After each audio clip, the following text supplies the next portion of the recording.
Well, good morning, everyone. Morning. Wow, this is where we used to meet every single week. So IT, are we ready yet? Evan says we're ready. So this is the first time I've been in front of this microphone since sometime in 2020. So let me know if I'm doing something wrong, causing. I think it's mine loud there when I turn it on. Wait a moment. Just if everybody hit the button so it turns from green to just red, and just share. Okie dokie. Okay, well, good morning, everyone, and welcome to Thursday, July 22nd, 2021. It's so wonderful to see everyone in person. This is our first in-person meeting, public meeting live, physically together since what, November? No, even longer. It's been way too long. I'm just giddy Masks. to see one another, your full faces. Welcome, Tom Carr, our new general counsel, and Ms. Angie was seeing us through this pandemic as we were all masked up and meeting. So now here we are. Oh, it's a wonderful thing. So without further ado, if we could have just roll call, and then I'll turn it over to Julia. Absolutely, Madam Chair. Commissioner Fye? Here. Commissioner Willie? Here. Vice Chair Treese? Here? Chair Harrington? Here. And I assume Commissioner Rogers will be joining us shortly. So I'd like to turn it over to Julia Novak and Ms. Angie, and then we'll go from there. Yeah, maybe I'll kick it off, Julia. Please, We go have ahead. this planned out, but I would like to introduce Julia Novak.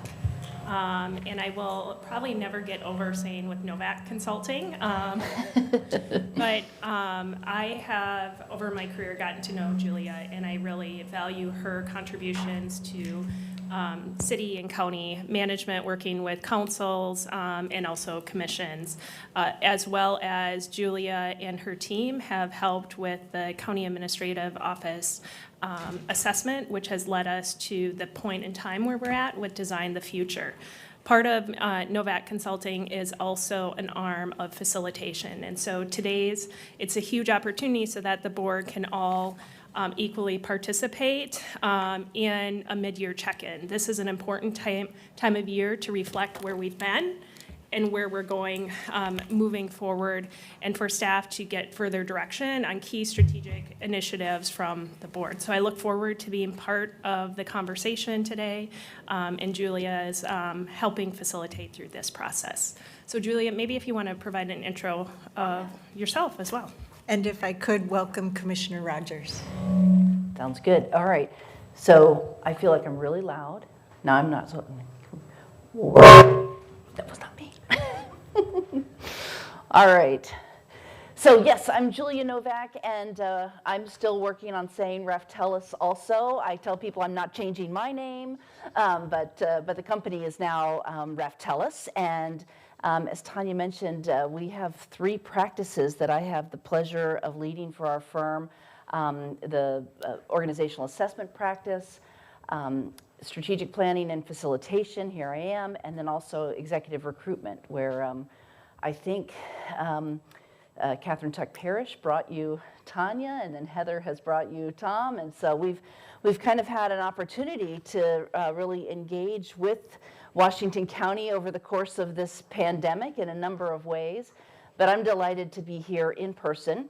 I'm a former city manager, been doing consulting now almost 20 years, had my own firm for about 11 before we joined Raftellus a little over a year ago. And we work all over the country. People ask me where I live. I say usually Marriott, but I spend some time in Cincinnati, Ohio, as well as where I'm based out of. So today is, like you all said, it's your first in-person meeting in a pandemic. And we've had truly the honor of bringing governing bodies back together again for the first time many times over this year. For some people, it was, you know, I think the first in-person facilitation I did was as early as May of 2020.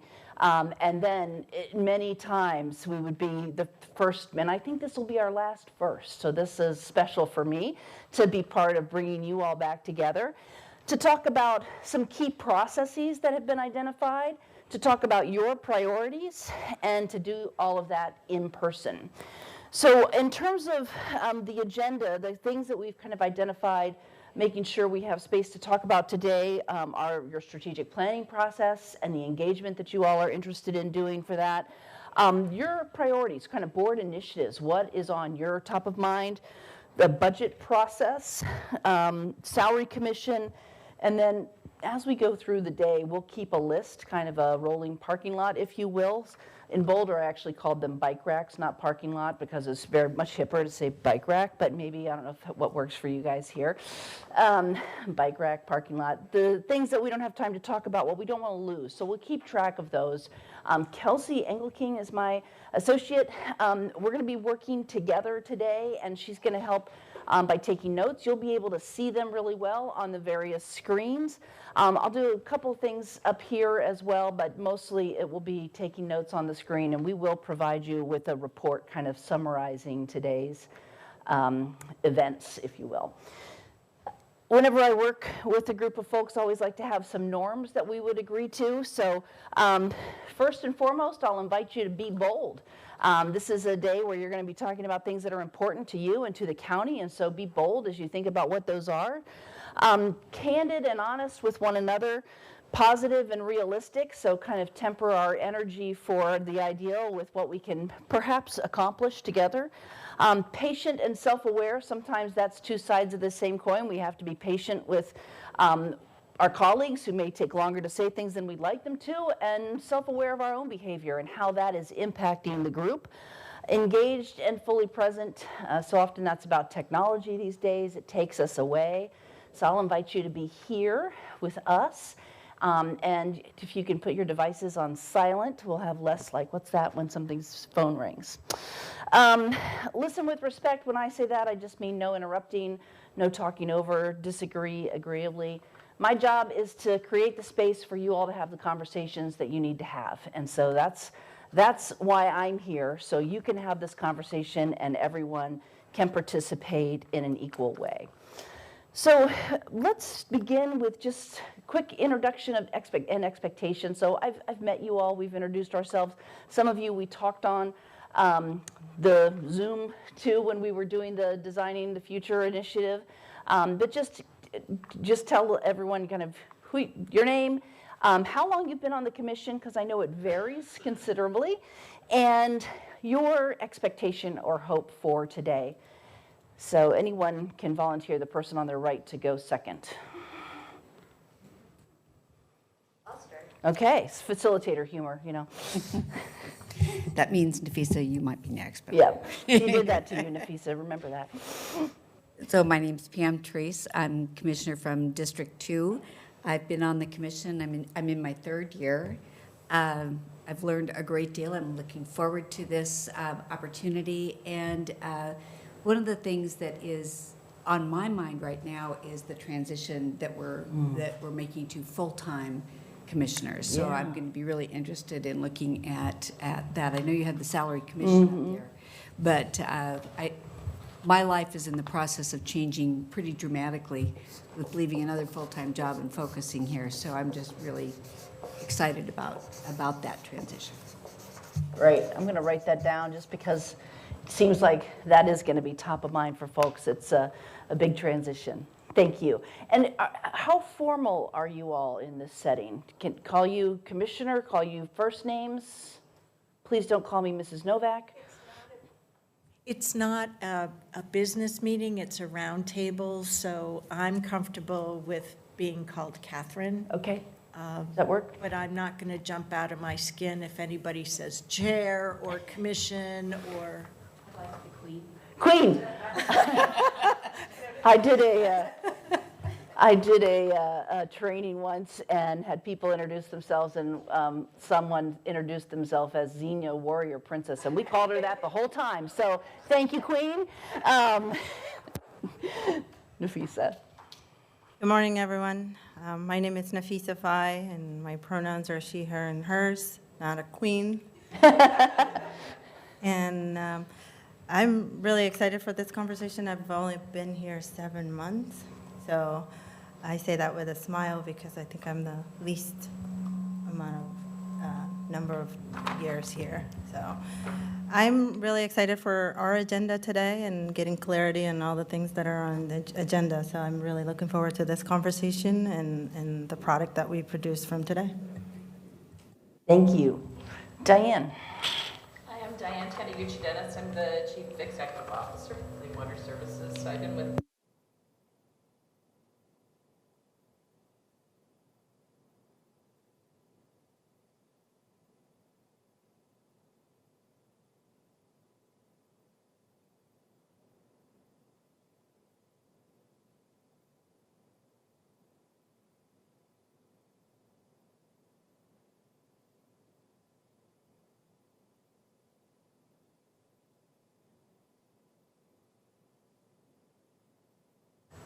Good morning.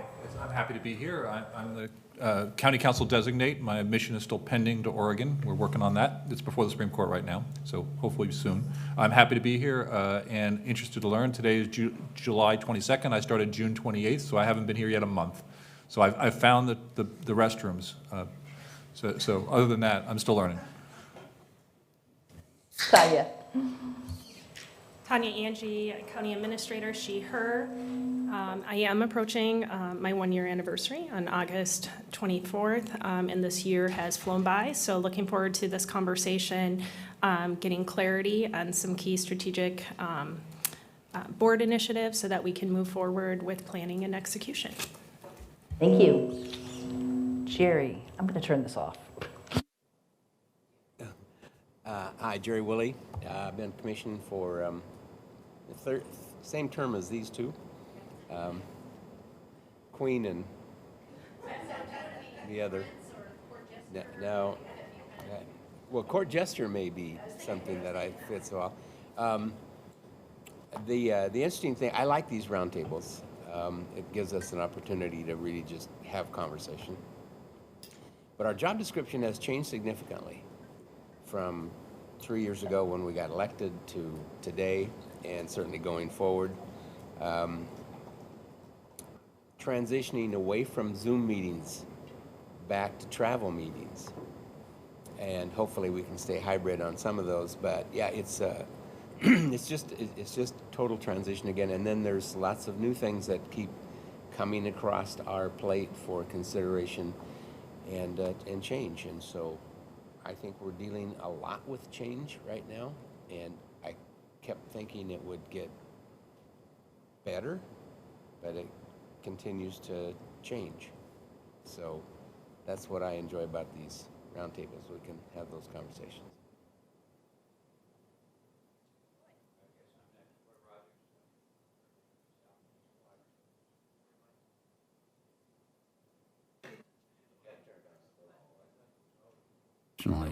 Is it on now? Yes. Okay, thank you. Again, my name is Roy Rogers. I represent the southeastern quadrant of the county, probably the most cities of anyone. It's about 80-some% city representation. I'm not really starting, I guess. I've been about 6 months into my 10th term, so I've been on the board 37 years. So I'm more interested in hearing what everybody else's expectations are. This is not assembling or looking anything like what I started at. things have changed in 37 years. There's a lot of things that have changed, and this board has certain ideas. I'm the part-timer because that's how I was elected, so I'll be interested to hear the full-time conversation. I run a full-time business. That's about a 50 to 55-hour a week job. Over here, I'm finding I'm getting eaten up by a lot of time, things that we didn't do in the past. So an 80-hour work week is pretty common for me. So it's very different. And I'm getting younger, so it's harder and harder not to find a great time to spend doing other things.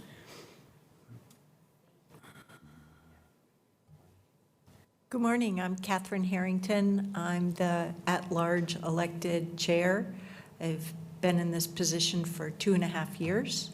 I'm thrilled to be here today without having to worry about moving the agenda along so that the time of the meeting works out, and getting to see one another in full body language versus just our little squares and so forth. But having a facilitator means that I get to just fully participate, and I don't have to worry about capturing ARs or anything like that. So I'm just giddy in all circumstances. So I'm really interested in just our talking and hearing from one another.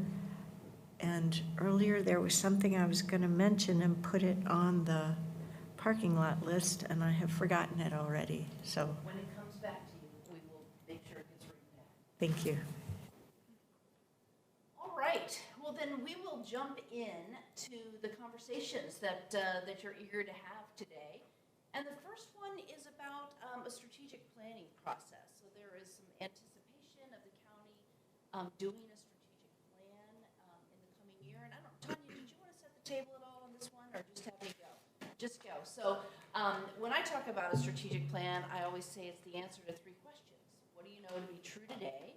What do you hope will be true in the future? And then how are you going to get there? And so the questions that you all would like to hear you talk about today and see what the board's interests are is really about engagement and engaging the community in this process. So kind of what outcomes for engagement are you interested in? And then have you talk a little bit about the goals that you're seeking from the strategic planning process, specifically how you want to engage both residents in rural cities and urban unincorporated areas of the county, as well as key stakeholders like your municipalities, anchor institutions, community groups, etc. So those are kind of the questions that we have put out there, and maybe start with the end in mind. What outcomes are you looking for in the strategic planning process, and then we'll move into engagement.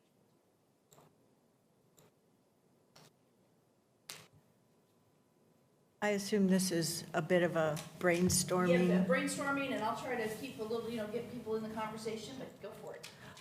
For me, it's a community strategic planning effort. It's about all of Washington County.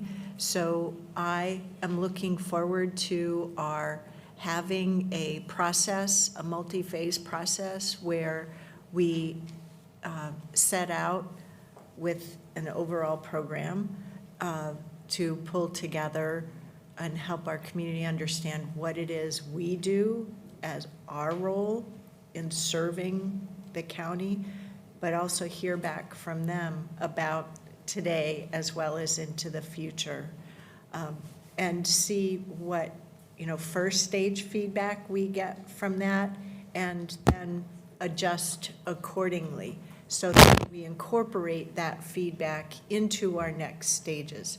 But there are multiple avenues for community feedback and engagement, so. So kind of that, for each of those questions, if you will, you'd imagine assistance from, inviting participation and answering that question, where are we today? So kind of that scenario, and then also what they're looking for in the future.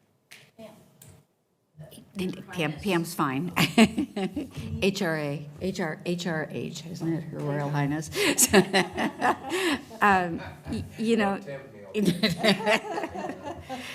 So, I'm thinking a little bit about what Jerry said about the degree of change that is happening. And, it always feels like change is happening the fastest that it ever has, but I remember feeling that way 10 years ago, too. So, I think it's relative. But I will say that my interest in this process is to envision what best practices are for a county of our size and our personality, if you will, and how do we structure the work that we do at the county in relationship to those things? Because I do believe that the one thing that's happened, and the person who knows the most about this is Roy, and he talked about it a little bit when he introduced himself, is that there's been a dramatic change in this county, and I would propose that maybe it's more dramatic than other counties have experienced, especially in our region in terms of how Washington County has grown.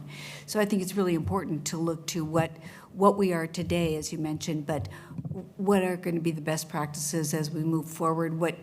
How can we best serve the needs of our all of the residents here in relationship to the region as a whole? Because we don't exist just by ourselves. We exist in relationship, whether we're talking about transportation, whether we're talking about public health, whatever it might be. We exist in a greater region as well.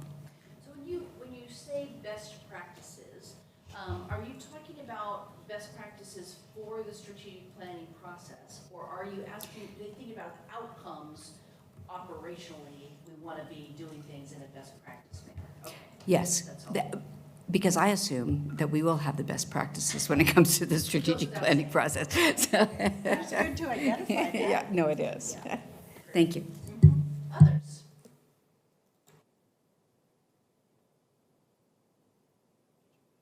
Okay. I promise I won't sing. What are folks looking for in terms of the outcomes for the strategic planning process? Have you been engaged in strategic planning before? Nafisa, I see you.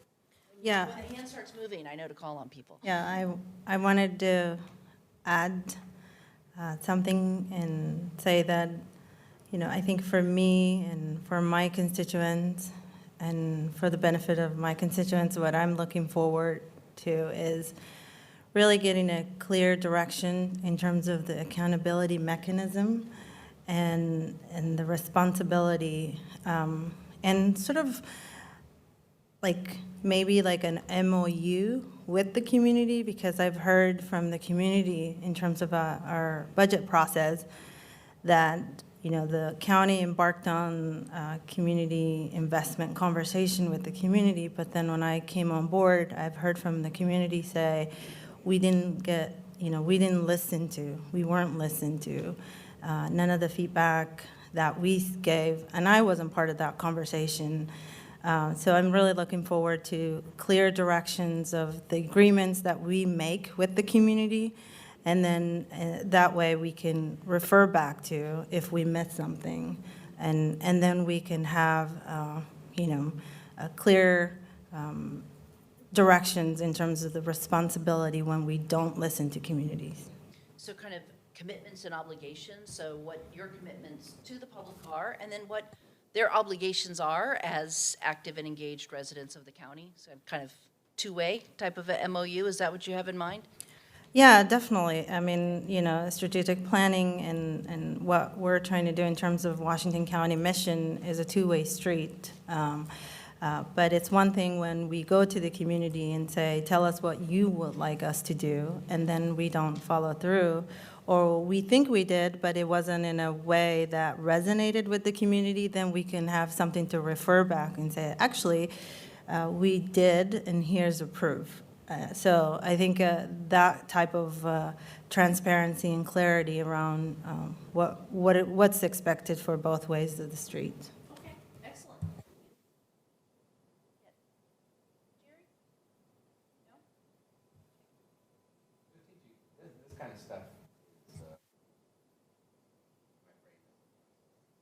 Okay.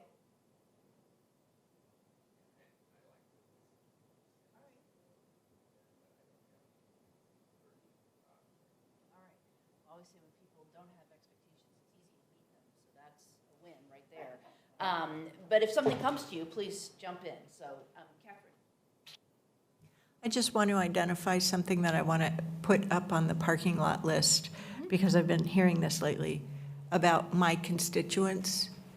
And my view is that the district commissioners are elected by a district as county commissioners.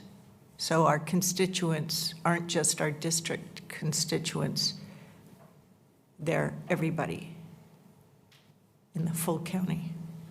It's an interesting conversation. We've worked with some local governments as they have transitioned from at-large to district elections, and kind of the conversation around representation and what that means. And so that can be a great conversation for you all to have about. So I'm glad we captured that, and that's something we can make some space for. Yeah, and so what does it mean when we put things in the parking lot? Because I need clarity on what Yes. Catherine just said. So the topic, kind of, what I wrote it as my constituents, but that would be a conversation that we would have either today or at another time, so that you all would have a shared understanding of who do you represent and what does it mean to be at large versus in a district, elected from a district to represent them and their interests on countywide issues, however you phrase that, just to have a conversation around it. Okay? Yeah, that makes sense. I'm comfortable moving on. Just to say that we are elected by a district people. So I don't know, I think we need to have that conversation. I wasn't elected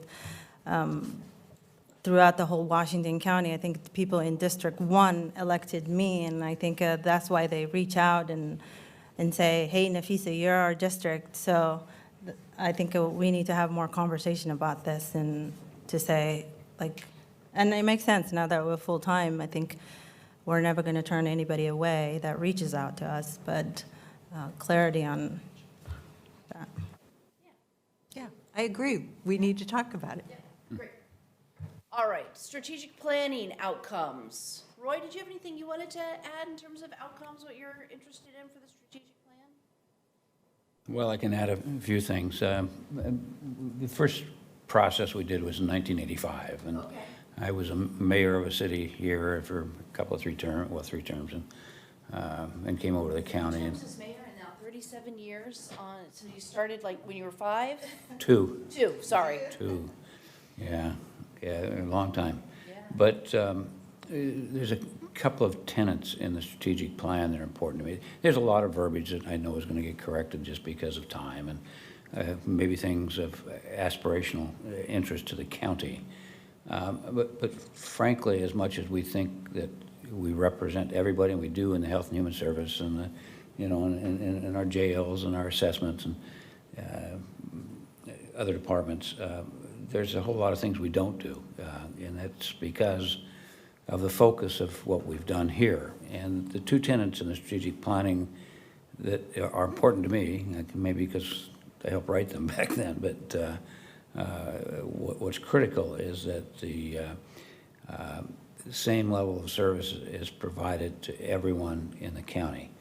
And you say, well, what does that mean? That means if I'm in the city of Hillsborough, where I'm sitting now, or city of Tigard, or up in Bethany, unincorporated, or Cedar Mills, Cedar Hills, and these are not names to you, but down in my district, down in District 3 where I am, there's other unincorporated areas, that everybody gets the same layer. Where we're starting to gravitate is presenting some problems. And the problems are that everyone wants services, but if we're not going to provide those to the city of Hillsborough, the city of Tigard, the city of Beaverton, the city of whoever, at the same level, then we have a big divide between the cities and the county. And I don't want to belabor this too much, but when I came over here, I came over because mayors put me here. And the reason they put me here was that they were fighting badly with the county. There was no love lost at all. And it's because of this urban service issue. And that's not even in your whole list of things up here, but was one of the critical areas, and maybe we'll get into it later. But if we can agree that of two things. One is that everybody gets the same level of service, and secondly, the highest and best provider of urban services are cities, then we're going to be fine with our strategic plan. If we deviate from that, there's going to be a big argument as to who provides what and how that's provided. And it's one of the critical issues. So that's, to me, on the strategic planning. Another issue is that we give lots of accolades to our staff for all the work they do. I agree. You do that in that's a business practice we all do in our private practice. We try to tell people. But we have an adage, at least in the industry that I'm from, is that if you can't measure it, you don't know whether it's effective or not. And I've yet to see in general government, exclude our friends over at CWS because they're an enterprise fund, they're a utility. But in general government, I've yet to see how we measure success. And so I gave a speech one time, and Diane would know this, to an international group, and said, you all say that your folks are the best and the brightest and you're all wonderful. It can't be so. I mean, there's only one Olympian who's a gold medalist. Somebody's a silver and somebody's a bronze, and there's a whole bunch of who participated, and that was wonderful. But they're going to strive to be better. So if we could somehow in our list of things say, well, how do you measure success? And how do you know if people are performing? And that's with the pandemic, probably the biggest issue, and I'll stop with this, that we all have in private practice. People who are home doing their thing, trying to measure productivity and the value of that. So there's a real value proposition. Are we getting 8 hours of work when we pay 8 hours? Are we getting 4 hours of good work? Are we getting 8 hours? And I don't know how you do that. If I knew that, I would tell you. But it's a very difficult question, but it is one. So I have two on the strategic plan. The language is, neither here nor there. And then the other one is how do we measure success? Uh-huh. Yeah. So that's my comments. Can I ask a clarifying question? Is it about the employees, or is it about defining our expected outcomes and measuring our organization's? Once again, Catherine, boring down to the central issue, and that's a good question, because we shouldn't micromanage. I'm from a different era. We don't micromanage your staff. You tell them, here's what I want to have accomplished. If they don't produce, then you do that.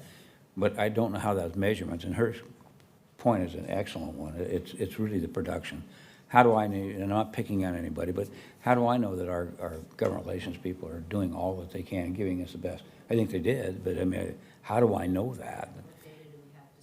We have none, so you're absolutely correct. It's So we start with the outcomes, and then it begins to kind of, roll down programmatically. But from the strategic planning perspective, for whatever you all identify as those things that must go well in order to achieve the vision, what types of metrics would you need in order to know that you're traveling in the right direction? Not only us, but how do we articulate that to those who we represent? And different roles I've had here in different committees, but I've always thought it was a county-wide representation. So if I'm doing something and somebody said, well, why did you come to that conclusion, or how do you know? Frankly, I said, because, I think we had a good outcome, but there's nothing measurable about it. I don't know whether we're better than Boulder in a number of areas. I don't know whether there's other counties in the country that are better. I don't think we've gone through that. I mean, that'd be interesting. So anyway, I'll stop. Do we have a starting point? I mean, does something exist that maybe I'm not familiar with to date? For the strategic plan? No, for measuring outcomes. Oh. I don't know everything about the county. I've only been the chair for 2.5 years.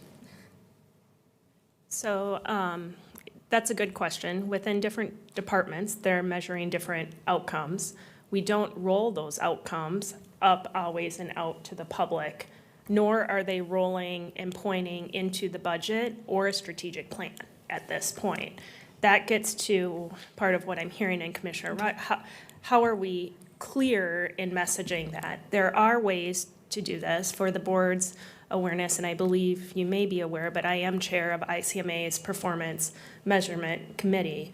And so what is challenging in government. So Okay. I know there are Okay. ways to do Yep. it. I've done it at prior agencies and in the private sector. My question is, has the agency done it in the No. past so I can see and learn? Okay, that was Yep. my simple Yep. question. Thank you. So you'll have pockets.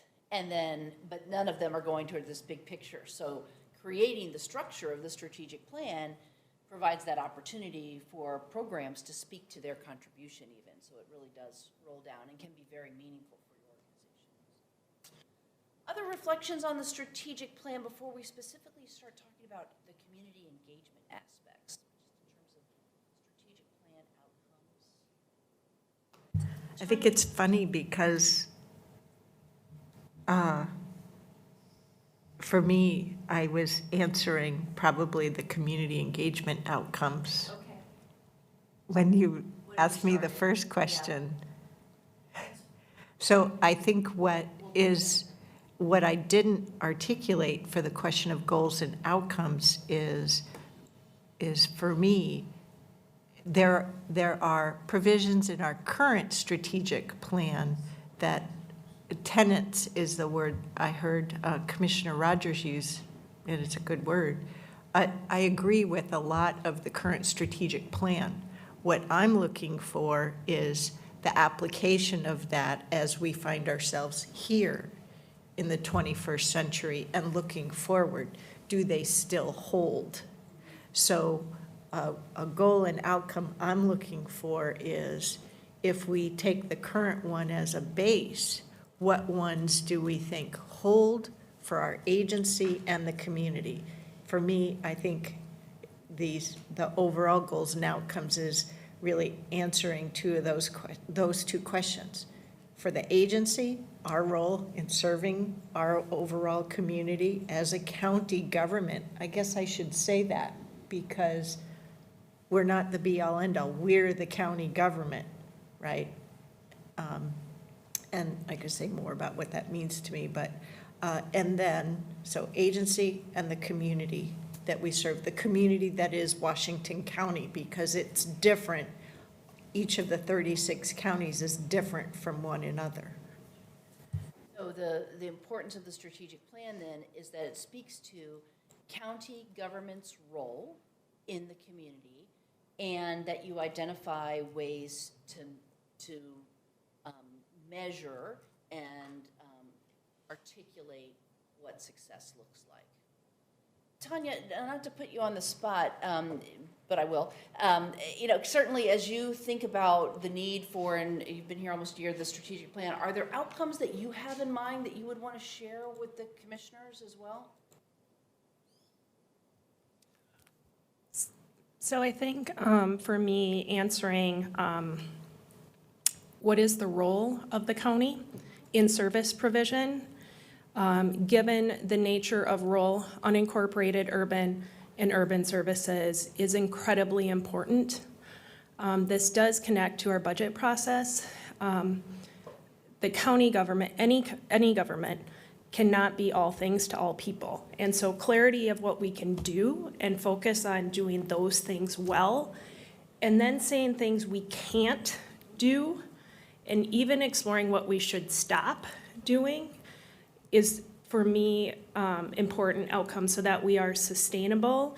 And in many ways, I've always thought of, if we can be in some aspects irrelevant to our community members, that our services are moving, they know how to access them without having to think about the county, then we have a livable community. So that for me would be a key outcome.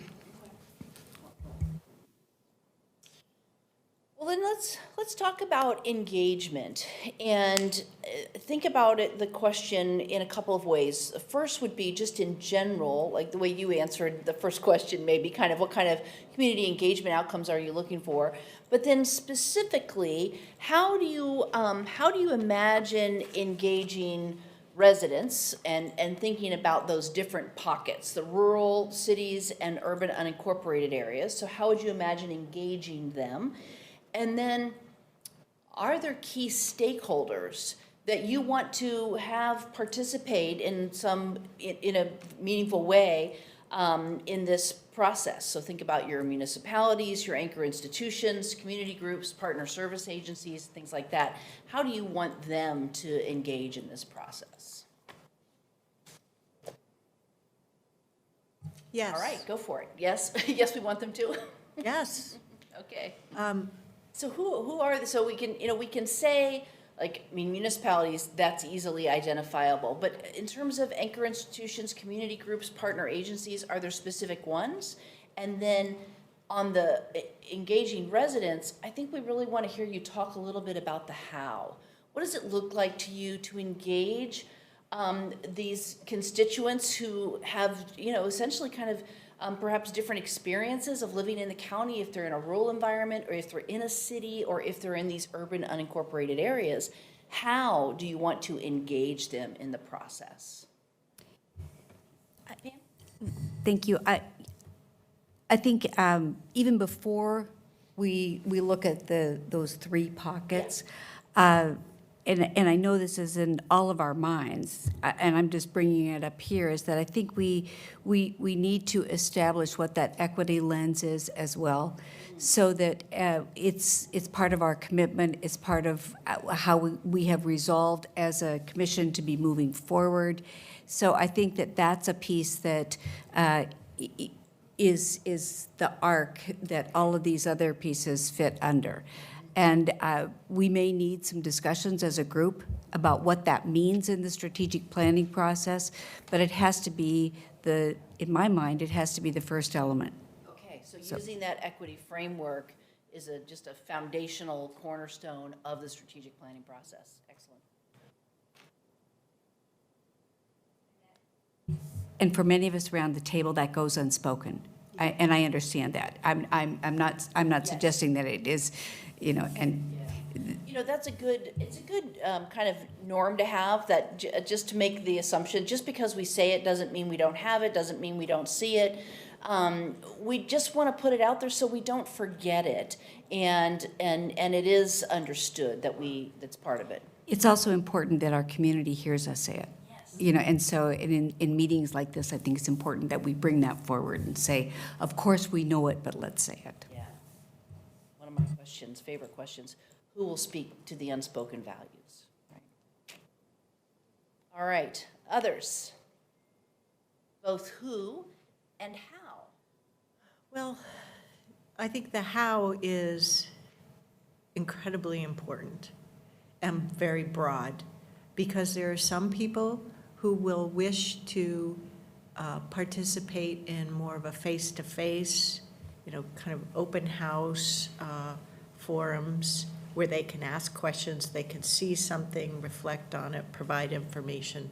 Others are more comfortable in serving in focus groups. Then, of course, there are others who say, of course, this is important to me, but my responsibility is to exercise that through voting. So, but they might respond to a survey, right? So there's the scientific, there's the quantified, there's the qualified.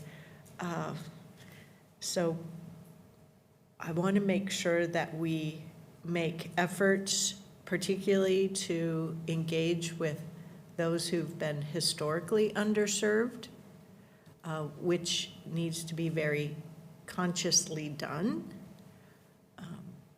And we have to invest in the community engagement. We can't just expect people to volunteer their time, right? But this goes to better understanding what best practices are for a massive program like this, right? And how are we trying to make sure at the first stages that we've set out a proposed process that utilizes best practices for hearing the many voices, the many viewpoints that exist. There's no one right answer. And I also have a concern. There are some parties who want to boil this strategic plan down to, oh, well, this is about annexation. And it's like, well, it may be for you and your circumstances, but no, this is about the larger.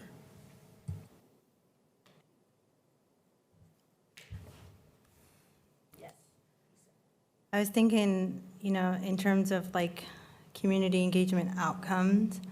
You know, the county now has passed the equity resolution, and I'm wondering, I'm trying to figure out, maybe one of the outcomes is sort of an empowerment to empower that office to perhaps lead this discussion and really get their expertise in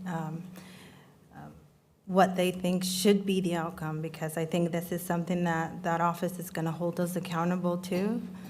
So I'm trying to figure out what is the involvement and who should lead to get the best outcomes. For me, a great community engagement outcome will be, you know, that role and responsibilities between community and this government body, and also what is the responsibility of our equity office to the community, and in terms of who, you know, I think one group that I know for sure that are extremely engaged in county and what's happening, and I know for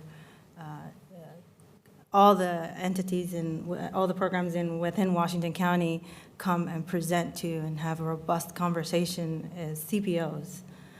So I think that's the one engaged entities that we could directly reach out. Also, CPOs, yeah, right. Just so we have it for the report, what does it stand for? Participation organization. Gotcha. There you go. Thank you very much. Yeah, and there's a number of them. Yep. I was holding my tongue to say CPO 6, but that's the one in my district, the one I've been attending. Yeah, there's plenty of CPOs that we could reach out. Also, you know, community-based organizations, especially culturally specific organization, and this really goes back to having that clear role and responsibilities, because I would hate the county to go to community-based organizations, especially culturally specific, who are underfunded and take their time and not really give back, but then later on have the feeling of not being heard and not being listened to. So really having clear plan to the community to say, this is what we want from you, this is what you'll get in return. And also, you know,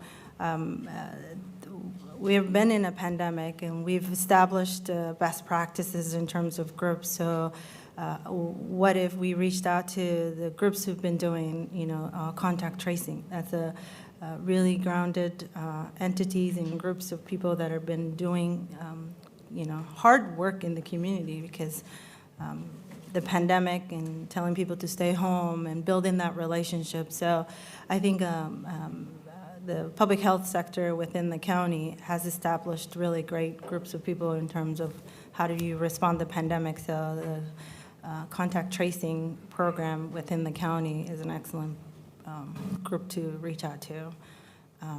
Yeah, and then, you know, Chamber of Commerce, a lot of our Chamber of Commerce are very involved. And then we have, in terms of unincorporated areas of Washington County that don't have Chamber of Commerce, there's a Association of Businesses, so Aloha Association of Business and others. I think both Catherine and Nafisa have brought up the concept that I'd like to put in the parking lot that we discuss, and that is around when we're talking about community engagement, do we compensate for that engagement? And I don't think we've had that conversation as a commission, and I'd like to suggest that it's an appropriate conversation to have, because it's done in different areas of our region. I don't think we have a history, correct me if I'm wrong, of doing that. We did it with the Aloha Reedville Community Plan. Okay. Yeah. So but I think that it's something that we need, we're referring to it, but I don't know that we have a commonly held value about that. Other thoughts on who and how? So best practices, kind of a broad sweep of organizations, and be creative about engaging cultural organizations and some of the new public sector organizations that have evolved during the pandemic to reach people where they are. Well, I feel like I'm just being a little redundant, well, not redundant, but I'm just calling out some best practices, right? I mean, Commissioner Treese highlighted one of them, but iterative, right? I expect it to be iterative, right? You gather feedback and then you play it back to the community and say, this is what we heard. This is what we've been able to apply through the process, because not everything you hear is applicable to the program, but is nonetheless valuable feedback.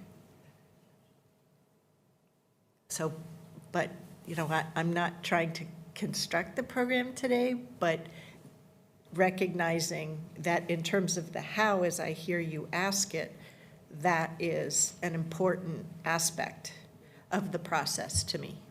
I think, and I don't think we're, trying to craft the scope here, but what we definitely want to know is what your expectations are, so that the scope can be crafted in such a way that y'all will be happy with what you get. Now that I see the notes, I think it's a business associations instead of association. Yeah, I think I said it backwards. Sorry.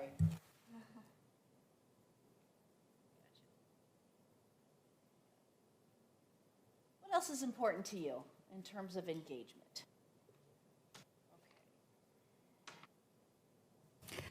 I'm going to call out my friend Jerry partly because you've had experience as mayor. You've gone through processes like this before. You haven't done it here as commissioner, but I'd just like to hear your thoughts as well, and Roy's as well. Well, I guess I'm processing this information as we hear it. If we, and I think Roy and I have had this conversation previously and probably not on the same page, but when we look at our unincorporated areas representing 250,000 of our 630,000 residents, we have to look at providing the same level of service to them as the cities provide to their own residents, and realizing that's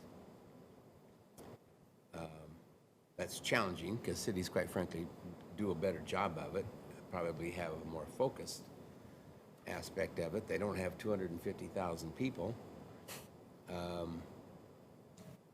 but we still have to, I think the expectation of our unincorporated area is that they do get that level of service, even though they don't pay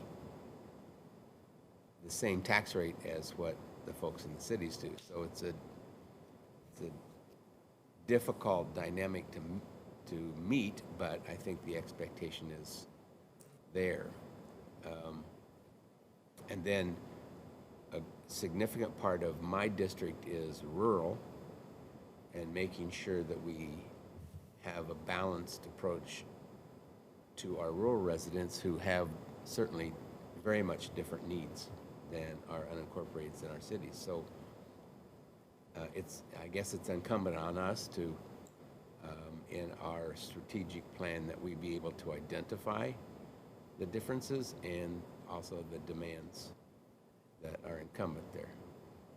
I appreciate that you said you and Roy might have different opinions here, because if I think about this, it kind of, the place I might put this comment, Kelsey, is back on the outcomes page, because it sounds like what you need to come to some kind of an agreement and understanding on is, what is the level of service that Washington County provides its residents, and how is that the same or different in rural cities and urban unincorporated areas? And so that kind of conversation could be really important / strategic. Well, I should clarify as to what Roy and I don't necessarily agree on, and that is he'd love to see annexation of some of our unincorporated areas into cities.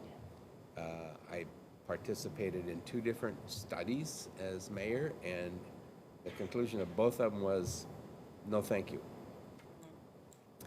And so I'm not willing to. Could you clarify what that means? No, who said no, thank you? The residents? Primarily the Aloha Reedville area, Residents. residents. Yeah, thank you. Yeah, yeah. Well, the residents speak for the unincorporated areas. They don't have mayors and city councilors. They have us. So, so yeah, that's the important part. And for me, I'm not willing to use any more energy to try and convince them when I've heard a very loud message. So I'm saying then we have to see how the county can provide those levels of services, or at least communicate that we're not. So that you're clear on what their expectations should be in terms of service level. Right. Okay. Excellent. I'll jump in because Jerry had mentioned me a few times. What we did in 85 through 90 is we said that we would provide alternatives. And those alternatives were called special service districts to provide those services. We tried to do one in the rural area and they said, no, thank you. And so that's why they don't have some of the levels of police services and some of the road services. To me, this whole question, and I'll get to the point, is a strategic plan. Every business does it, every municipality does it, everybody does it. So who's this for? If it's for us, then we will have that lens and that focus. If we're saying we want to use that in terms of service levels, i.e. that's what we're talking about, for the cities, you got a different audience, you got a different viewpoint. So I'm not in disagreement, Jerry, with the idea that we don't have to force everybody to annex. I mean, we could simply say that we don't provide any sewer service, retail, period. Get that from a city. I mean, you wouldn't have 250 tomorrow. So, I mean, we could. That's what Multnomah County did years ago. But what I think we have to do is have an intelligent discussion, and I don't know how you do that without a lot of experts, on the cost of urban services. So, for instance, our friends in the city who pay the exact same tax rate, should they subsidize this higher level of service? That's the whole issue. In other areas are unincorporated, and I have them too. So should the city subsidize that? And that's always been their argument, saying we don't subsidize.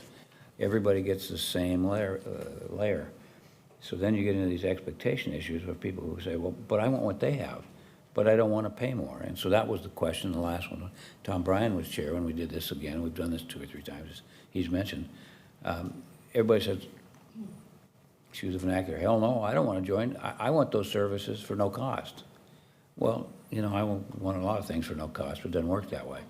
So the real issue in the strategic planning, to me, is if this is our focus for us, then that's a different, and you engage our CPO. CPOs don't exist in cities. They have their own process. Businesses are in and outside of cities. They're pretty agnostic of what it's going to cost them. So who's the strategic planning process for? If it's us, you have a very different set of engagements. If we're talking about the urban service issues and the cost thereof, then you're going to have a very different set of folks who are with some expertise saying, what does this mean in terms of cost? How do I cost it? You know, do I need all of these service districts and they exist only because we've layered and so you don't have to do that. You can provide. I'm not particularly against that. I'm just saying cost it so that if and I happen to be an unincorporated, by the way. I'm surrounded by a city of Tigard. But if you know, you ought to cost the services to me to say that if I want those things, then I pay a little higher rate. We do that through various service districts, and we've done that historically. So that's the real issue. And so when we get into this, that's always been my 2 tenets. Are we agreeing that everybody gets the same level of service? And people say, well, that makes sense until they start saying, but I want this and I want that. And you start saying, well, but who's paying for this and that? If you're going to pay it through some kind of a special assessment, like we do with the Enhanced Sheriff Patrol District, as we do with the Urban Road Maintenance District, can do that with others as well. We do that with LIDs. I mean, if we want to do that, it's just a cost model. And so that's why this gets complicated real quick. So I'll stop with that. Level of service is kind of the ultimate policy decision, right? I mean, that's what you all exist to decide. And then, Tanya, make sure it happens in the most efficient and effective way possible. But that is a truly important for you you all to have agreement on. Pam? So does that discussion around level of service lead us to a discussion about revenues? Yeah, okay, yeah, that's, and where we are with our tax base and those types of questions as well. Can I just say one more quick thing? And I've said this to Tanya more than once, and I've said it around this board. This county is not sustainable in the future. That's my accountant mind telling me that and looking at the numbers, if the level of services continues to increase without a revenue increase. And she can disagree, but she's agreed with me every time I've said that. So to me, this service level expectations is the centerpiece of everything, in my mind, so. That's why I raised that question. Do you see the strategic plan as providing you all as policymakers with input for that decision? Or is that is it a separate conversation? How do you get to some closure on that issue? Yeah. So I agree with all the facts that Commissioner Rogers was laying out. Okay, some of them he articulated as questions, but they were all factual. What we know now that was not known in prior decades, or at least in the last two, is that the county's revenue stream is no longer sustainable for the current population and the community need and looking out into the future. I put it a little differently than Commissioner Rogers. Pardon me? Your comment's accurate. Yes. So for example, this current fiscal year for our proposed budget was the first of a projected 3-year cuts budget, as we've been referring to it. That is a new fact that is different from when prior boards and administrations have gone through this conversation. Just the conversation, not necessarily a strategic plan. So I think it is important that we as a board have the opportunity of discussion about what this means. And this is sort of a lead into that. We had one discussion in 2019 with 4 of us, but we are a new board because there are facts that need to be shared with our community before, right, the strategic plan. I've been articulating them already, as well as during and then potentially after, okay? To me, the strategic plan does not answer the question of will you be annexed. It does answer questions about what services does the county provide, and obviously you have to deal with what are the revenues for that, okay? But to me, the strategic plan is not all things to all people in terms of all of the questions that it asks and answers.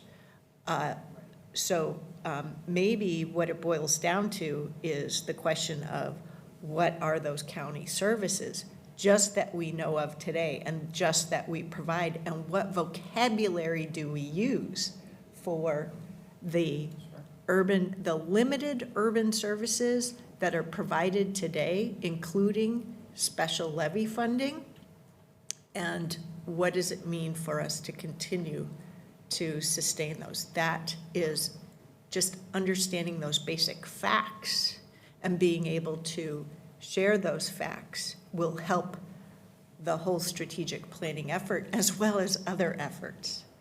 Well, it seems like there's almost a need to kind of put some, yes, it's like keep you out of the gutter here. Kind of, what do they do when you're a kid and you're learning to bowl and they put the little things down to keep you, little bumpers. We got to have the bumpers to kind of keep you in your lane, not to keep you there, but so people know what your lanes are so that they have realistic expectations of what they should receive from county government.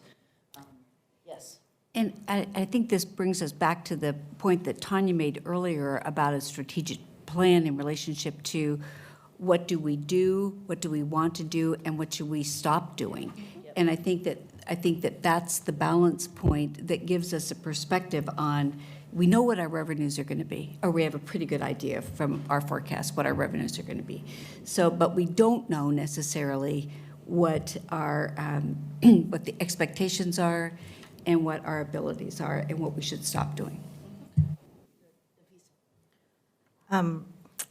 Every time Commissioner Rogers speaks, I learn a lot. And I think when we had this conversation back, I think February, or was it March, February, January, around early on when I came on board and we're having a strategic plan conversation, I made the suggestion that Commissioner Roger co-lead this process because I think he has a lot of institutional history that needs to be incorporated into this to make sure we have a solid plan and to, you know, remind us of like the past conversations that happened and where do we go from here.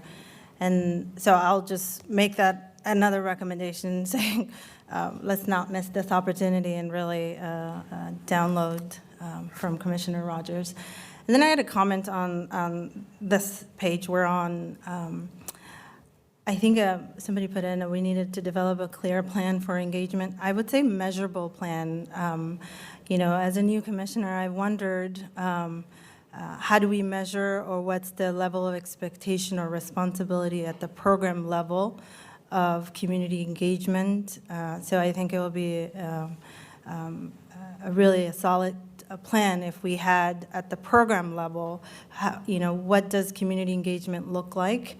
And how do we measure that? Is that, you know, when we roll out a new initiative, does that mean, you know, I'll pick on Clean Water Services because right here next to me, does that look like 5 community engagement? Like you have to reach out to this number of community, get this money, feedback, and input. So I think you know, having a measurable plan or goals around community engagement, it's really also critical to make sure that we're, you know, meaningfully engaging, and then goes back to what Commissioner Treese was saying earlier around the investments. I think, you know, community investment, it's always like the after fact. So I think having a clear measurable plan, every program director will be clear and have an ask to say, well, if I'm going to do this much work, this is what it entails, and it will be quantifiable, and we can really track and have a robust conversation when it comes to the budget about that. You know, how sustainable is this organization? Exactly what Commissioner Roger was saying. So I'm really interested in having measurable community engagement outcomes, and then and hopefully having that conversation when it comes to the budget. How does that translate in terms of dollars? Can I comment on one thing? Because what both Pam and Afisa said is getting at the heart of, we really don't know our revenues. And the reason we don't know them, it's only because we're assuming that those that we charge are what we should charge. That's been always the central question. And so if you're going to do everything for everyone, it's not at the price tag that you're presently paying. And so where Pam is absolutely right, she said, well, we know the revenue is based upon what our decisions are right now. Is that the right decision? And what Nafisa was bringing up, which is important, is, you know, what are the expectations of people? And we can price anything. I mean, if you want, you know, if you want that new Mercedes, or you want that whatever car you want, I'm going to tell you it's not the same price. I will get you one, and it won't be a price you're going to like. But we can get you, and the county can provide services, right? They can provide, but there has to be a price. And what we've somehow kind of lost the picture of is that we have so many of these special service districts, which I'm not saying that that's bad, I'm just saying we do, and there's all these layers of costs, and people really don't know. And then cities look like they're a bad bargain because their prices are higher, but they include more. And so we really, as a board, in my opinion, I'm just one, we need to sit there and say, what do we provide? and let the revenues be as they will. Charge what needs to be charged so that you're making fair comparisons. And it's, what I hear from the cities, again, 80% of my districts and cities, they're saying, well, why are we paying for services you're providing elsewhere? It doesn't make any sense. And I've heard that also from outside my districts and from the Beavertons and from the Hillsboroughs and from, why are we paying for somebody else's services? And their argument is same level of service. If they want more, price more and give it to them. Give them whatever they want. But we're going to have that continued push of what we call urbanization. I want wider roads. I want better sidewalks. I want parks. I want whatever. Those are all urban services that we don't do. I mean, we do some of them, but we're trying to mesh it down. And the cities are saying that doesn't fit with what we'd like to see done because we're paying for them. That's their mind. Now, whether it's right or wrong, I'm not going to get into that argument, but there's a problem. So anyway. Anything else that needs to be said on strategic planning and community engagement for the strategic planning process? Good? I think Commissioner Rogers said earlier, the cities, so the CPOs are unincorporated areas of Washington County, so I think he's right. We need to figure out the cities and their neighborhood. Well, let's do this. Let me give you, let's say, 10 minutes to adjust your fluid levels. And when we come back, we're going to talk about board initiatives and kind of what's top of mind for you. Tanya's going to make a presentation on kind of where things are, and then we want to hear from the board. So give you a 10-minute break.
Yeah. May I touch your lapel?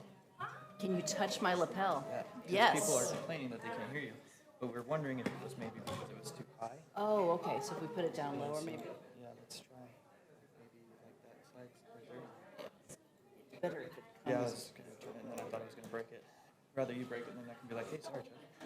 That might work better. Okay. So we'll try that. All right. I'll give it a try. If it doesn't work better, then I'm just gonna tell everybody, hey, sucks. Right. That's the way it goes. Just read her lips.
Sounds horrible. How about that? Try now. Testing 1, 2, 3. Test, test, test. At least it's not echoing in my ears, so that's better. Bring it back down a little bit. There's a squeal. That's better. Can you hear me now? Can you hear me now? Hear 'em in there. Can you hear me now? Can you hear me now? Can you hear me now? Test, test, test. Oh, it's definitely working. We'll turn it down just a There's, little I'm bit getting a little squeak again. Little squeak in the room. I'm more worried when they turn on their microphones. It seems like that was really the issue. more. Yeah. Yeah, but there's still a. Can you hear that ring? Yeah, same here. Let's swap the microphones.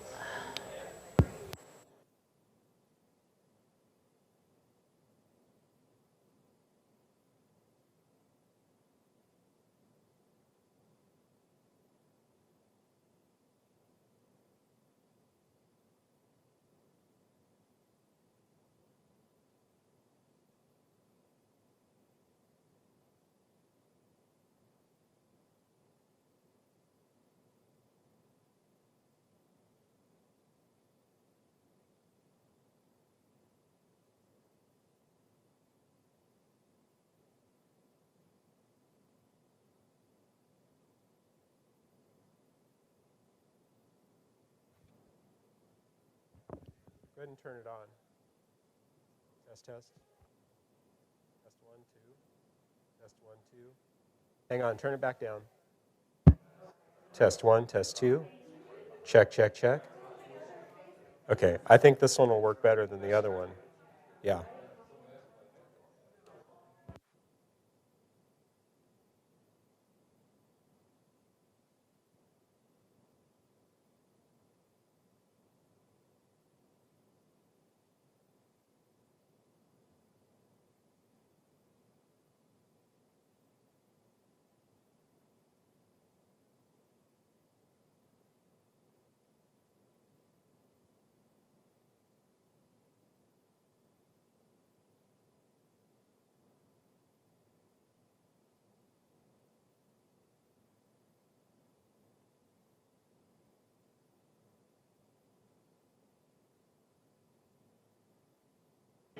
Can you hear me? You can hear me? Oh yeah, that's much better. Okay, good. And it's not so much that you hear it in here, it's Yeah, over the gotcha. recording, so, okay, and then you can just,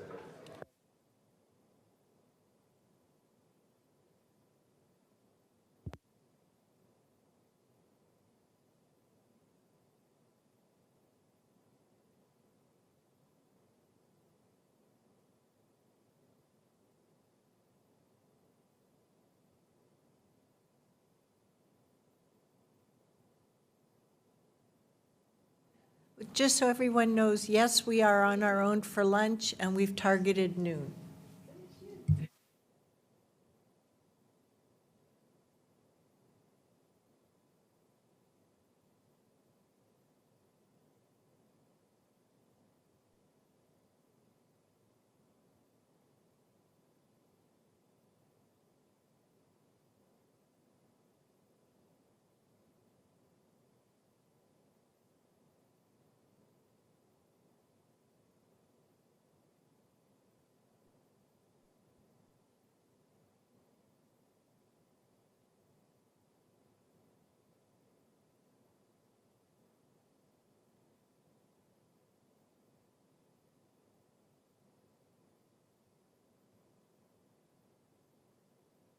Are we back? It looks like We're you're all physically here. back, You're yes. back, so let's come And back. if we could change the broadcast and get a thumbs up when we're back from that? Oh, yeah, we're still going. Okay, terrific. Thank Thumbs you. are up. All right, super. So I misspoke. I understand you have received a update that the chair provided for you on current board initiatives in your meeting packet this week. So you have that document. So there's, I don't know, there's not necessarily a presentation on this, but if anyone has any questions about this, or if the chair would like to say something. Yep, so this is just a tool that we've used to try and ensure that we are speaking with one collective voice on what are our major initiatives. And just as we've done in prior years, you know, we try to get anchored on that at the beginning of the year. So just mid-year is a time to take stock. So I merely use the same system. I'm not as good at graphics and things as Kathy Jacoby was. So just indicating what things I thought we had completed, what things were either underway or still to be done, TBD. I don't think anything's marked as delayed this year. And work in progress, WIP, is the same thing as underway, TBD. And I did not use green. Sorry. So we've gotten an awful lot done. So I just wanted to articulate that. And then we have appreciable things still ahead of us. And one of the things that I need to put on the parking lot list that you see reflected here is part of what we're responsible for as the board are the reviews for our Clean Water Services CEO, and we have the contract this summer, as well as for our CAO and for the county council. So I'm hoping to have one of you help me with each of those processes as we move forward. So, but that, we don't have to determine that today. I just wanted to capture it. And if there are any questions, great. Or any discussion. Commissioner Willie, I know you've said previously that having this is helpful. It's not a decision-making tool, it's just a planning tool. No, I think it's really good, and I think it's important because I define it as keeping all the marbles on the table. And so that's what we absolutely need to do. I know at some point in time today, we're probably going to have a conversation about maybe coming attractions that each one of us have identified as important, things that we New things. address as a commission. So, and I have several of those things. But anyway, that's going to be a good discussion. But so this rolling agenda helps us stay focused.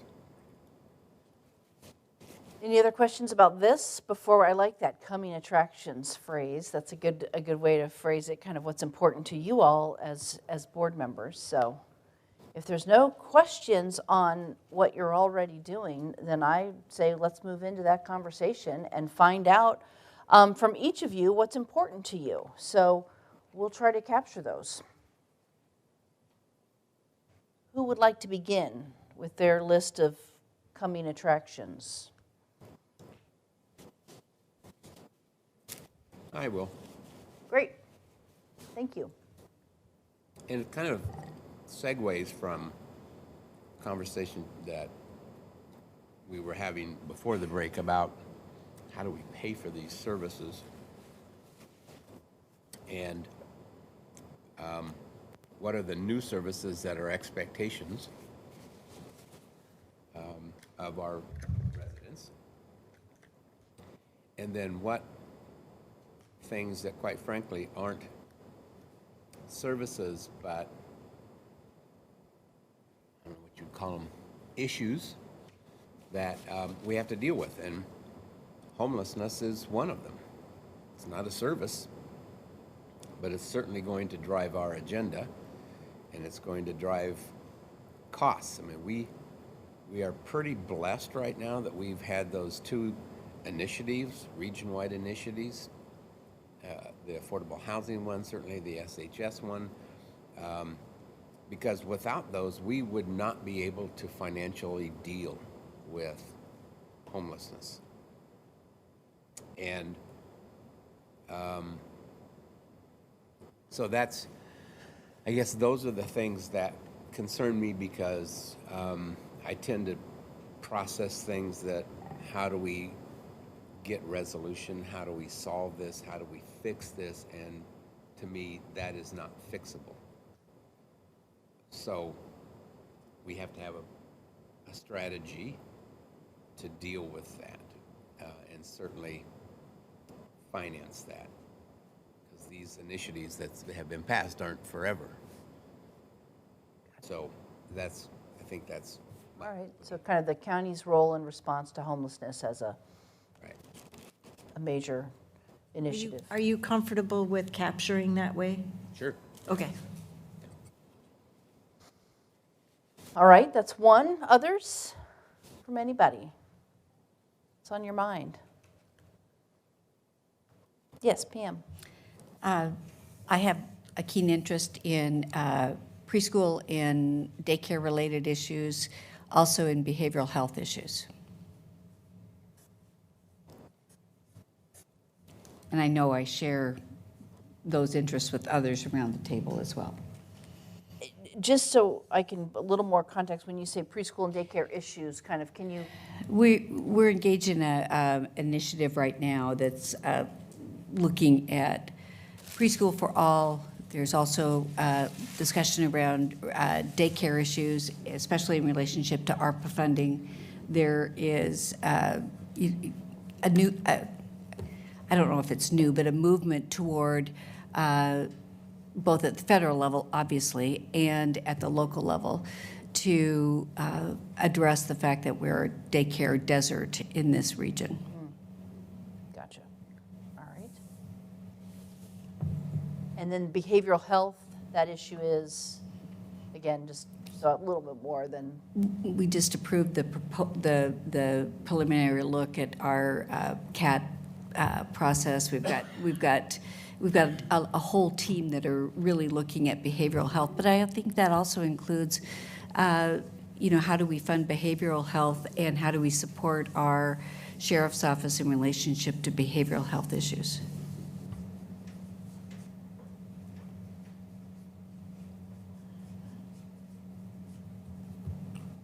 And I'm sure this is not, this is a discussion that's happening at these types of tables across the country. This is not the only place, right? Yep. All right. And frankly, so is the preschool daycare. Oh, sure. Yeah. And homelessness. I mean, those are, they're happening in too many places, for sure. Others? Can I offer a word change? Sure. Yeah. Childcare, I think, is what you're, Okay, right? yeah, thank you. Instead of daycare? Well, it's also, wrapped up in there is not just childcare, though. It's also could be elder care and some of the other issues as well. So, I don't know if it, family care. I reflect a little bit on the changes that we've seen, being my age, the changes that we've seen from like the 70s, 80s, 90s in moving away from social services at the government level. And now the pendulum, I think, is starting to swing back to balance those things, so. Okay. So all of these are kind of in the context of the county's role, response, and That's also in How do you pay for coordination with municipalities. yes. So, Yeah, absolutely. and how do you pay for it? And how do you pay for it? Yep. What else is on folks' mind? Well, I think I'd be remiss not including rural broadband on there. I don't, quite frankly, put it in the same category as those three, because those are important things. Rural broadband, I think, is solvable. It's going to take a lot of money, and our federal government, of course, has committed a lot of money to it, and but that's one of my top of mind right now, and again, primarily because a good portion of my district is rural. Factually, there's only one district of the 5 that does not include rural. He's correct, he has the vast majority of it, but I'm just offering that as a fact. Could we, I don't disagree with rural broadband, but in learning more, there's the underlying broadband infrastructure, fiber, for example, and then there is to the service to the home. You know, we don't have a rural broadband network right now. That's the biggest need. But then there's to the home, and then there's the broadband service, the monthly service. And there is, should government be providing the service? Should it continue to be, in many places, a pure privately provided service? And that relates to the infrastructure, but the cost of the service also comes into play. And should government be playing a role in a lower cost or providing for low-income access? So Just is saying the there- rural broadband issue an access issue, and then the second issue is just kind of government's role? Access is to, you can't just No, okay. apply that word. All right, that's what I'm asking. There's the underlying spine and making Right. sure that spine goes to the home, because with rural, you can have a large network, but if it doesn't go to the remote houses. So you're really connecting rural broadband and broadband service to the home, but you're not suggesting this is needed in urban unincorporated No, areas? that's the It is problem there. countywide. Yes. All right, that's what I'm trying to suss out. That's All why right. I'm saying those two have to, we at least need to have a conversation so that we're having a common vocabulary. All right. So that's not to say it doesn't diminish from rural broadband. Yep. Gotcha. That's all.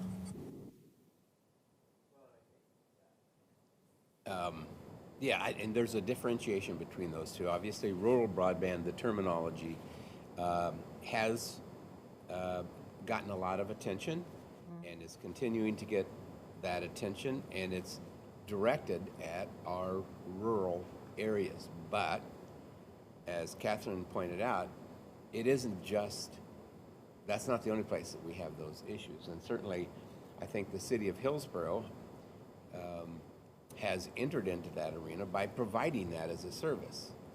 And again, we were having this conversation when I was mayor, that broadband is one of the basic services that our municipalities are going to be looked upon to provide, to make sure they do that, and affordable broadband internet services. So the city of Hillsborough has ventured into that, and when we were looking at it, it had a $55 million price tag just for the city of Hillsborough.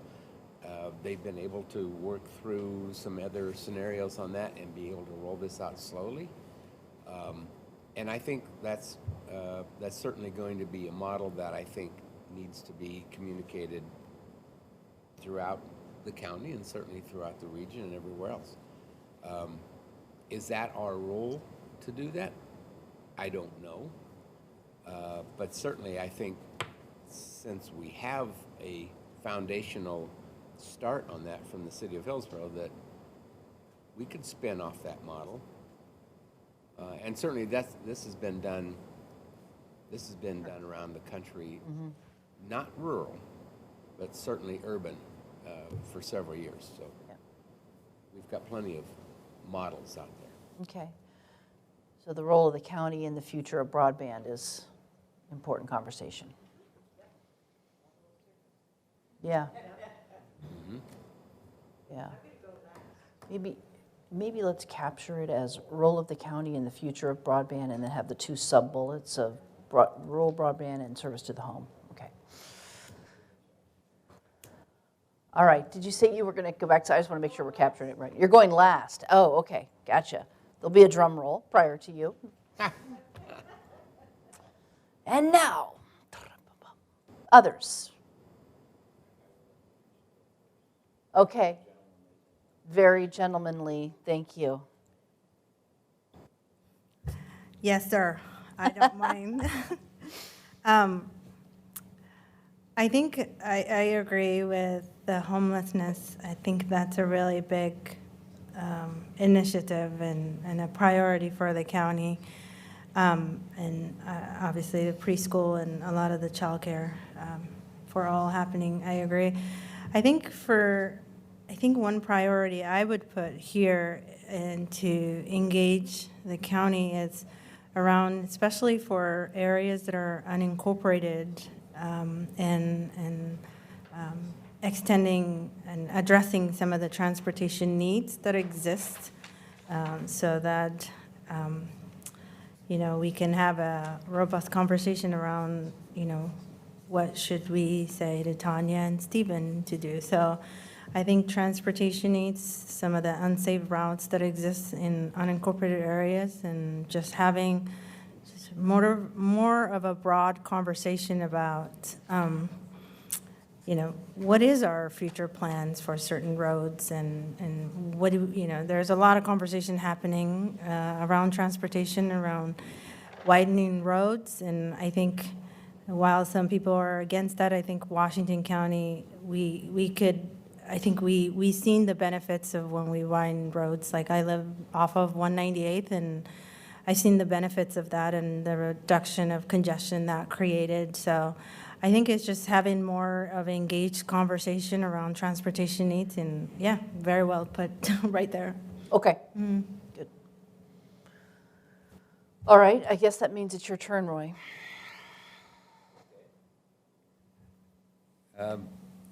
I have made it no secret that I'm not really planning any future beyond this term, but I look at what I want to work on. What is of interest to me? Because, you only have so many hours in a day and all that sort of thing. So I will get to a couple, three of those. But in regard to the rural broadband issue, this to me is another example of a countywide service, or it's not. And so, though I deeply respect what Jerry's been doing, and I think it's important, and he's been leading that charge, there's a much bigger question than just the rural area. So we're either in the business or we're not, and it's broad. So what would I want to work with? I think that the key in my mind is the urban service issue. It's got to be there. Either that, or I feel like I'm just punting the football down the field and not doing anything. It's just not playing the game. And that's going to take it's going to take a lot of time, and it's going to be a dedicated bunch of folks who are going to look at a lot of issues and frame it up. So that's one that I want to look at. Another one, which is a new one, which I haven't brought it up around the table, is our housing authority. I did mention it to somebody, I think it was you, Tanya, a little bit. That has gotten to be an awfully complex organization. In other areas, our neighboring city to the east, Portland, they have something called the Portland Development Commission, who does that sort of work. Home Forward now. Yep, Home Forward, that's the new name. And if Comey were here, in fact, I had this conversation with him, and because he was going through some interests I had. I said, this has gotten well beyond the ability of this board really to provide the expertise. So to me, if I had my druthers, we would be the governing body, but we would have a very technical group who really ran the operations. You'd probably make him a CEO of the housing, and there's a lot of business questions around housing. He's, again, I hate to use the term, he doesn't have a sustainable program, and he admitted that to me. You can't take and buy watermelons for $1. My old example is in business, and sell them for 90 cents and think you're going to stay in business.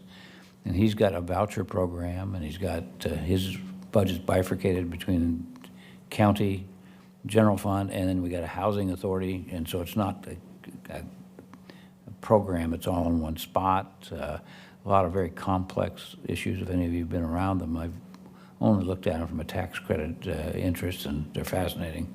Take some very smart people to figure out how each of these projects runs and how to make them profitable, so that we're not sitting there saying we came for a period of time, we served, and sorry we gave the next generation this whole pocket of problems. So I think the board ought to spend some time on that and say, well, what would be a best practice in the Housing Authority and how it would work? In my last one that I brought up, and I've not lost sight on Clean Water Service, I've had a lot of involvement with them. They've got some little issues from Treasury to other things that they need to deal with us on. But the last one is term limits. I brought it up around this board. In my neck of the woods, it became very popular in the cities. We've got them in Tualatin now. We've got them in Tigard. We have recently in Beaverton. We have Adam in Hillsborough. And I would rather have this board drive that discussion. I've been asked about an outside discussion of it, and I brought it up, and some who would like to drive it would like 8 years, and I've heard some comments around this table, what's 12? I mean, I'm not married. I don't care about that. But I think that if we have a citizen initiative that not only is costly to them, but they're going to frame it the way they're going to frame it. And to me, it's just a matter of saying, I mean, I look at everybody around this board presently, other than one new one who's just starting, but all of us have had a career a long time. And, 8 years from now, is anybody going to be here? I don't know. I mean, but I would like us to take that issue up. So that's what I would want to spend my time on. Okay. So board-initiated conversation on term limits. So Pam, you went, you're good? So, yep.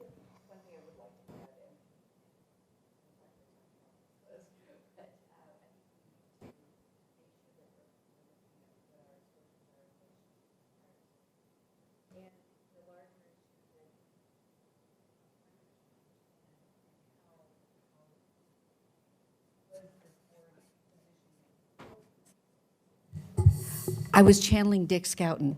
I'm sorry, I was leaning back and not talking in the mic. So, with all due respect to my friend, the fire safety issue, and then also the larger issue of climate-related approaches that I think this board needs to tackle. And I look over to Tanya and say, I recognize that we are so thin right now with staff and the work that we do. So I say that with that caveat as well. Okay, great. All right, who plays the drums? We promised a drum roll. Oh. I think you're up. There we go. Thank you, and the clerk comes through again. So I want to start with a bit of recognition. I am really thrilled that the board has navigated through this global pandemic informed by science, and the board and the agency adapted and pivoted in an incredible way. And we're still making that transition. Here we are today in person. I hope that we will maintain that flexibility as we proceed through the quasi-unknown through the remainder of the year as kids get back to school, and will there be flare-ups, and how do we support employees in returning work full-time, on-site full-time, or however we define on-site full-time now. And so things are different now, much more flexible work environment and so forth. With regard to coming attractions for me, the good news is the plate is very full. Of course, I have a list. I've been tracking my progress towards accomplishment because that's how I think. Thematically, this agency is very important to me. You've all heard, I've lived here in Washington County for 31 years. It's my chosen home.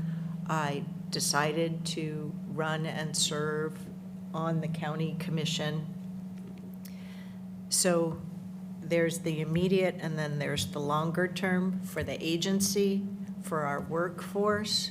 Our workforce systems continue to evolve. We need to invest in them. Now I'm getting into the details. But also the theme of community need is first and foremost for that. So just The other thematic thing for me is supporting working families. And that comes into aspects of childcare, mental health and behavioral health, opportunity access is part of that. That's where you hear me talking about workforce training, contracting. With regard, sorry, one of the things I forgot to mention is we've been through a tremendous year and a half, moving through multiple crises. Gee, wouldn't it be nice to go back to more of the way things were in 2019 from the standpoint of, we're operating from a planful standpoint and taking on those things that we consciously want to take on and have a little less of the external environment determining what our focus needs to be. I don't know. Hopefully we'll get there. I mentioned that. Community engagement overall is very important to me. I'm really proud of my colleagues in supporting the new engagements that we've had, gaining for the first time ever community engagement on our proposed budget. We just had 20 people come and testify during our budget public hearing. We've not had that before, right? It's like, yay. We're moving in the right direction. Are we where we want to be? No. Have we defined where we want to be? No. Have we necessarily staffed ourselves to do a good job? No. But at least we've kicked off the journey, and I'm really proud of all of you for doing that. Community engagement for the strategic plan is really important to me. The Affordable Housing and Homelessness Program is important.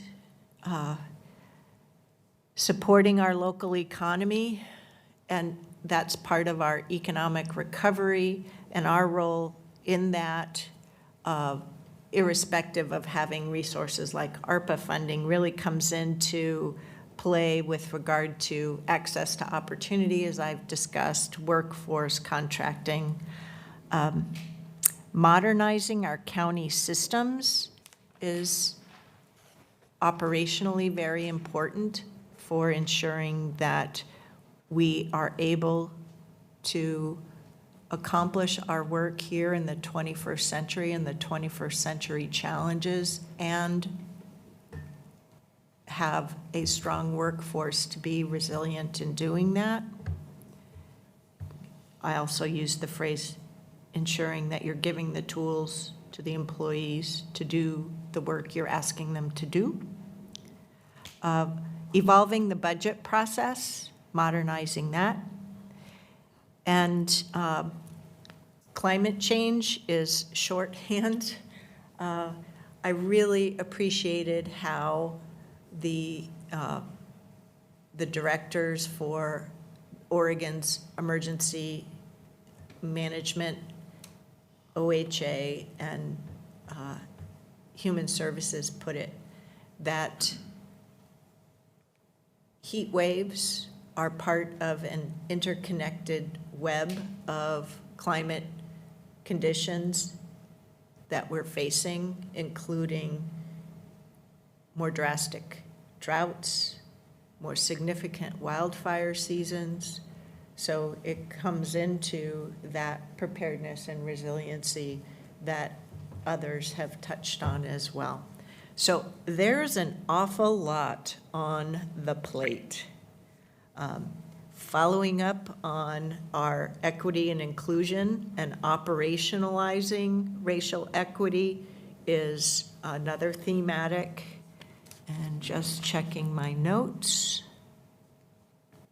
The one last thing I haven't mentioned, or two, community corrections and life skill training is part of that community need. And then also under climate change, we talk often about responding and being prepared for these climate conditions, but this is where the state habitat conservation plan comes in. It's not just about forestry, it's our role in supporting the species, not just the humans. I forgot to mention there it is, facilities strategic master plan, because that encompasses courthouse, CAT, all the financing plan for these multiple capital needs.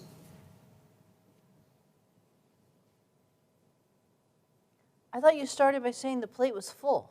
I did. Isn't it? It is a full plate. And Yeah. of course, on my list also is the executive review, so. Gotcha, And and the we've got county that on the fair. parking lot over here. Yes, Pam? I'd like to add one more, and I don't, when I approach this is what's on top of my mind. Yeah. I think that was the assignment. But the other thing that I'm aware of, that I think I want to make sure as a board we support, we've hired a new team, frankly, at the executive level, and it's my estimation that Tanya's been doing a great job. She is looking to the future for the leadership aspect and the entire employee base here at the county. And so I want to make sure that as we work through this Design the Future initiative, that there is support for that as well. So I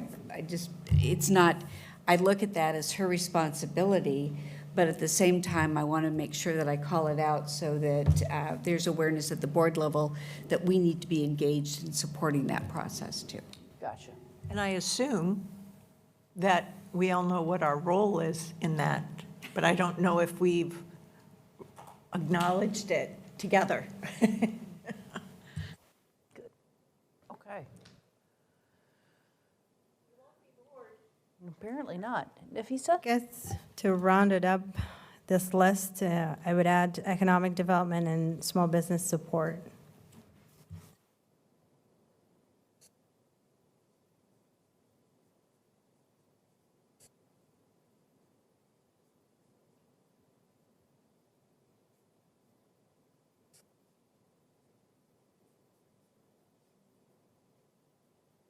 I'm not sure I know what that means in the context of what the county does, and that goes to county services versus city services versus what we can add value to and so forth. So should we frame it as the county's role in economic development and small business support, kind of as a conversation? Is that what you, or did you have something else in mind, Nafisa?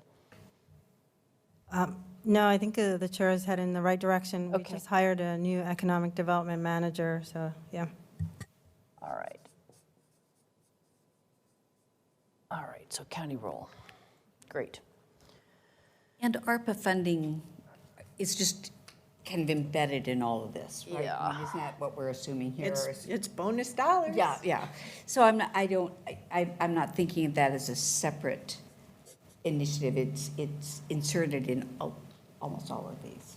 Yeah. ARPA? Yeah. ARPA funding as kind of a mechanism for some of these. Exactly. But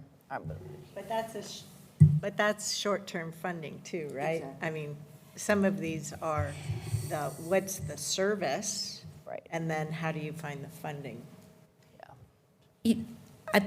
Another comment I'd just like to make is that I've been reflecting a little bit as we look at re-elections and those types of things. I've been reflecting on my own term here.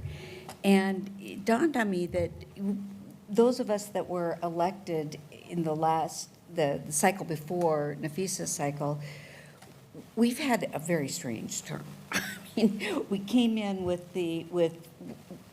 one set of rules, and it's like everything changed. And I don't think that over the course of our term, we've had a very normal, if you would. And I look back to Roy to say, is that the case?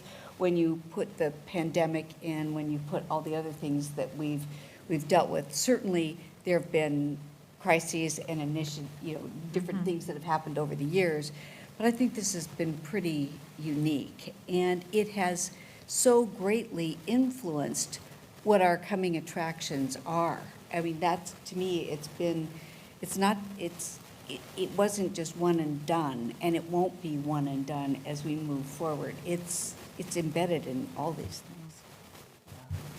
I forgot one thing, I but, don't really have room for it. I'm no, transportation is up there. Yes. But it's bounded as only in unincorporated areas.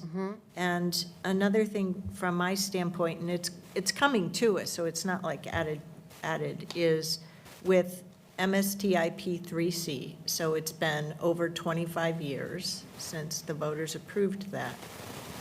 And we've learned a lot more, definitions have changed, da-da-da-da-da.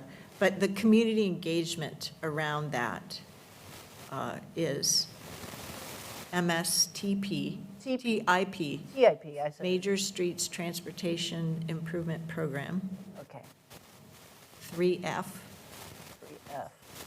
community engagement.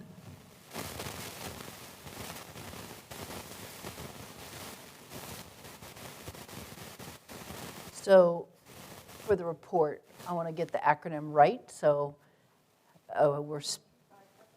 you've got it? Okay. Okay, perfect. I just want to make sure that it'll make more sense if we spell them out. Okay. Oh, it is. It's on, okay, gotcha. You don't have to worry. I have to worry. So I want to get it right. All right, yeah. Okay. Anything else? I will make room. I have more paper. I was kind of being smart. So I guess what I would want to know from you all, as you've heard your colleagues say, this is, what's on my mind, what I care about, what I want to work on.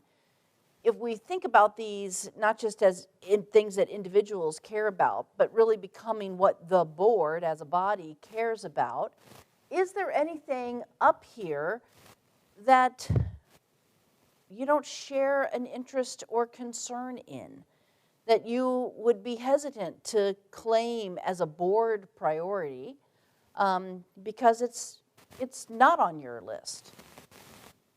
Yes. Are you still interested in marijuana tax revenues? Yeah, we've had conversations It- last week. Just yes is fine. I just don't want to lose sight of something. Yeah, that's good. Is that something I should put up here? Well, it's already on the board and initiatives If it's on your list. current initiatives, we don't need to repeat it then. Okay. Okay, that's fine. Yeah, All right. marijuana tax policy investigation. Okay. Yes, so I'll, just like we were saying earlier, you have to say what our assumptions are. So my assumption is that anything that's on your list stays on the list until it's accomplished. And then we don't need to restate it on this new list of things, if that makes sense.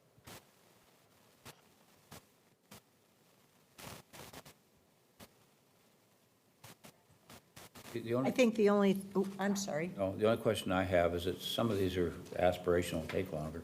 Is your intent to look at 1 year or 2 year?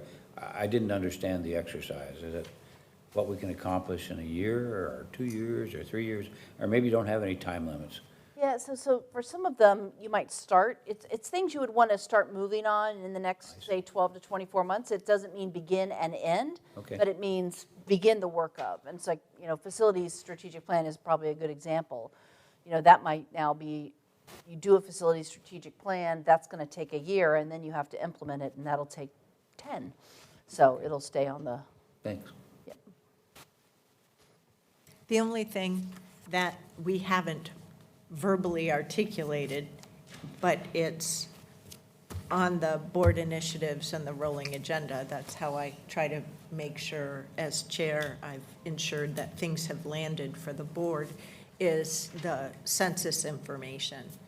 And I'll say that one of the things I'm looking forward to with that is because it provides us with the opportunity to learn more about what constitutes the demographics of our community. So to me, that's energizing. Don't we have some districting? Yeah, there are rules that if, we have a board adopted policy that if the population in any district is over like 3%, then we need to go through adjustments. That's very common in local government. And I've been through it as a Metro councilor. My district was way out of bounds. Are you looking for it in the board? No, what I'm looking at now is, Is stuff. I know I should have maybe had all of these I memorized, but maybe I didn't. So, not really. All these things on your list here. The only thing that we haven't, What's new up here? I mean, that's what I would, like, so it seems like the term limits and kind of, that seems brand new. yeah, well, in terms of listing it out, it's been mentioned in places, we've just never talked about it as a board, and if we're interested as a board, right, is Yeah. a majority of the board interested in seeing that land through our, if I call them our current processes, right? So there's essentially overarching category of interest for most of these things on your existing list of priorities.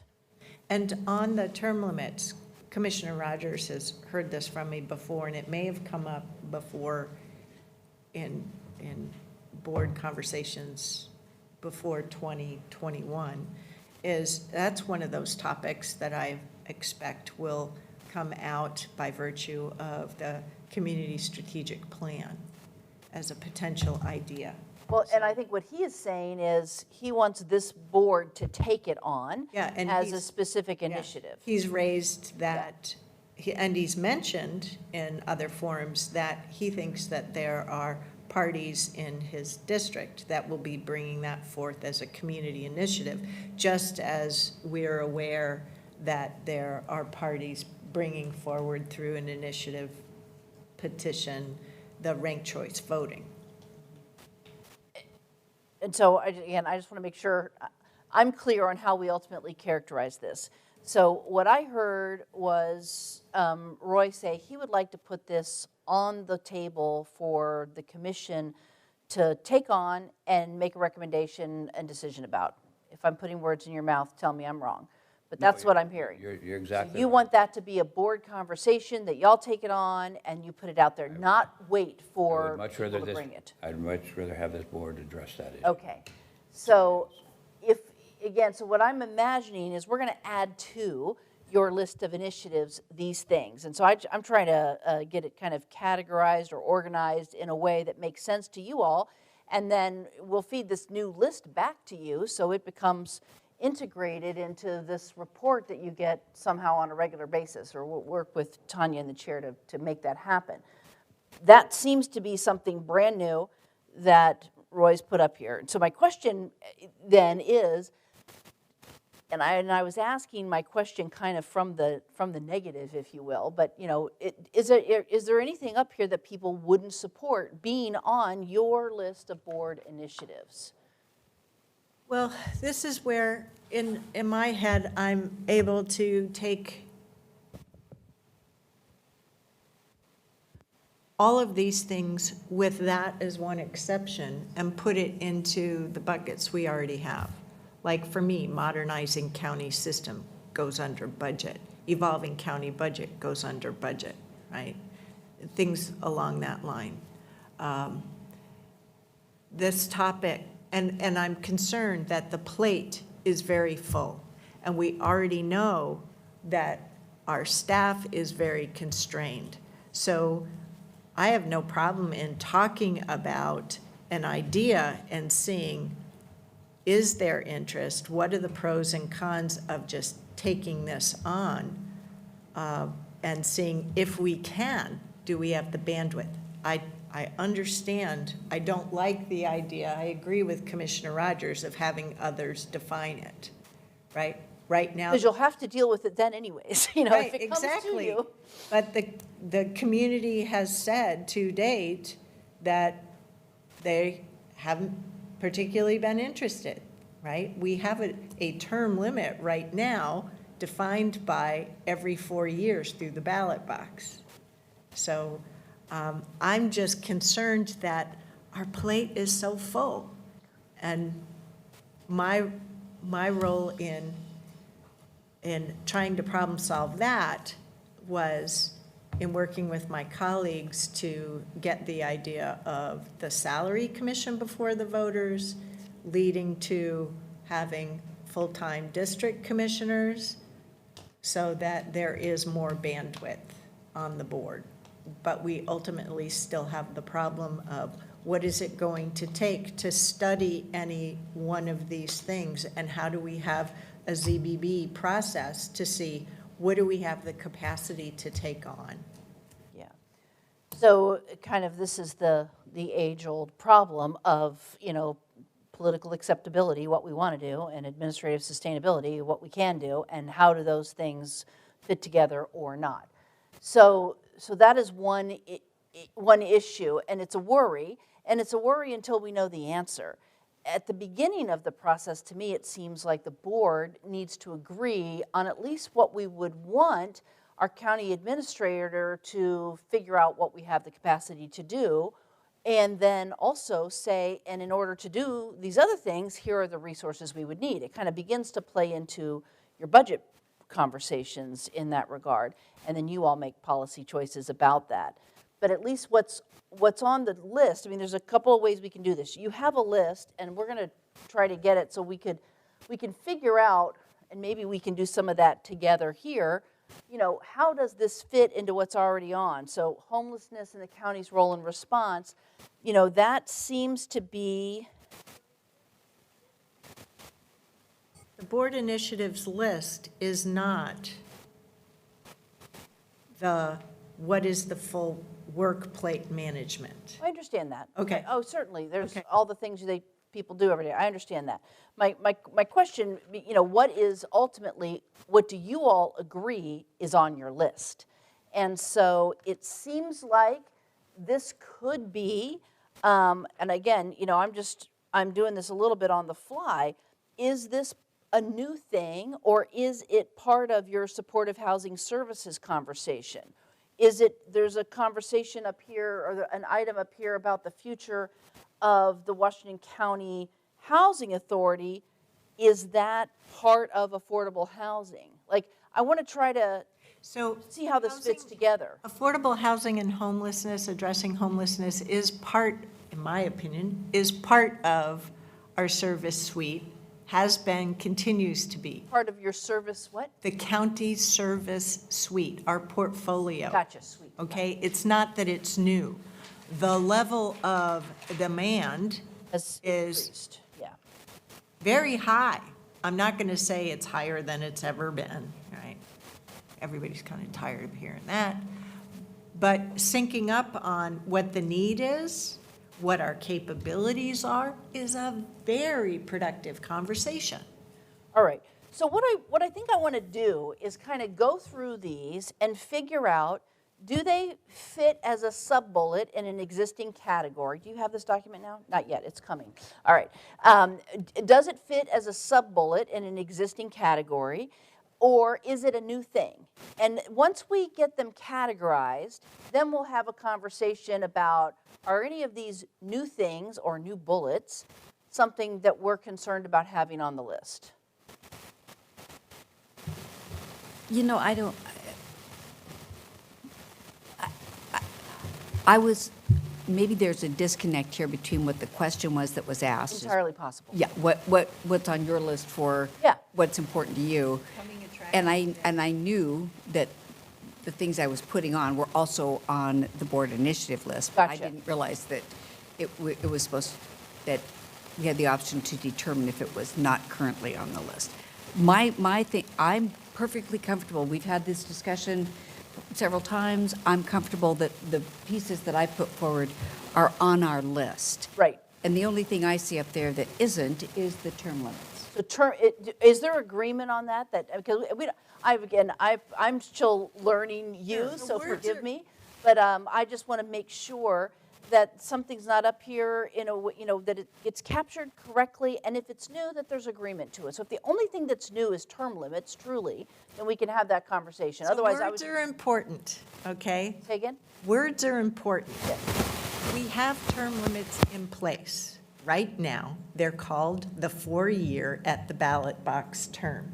What this proposal is do we institute or consider instituting a charter-specific, a charter-specified term limit? Sure. So I'm totally open to having the discussion and understanding what it would take if the board chooses to take that on. I don't have a problem with that at all, okay? But I want to be clear, I've served with term limits, 12 years. I happen to think 12 years is a really good standard of art, as opposed to other timeframes. But does that mean that we want to empower, are we asking the CAO to take on yet another thing, to go and investigate best practices across the US? We have to be mindful of that. And I am fine with our discussing what it might take, as opposed to putting it on the list of ownership, influence, and attention. That's all.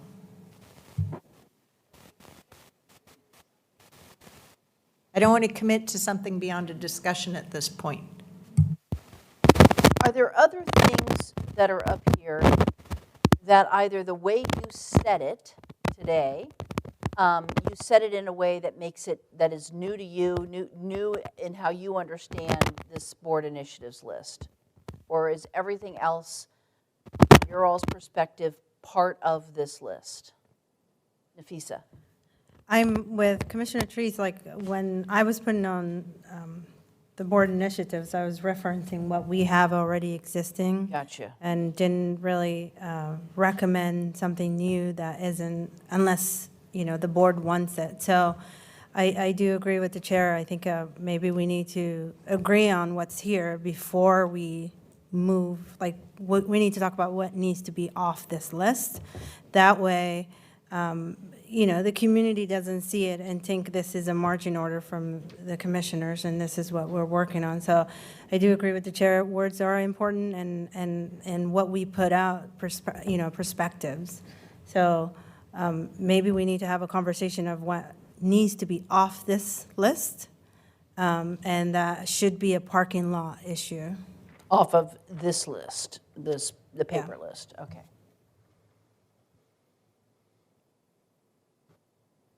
Anybody else? All right. So do we want to put that out there as the question? Is there anything that's on this list that you would want to stop doing, not spend time on in the next 12 to 24 months? Is there a point where we're asking it's already being done? Or that there's an in-process piece. I look at some of these things like transportation needs in unincorporated areas. I believe that that's being covered in land use and transportation. I know Nafisa, and I support this, wants to highlight those needs, but I think that the process is in place. The workforce systems were in place on that one, is my understanding. The community engagement piece, we've got plans underway and a work plan around community engagement. And so I'm thinking that, but that's not the case necessarily around rural broadband. It's not the case necessarily around the child care arena, because we're still in an investigative process. Okay. So to me, that's kind of the point where there might be a line. What are we currently doing versus what are we investigating and determining what the funding opportunities are going to be, what the capability is, those types of questions. So that, the very last box on page 4 of this report has the marijuana tax policy, rural broadband, a trail, and then the childcare and early learning expansion. So at least 3 of those things that you just mentioned. So again, interpreting this and understanding it, what you're saying is, this is something one person is interested in and is pursuing. We could add the term limits conversation there, but I think these come then with a question to the rest of you. Do we want to take this on as a shared work plan item? Or is this truly just an interest of an individual commissioner? And if so, how is that supported by the organization? The only correction I'd make is that it might be multiple commissioners. Gotcha, Yeah, okay. I think I have no problem in our having the conversation about homelessness and the county's role and response, right? Some of these would be useful conversations. It says term limits, board initiated conversation. That's a great conversation to have. So I'm trying to figure out,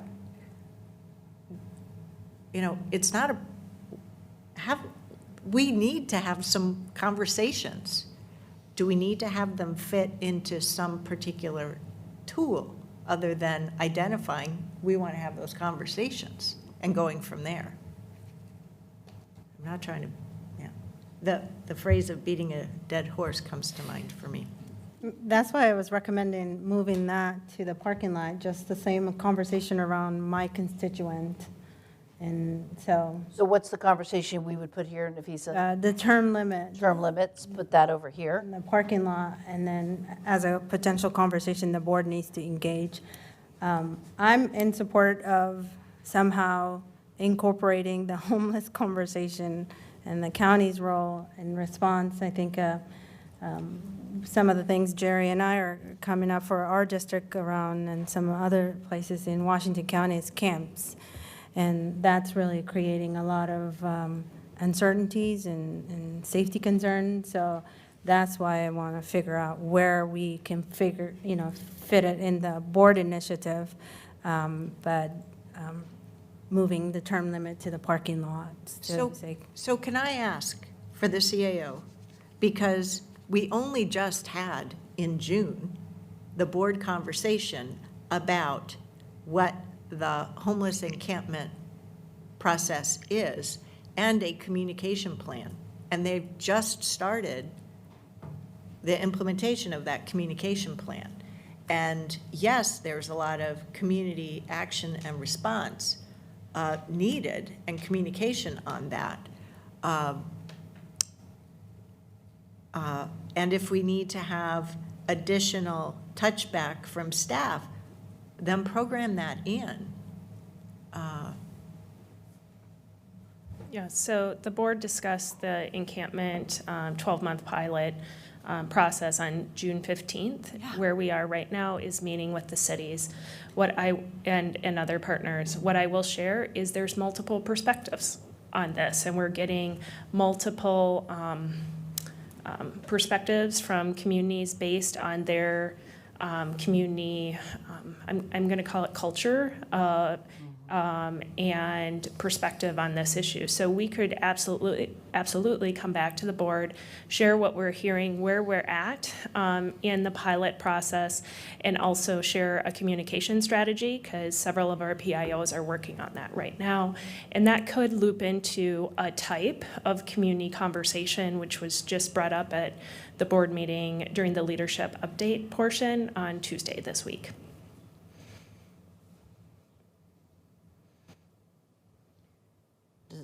So does that, again, like when I'm looking at this list, it sounds like this issue needs to be on this list somehow, based on what I'm hearing. I'm processed out. I'm sorry? I'm processed out. What does that mean? I think it's already part of, we flagged it for our CAO, it's part of the being integrated into the rolling agenda. That's all.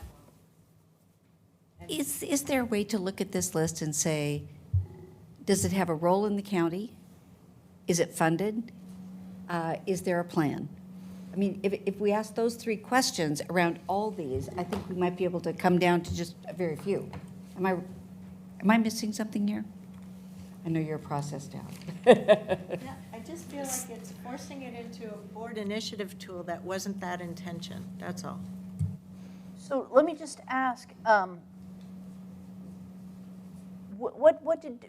did you imagine this conversation happening then, with people bringing up new initiatives that how would we capture I them? didn't. So can I make a For suggestion? board initiatives. Yeah, when I started this, it was, to me, I thought the conversation was going to be, what are some areas that are going to be almost top of mind, driving us to have continuous conversations? And when I said homelessness, it's because, first of all, constituent responses, that is certainly leading the topics for the last several weeks and will continue to lead it. And the reoccurring question is, what is the county going to do about this? And when we respond with, well, we've adopted the shelter in place, that doesn't work. They go, well, what is that? And what are you going to do about these camps? It's kind of like, we're going to blow right on by this. What are you going to do with the camps? We're going to deal with this. And we don't have a response with what we're going to do with the camps. We're trying to make them a safer place. But the neighborhoods around them, I mean, we had an attack just a couple of days ago. Those continue. The heat is going to continue to be turned up, that we are going to have to take a stronger position on what to do about this. And that's the reason I put it up there. I thought, if I had one thing, It'll be on your agenda, yeah. it would be that's going to drive a lot of our attention and a lot of our resources. That's what I thought we were going with this.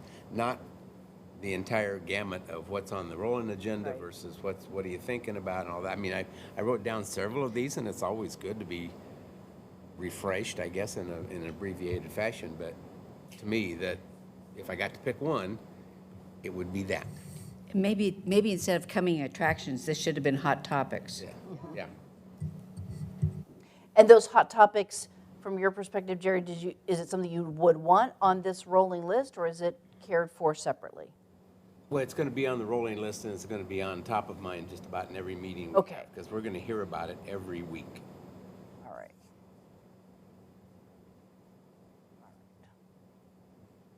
It's not going away. Not having it on the list won't make it go away, huh? Okay. All right. So let's do this. It's about 11:30. Is it too early to take a lunch break?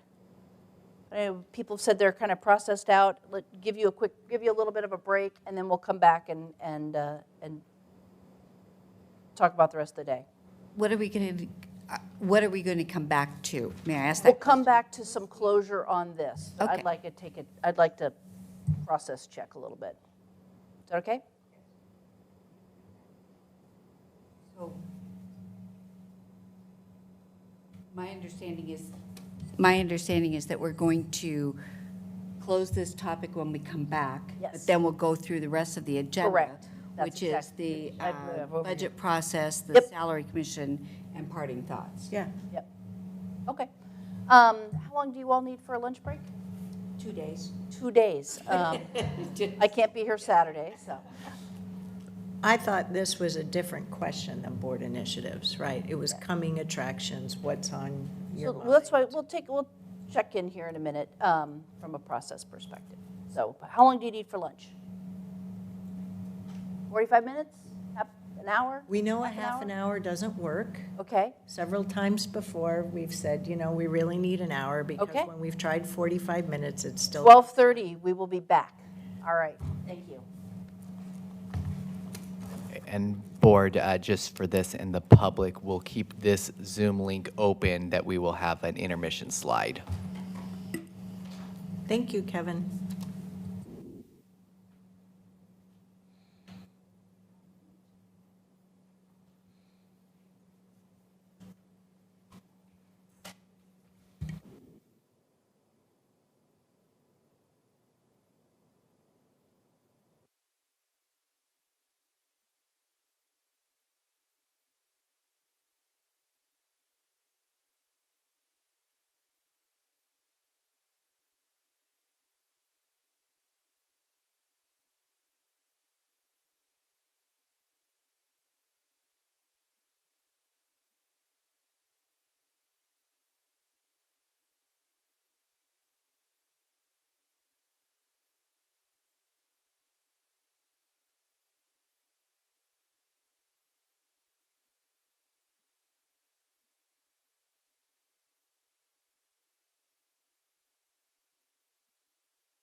a delicious and nutritious lunch.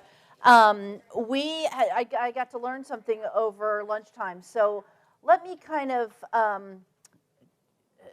this helped for me. So one of the things that when you jump in with a new group, sometimes you don't understand all the processes that you have and the procedures that are in place. And so I now understand that there are 3 kind of tools that you all have as a board. The board initiatives list is truly those things that you all have kind of accepted kind of ownership of. The rolling agenda are the things that kind of come on and then roll on to, I'll use that phrase, to Tanya's plate to bring back to you all as progress is made. And I guess the homelessness is kind of an example of that, where it's rolled on and rolled off. And then you have your roundtable plan. And those roundtable plans are, kind of conversations about meaty topics that you all have planned throughout the year. In going over the lists that's up there, one of the things that Tanya said was, I now know what's on top of mind for people, kind of where their head is and what they're thinking. So there is really nothing more that we need to do necessarily with that list. What I did was I came back to this rolling parking lot, which is today's tool only, since it has the rolling term in it, and kind of I've gone through this and say, okay, how are we going to process these things? And I added term limits to this list because the homelessness issue was clearly kind of being cared for in the rolling agenda list. Term limits, we're going to say, needs to come back to a future roundtable for the board. And then just let me hit this list really quickly now so you know how we're going to care for this. We can still add to it if things come up. So just to put it, to make sure we all on the same page. The full-time commission and the language conversation about my constituents, we're probably going to touch on that when we talk through the salary commission issue because it kind of rolls together with that. Service levels and urban services is clearly a future roundtable, and so that needs to get scheduled. The community engagement compensation, also a future roundtable conversation. And then today, before you leave, I'm going to ask you for volunteers to be part of the evaluation process for one of the 3 employees that you all have responsibility for. So you have kind of some time on that. It needs to start in September, but we want to make sure we get people assigned, basically, to work on those. So does that make sense in terms of how we handle that conversation and then me understanding the tools that you have in place? Good. The one thing that I have suggested is on the board initiatives tool, that be something that's really shared by the board leadership. So when I say that, I mean both the chair and the vice chair, sorry to volunteer you, in partnership with Tanya to really be processing and tracking what the board has owned as their initiatives. So that would be more of a shared responsibility than something that the chair only is tracking. Does that make sense for folks? Okay. All right.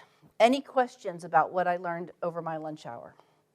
Are you all in a good place then with the conversations that we've had and we can move on? Awesome. So we are going to turn it over to we're going to talk about the budget process. And we're going to tee that off, I think, with the presentation. So I'll give it to Tanya and then she can give it to whoever she's giving it to. It feels like we just had these budget discussions, but it's important to come back at this point to talk about budget process. Budget process is really an ongoing process, and to help kind of set the stage, and this connects to some of the conversation we had today about ensuring that we have sustainable service delivery and revenues and expenditures to meet those community needs. So to help set the stage of the conversation, Jack is going to give a very short, just kind of grounding of financial forecast. Where are we at? So it just helps remind us where it's been mentioned today that we're in a cut scenario, but how that relates to the numbers so that we're just beginning this budget process and outcome discussion with the same footing. So it looks like Jack is getting set up. Okay.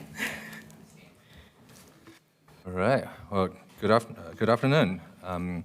So what we have showing on the screen is a 5-year financial forecast that is required in the county's charter.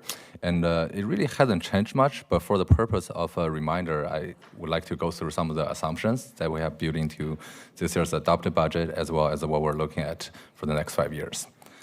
So we're going to move on to the next slide.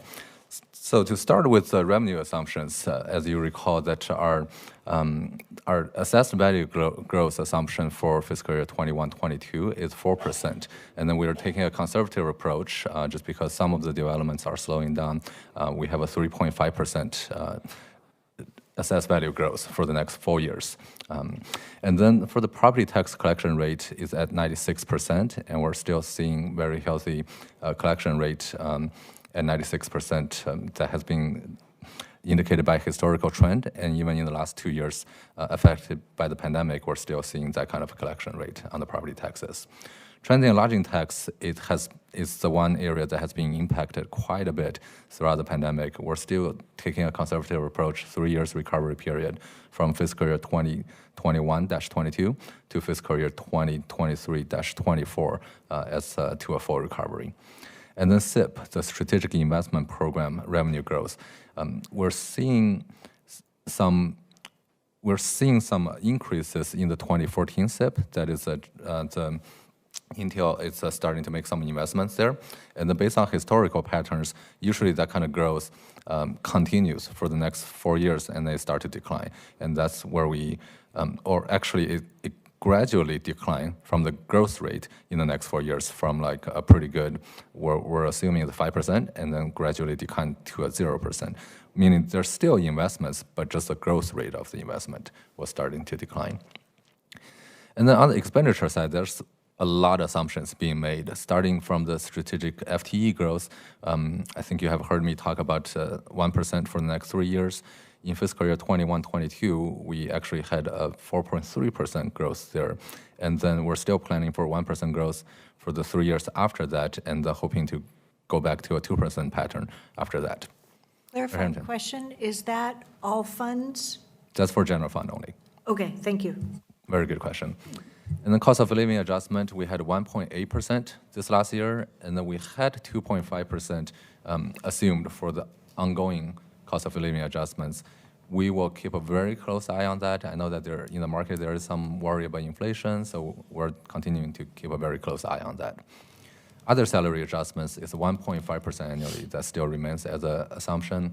Health benefit rate increase is 4% annual increase that we're assuming. For fiscal year 21-22 and fiscal year 22-23, the PERS blended rate is 22.73%. That is a rate that has been determined by the PERS board, which remain constant. Now, the fiscal year 23-24 and 24-25 PERS blended rate is a variable. Actually, PERS board is meeting tomorrow morning to discuss the potential of dropping the assumed return on the PERS portfolio. They're currently at 7.2% investment return. That's the assumed rate for the future.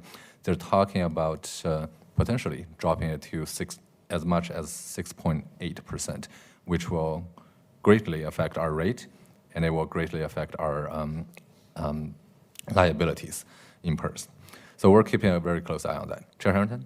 Since I'm still catching my breath on those rates, are those higher than they've typically been? So you're talking about the blended rates? The blended rate, yes. So what we assumed, so this 26.16% is the worst case scenario that we kind of played into the, assuming that they go with the 6.8% rate. So what was covered in our adopted budget was 24% and some change. So it's definitely higher. I'm just asking a general question looking back over the last 10 years. Are these historic highs, or are these just in the general range? These are absolutely historical highs. So we're still climbing the PERS mountain until it can start to decline. Okie dokie. Thank you. Absolutely. Thank you. And personnel services actual spending, we're continuing to assume 96%. Material and services actual spending, we're continuing to assume 90%. And we're actually, looking at our actuals, we're doing good in those areas, definitely living within those constraints. Expenditures reduction rate, we're still assuming 2% for the next 2 years, and then 1% for year 3, hoping to go back to a more normal pattern starting from year 4. So those are, and we can make the slides available for the commissioners. And the next slide is what we're looking at, the fiscal year 2021 ending fund balance. As the year has finished from a calendar perspective, there's still a lot of accrual activities that's happening to close out the year, and that usually takes a couple of months. That's why this is still, at this moment, a projection rather than the final number. Usually by October, we have some pretty good idea on where the year is going to end. So it's still a very good news. Just looking at the trend that we're tracking right now, the general fund ending fund balance at the very bottom of the slide is showing a percentage of 20.6% compared to the net revenue. And looking back to the adopted budget, we were assuming about 19 and some change percent. So there's about a percentage of good news of the ending fund balance to start the next fiscal year. So this is really a summary of everything I have listed. The green highlighted ones are the ones that has changed toward a good direction. Our ending fund balance, we were assuming 19.35% as the adopted budget time, and then we're projecting to be at 20.6%. And you can see by comparing those numbers, that's about $4 to $5 million right there. That will help general fund in the new year. The concerning news is obviously the PERS rate. We were assuming 24.93% for the 2 biennium after this biennium. And then the worst case scenario will be 26.16% that we're looking at. So nothing much has changed very much, which brings me to this graph that you're all very familiar with. Commissioner Willie. Yeah, can you put that PERS differential into dollars? Yes, I can. I just don't have it with my fingertip right now. I can follow up. The difference between 24.93 and 26.16, what's the real dollar delta there? Absolutely. He'll take. I'm on, yeah, thank you. Yeah, and our general, I'll get back to you with the exact number. Yeah, no problem. Yep. So that brings us to our 5-year projection. As you can see, that the graph honestly has not changed much from the adopted budget, and it did get lifted by about 1 percentage point for each one of those future years because of the ending fund balance is projected to end a little bit better. So we are still anticipating, as long as all of the assumptions, some of them are uncontrollable by us, some of them are controllable by us, as long as those assumptions remains intact, we should be able to continue to operate within the board directed 15 to 20% ending fund balance. So that concludes the quick refresher on the 5-year forecast. I'd be happy to answer any questions. The only comment that I would make, and I understand that, whatever you're projecting, you're just making assumptions. And you have such a large list of them, and I understand why. It would be interesting if you put on your sorcerer's hat and said, what would be the ranges in the event that these things didn't come pass? So what I normally see in forecasting is that, gee, here's what we think, it'll be 3, but if it's 3.5, PERS is a good example. You see PERS note in the audit report. If it's 3.5, this is what it really means. If it's 2.8, this is what, and I know that's another assumption to pick the range, but Jerry's question was a good one in terms of what's that mean, but there's a whole bunch of factors. What does that mean? So if there was some sort of calculation that you could see the range of change, would be interesting. So would it be possible for you to identify what different scenarios you would like for him to address? And then I can do it right now. You could do it, oh, okay. I can do Now it or right now. later, that's- If you go back to your assumptions page, This one or the words? well, the words, yeah, the words ones would be fine. That one, sorry, but my eyes aren't quite as good as they could be. No problem. Do you want to look at the revenues first or Oh, no, the expenditures? second one, yeah, on the expenditures. Well, you could do it on the revenue side too, but on the expenditure side, since you're just there, real quickly, if the cost of living adjustments, I know we have some capability, but you're in collective bargaining, so it could be a slight variance in the strategic growth, the FTE growth. What if we went up or down on that just a little bit? What does that mean in terms of total dollars in a budget? I mean, I could go through all of them. The salary adjustments, that might be wishful thinking, that 1.5. when inflation rates are going to start taking off and you're telling people you're only at 1.5, that might be a little difficult. So, I mean, we can go through each one of them, but I'm just wondering what that impact would be, much as Commissioner Willie was saying. What's the impact of that? What's the impact of a variance? Well, what I'm trying to ensure is that we don't end up with accommodations and permutations that are just infinite. So Oh, no. that's all. Yeah, no, usually on a range, you might have a 0.5% one way or another. Yeah, Not absolutely. much. Just trying to understand what that means.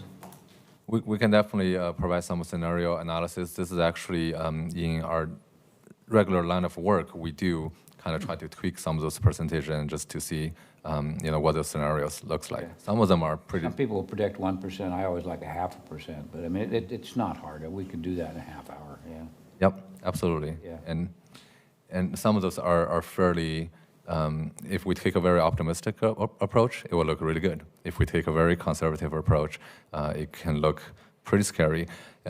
So just for clarifications, usually what we include in the adopted budget and what we present to the board is actually what we consider the most probable outcome that will comes out, still with some conservatism. As you can see, that our ending fund balance is ending slightly better than what we projected, which is actually the good place to be, because otherwise I would be having the conversation with you to say, okay, where are we going to find $4 million to plug some holes? So that's our strategy there. Yeah, very good comment. Thank you, Commissioner Rogers.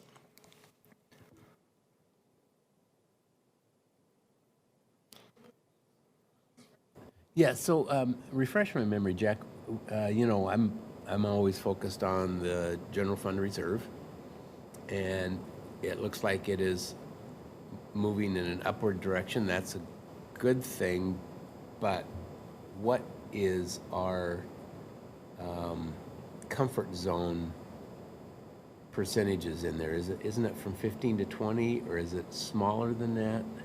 Yes, so in this graph over here, the orange line at the bottom kind of provides our minimum level of, Okay. yeah, and then the green line is our goal of 20%. So you can see that based on our projection, we're anticipating if everything holds true, we should be operating within that range. Okay.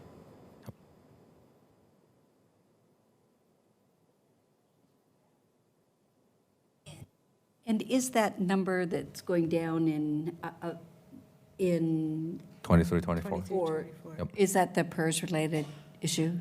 That one actually is not particular PERS related. It's more MSTIP related, because the backstory is that we bonded against MSTIP, and then by servicing part of the bond, we actually constrained the general fund transfer out to MSTIP to a certain amount and use that portion for the debt service. So the 23-24 in finance and LET's term is a year of freedom. That's when the constraint gets opened, because the debt service will be fully completed, and then that's when the general fund transfer all of a sudden go from 35 million to over 50 million. So that's where you see a little sharp drop out there. Yeah. And all of this is without any capital master plan changes. Correct.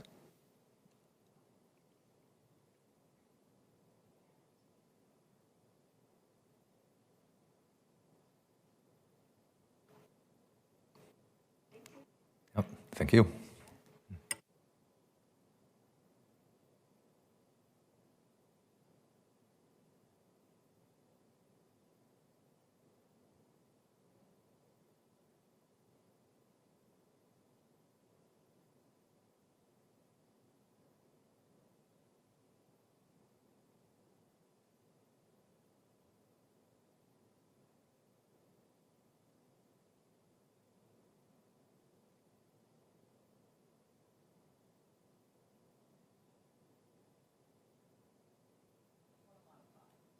I have two, but they're small. One is that we had our second year of gaining public input at the front end of what we might consider in our proposed budget. Before there was none, then we did it once, and then we did it a second time. We actually have a line. 2 points make a line. And then the other small thing is that Jack was great in having a budget 101 and then a budget 201, but some really good tutorials. And as a result, I think it helped lead towards, we actually had people come and provide public testimony in our budget hearing. So it all wraps up into community learning and engagement. Is it what I want? Heck no. And Latricia and I have been talking about what actually is meaningful community engagement and making sure there's something that the community, better understanding that the community knows how they can affect change in policy development as well as in our investment decision-making. But at least we've broken the ice.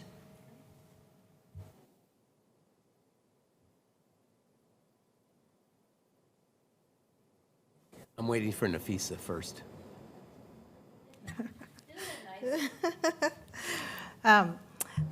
Yeah, I could go next. It's fine, Jerry. This was my first budget process. It's not my first time participating in a budget process for countywide or being a member of a budget committee. But I think one thing I like to see, or maybe multiple things I like to see, is I think while, the second year of gathering public input, this is great win, I like to see more of a participatory budgeting process and more opportunity for community to provide testimonies to the budget. I think and then also in terms of internal process, when the commissioners are getting the budget, I like to chunk it out. I think first time we've had a budget hearing, it was a 4-hour, and I think by the end of it, I was exhausted. I won't speak for anybody, but, so I think not doing a brain dump all at once, but really being methodical and having a step-by-step process of the commissioners and the chair and how we digest this information, and then give opportunity to just reflect on and then have a conversation. Is this, what is the outcome of this budget line, and how does this, what does it mean for an actual community? So I think I'm really looking more involvement into the budget and time to process and to reflect on as a commissioner, so that we're, making sure Tanya and Jack are on their feet. The internal meetings, I said kind of more bite-sized. I got the feeling what you're saying, the 4 hours too long, kind of chunk it and be more intentional about it. Okay, So I appreciate Nafisa talking about the community input, and what I'd like to see, it's not either a plus or a negative. It's really maybe moving over to the bike rack area, and that is education for me and others about what does participatory budgeting really mean? What does an activity-based budget mean? How does it compare and contrast with what we currently do, so that as we move forward, we can create our destiny, so to speak, instead of not understanding in depth what it means. And maybe I'm the only one here that doesn't get it, but I think that we need to really understand what elements of the process are, and then make our choice together. So Could we correct what was captured? Sorry. It wasn't just participatory budgeting. You talked about active participation, which is different than the concept of participatory budgeting. activity-based budgeting. Yeah. And activity-based budgeting? Yes. Yeah, so as different approaches. Yes. So That's why I wanted to make sure you weren't promoting just one. No. No, I think we need to understand what our options are Yes. as we move forward. Yes. And I think we need to communicate to the community what our options are and why we are approaching it in different ways. Yeah.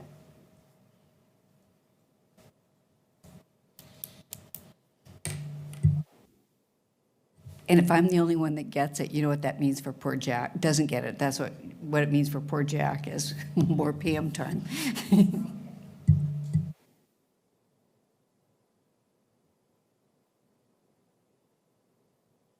Other approaches for budgeting, and then decide together what you want your collective approach to be. So that strikes me, am I not on, I'm sorry. As a roundtable, future roundtable conversation. Does that make sense? Okay. I'm just making a note. Great. All right, thank you. Other reflections on the budget process? Yeah, I'll weigh in. Thank you. I like hearing from the community, but obviously we found out that that's a two-edged sword.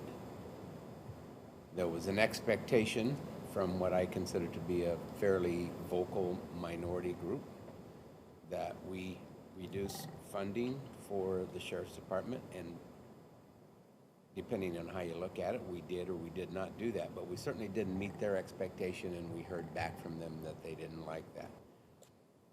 So how do we hear from the community and not communicate an expectation that whatever you want, you get? Yeah, so I capture that, managing expectations around public input, so Right. the public knows what it means to participate and what your reaction might be, okay? Thank you.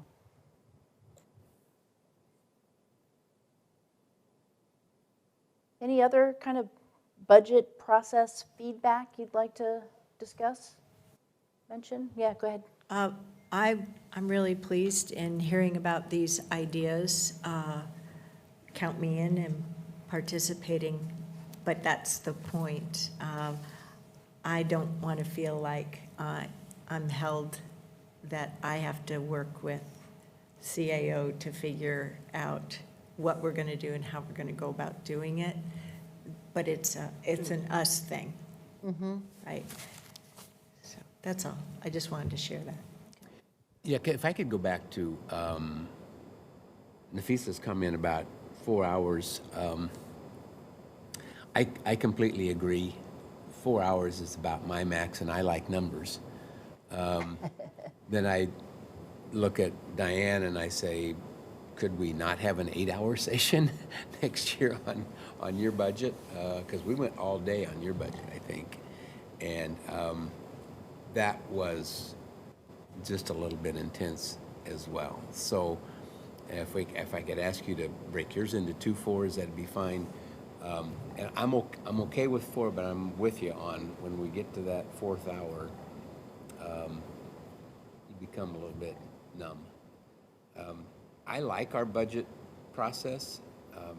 I think Jack and his staff do a great job. It is a ton of information.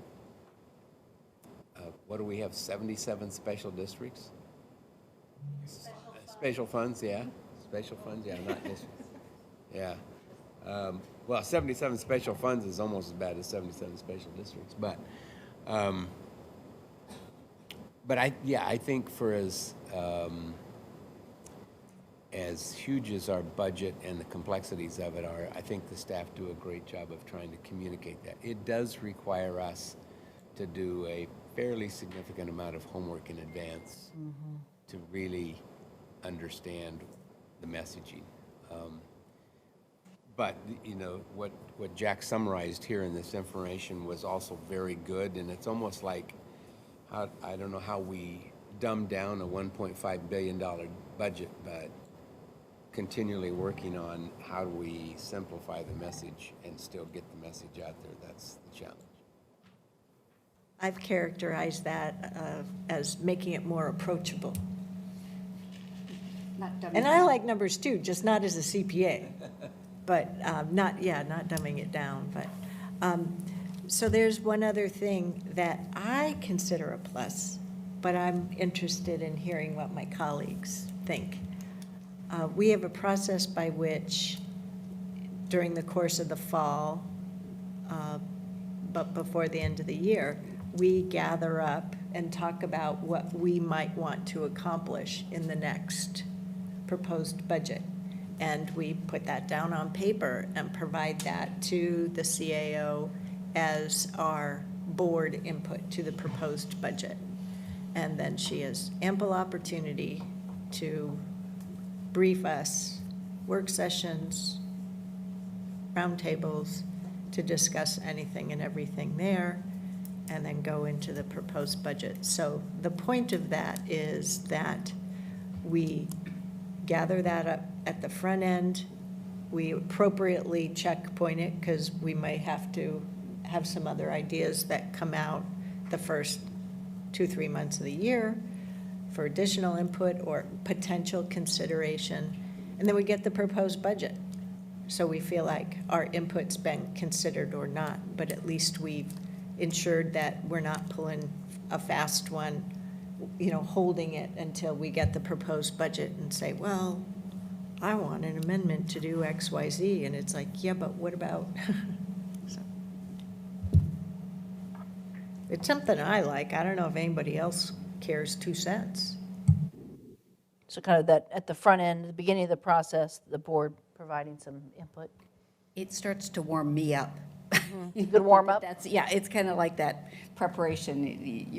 You're starting to get engaged. So that starts in the fall? Yeah. You just adopted it in June, and it's July, and we're talking about it. So you don't talk about the budget in the month of August? Is that the 1 month of the year? Or September. Or maybe September? We start to realize in October of, Oh, it's time.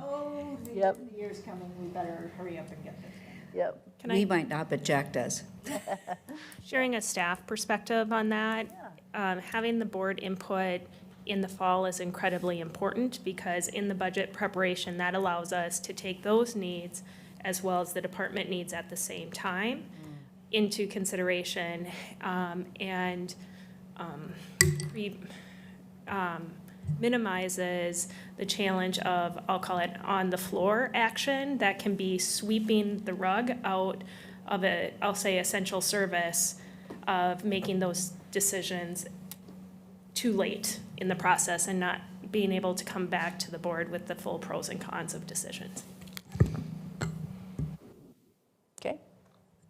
I'll make a couple of very quick little points. We can talk about this offline, Jack, but one of the things that would be helpful, you heard, there's always an expectation gap.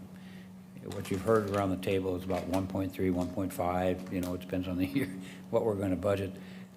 If the public was aware up front of not only the complexities, you can do that, the discretionary versus non-discretionary, I know you covered that a bit, but we don't have 1.3 or $5 billion to spend. When you take out all of the dedicated funds, it comes down. And then you start getting down to what's really controllable and what can be spent.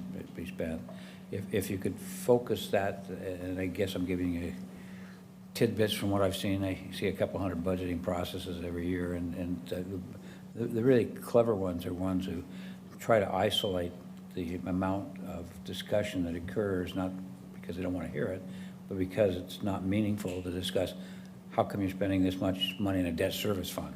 Nothing you can do. You got to pay your bonds. So if you could focus on how to get the discussion down to that level, I think you'd save yourself a lot of grief. Because I agree, people came thinking, the age-old question I've heard since day one, I was a mayor and then through this, is that you have lots of money if you just spend it right. And if you have 100 people, there's 100 rights. I mean, everybody has a different methodology of what they think is right. But when you get down to saying, here's what you have really to spend, then you get into the options of, well, if I do that, if I push the balloon out on this side, then it's got to come in on this side. So then you really get into meaningful dialogue. So that'd be my only suggestion. If I could zero in on that a little bit. This budget year, we, I think, provided the opportunity for people to move beyond the 1.4 whatever billion and really take a look at the discretionary revenue But what I saw was, well, $357 million is a lot of money. But what, through your assistance, we were able to at least share that, yes, but that has to cover running elections, handling not just your property tax bill, but all of your real estate transaction titles and all that stuff that you actually rely on. And so all these other things, so that when it boiled down to what we were talking about, and we didn't perhaps make this as clear as they might have appreciated, is they were looking for, so what do we get to play with? How many millions do we get to play with? And the fact of the matter was, this past budget year, we didn't have anything to say to them, oh, well, here's some money, and we've decided to play with it this way. So that's why it's going to be interesting to see how we move forward in having some public engagement around the budget or not. But we certainly advanced the education process just in these last 2 years, but we have a ways to go. So it's more than just that vocal minority.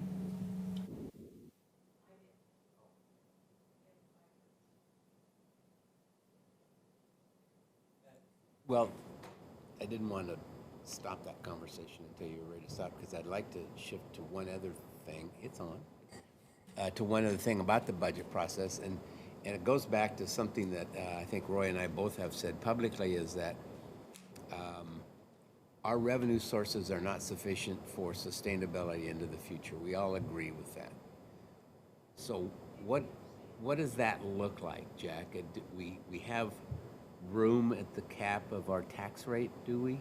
If we wanted to go out to the voters and say, we're going to increase your tax rate by X, what is that? And what would that generate? And what messaging could we put on that? Because I firmly believe we are trying to add services, enhance services, meet the demands, and the allowance is the same. And I think at some point in time, we're going to have to really take that on and have that conversation with our public. Let me see. Okay, so this microphone is on. Well, the tax discussion is a huge topic. I mean, it all goes back to our permanent rate, which is in the state's legislation to be described as permanent. So without any change of the legislation at the state level, our $2.25 per $1,000 assessed value cannot be changed. So.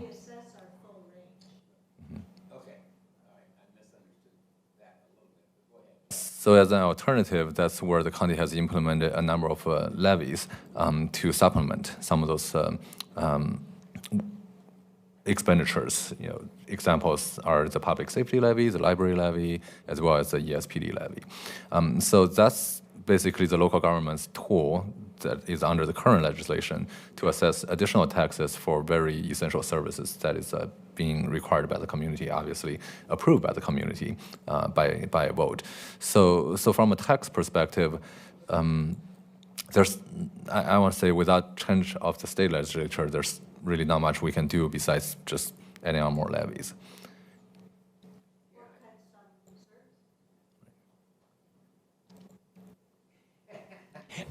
I don't know which discussion I want to have, cutting services or increasing. Could I ask a question here?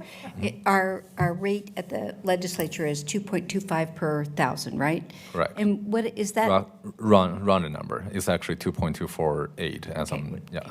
And what is that number for other counties? Oh, excellent question.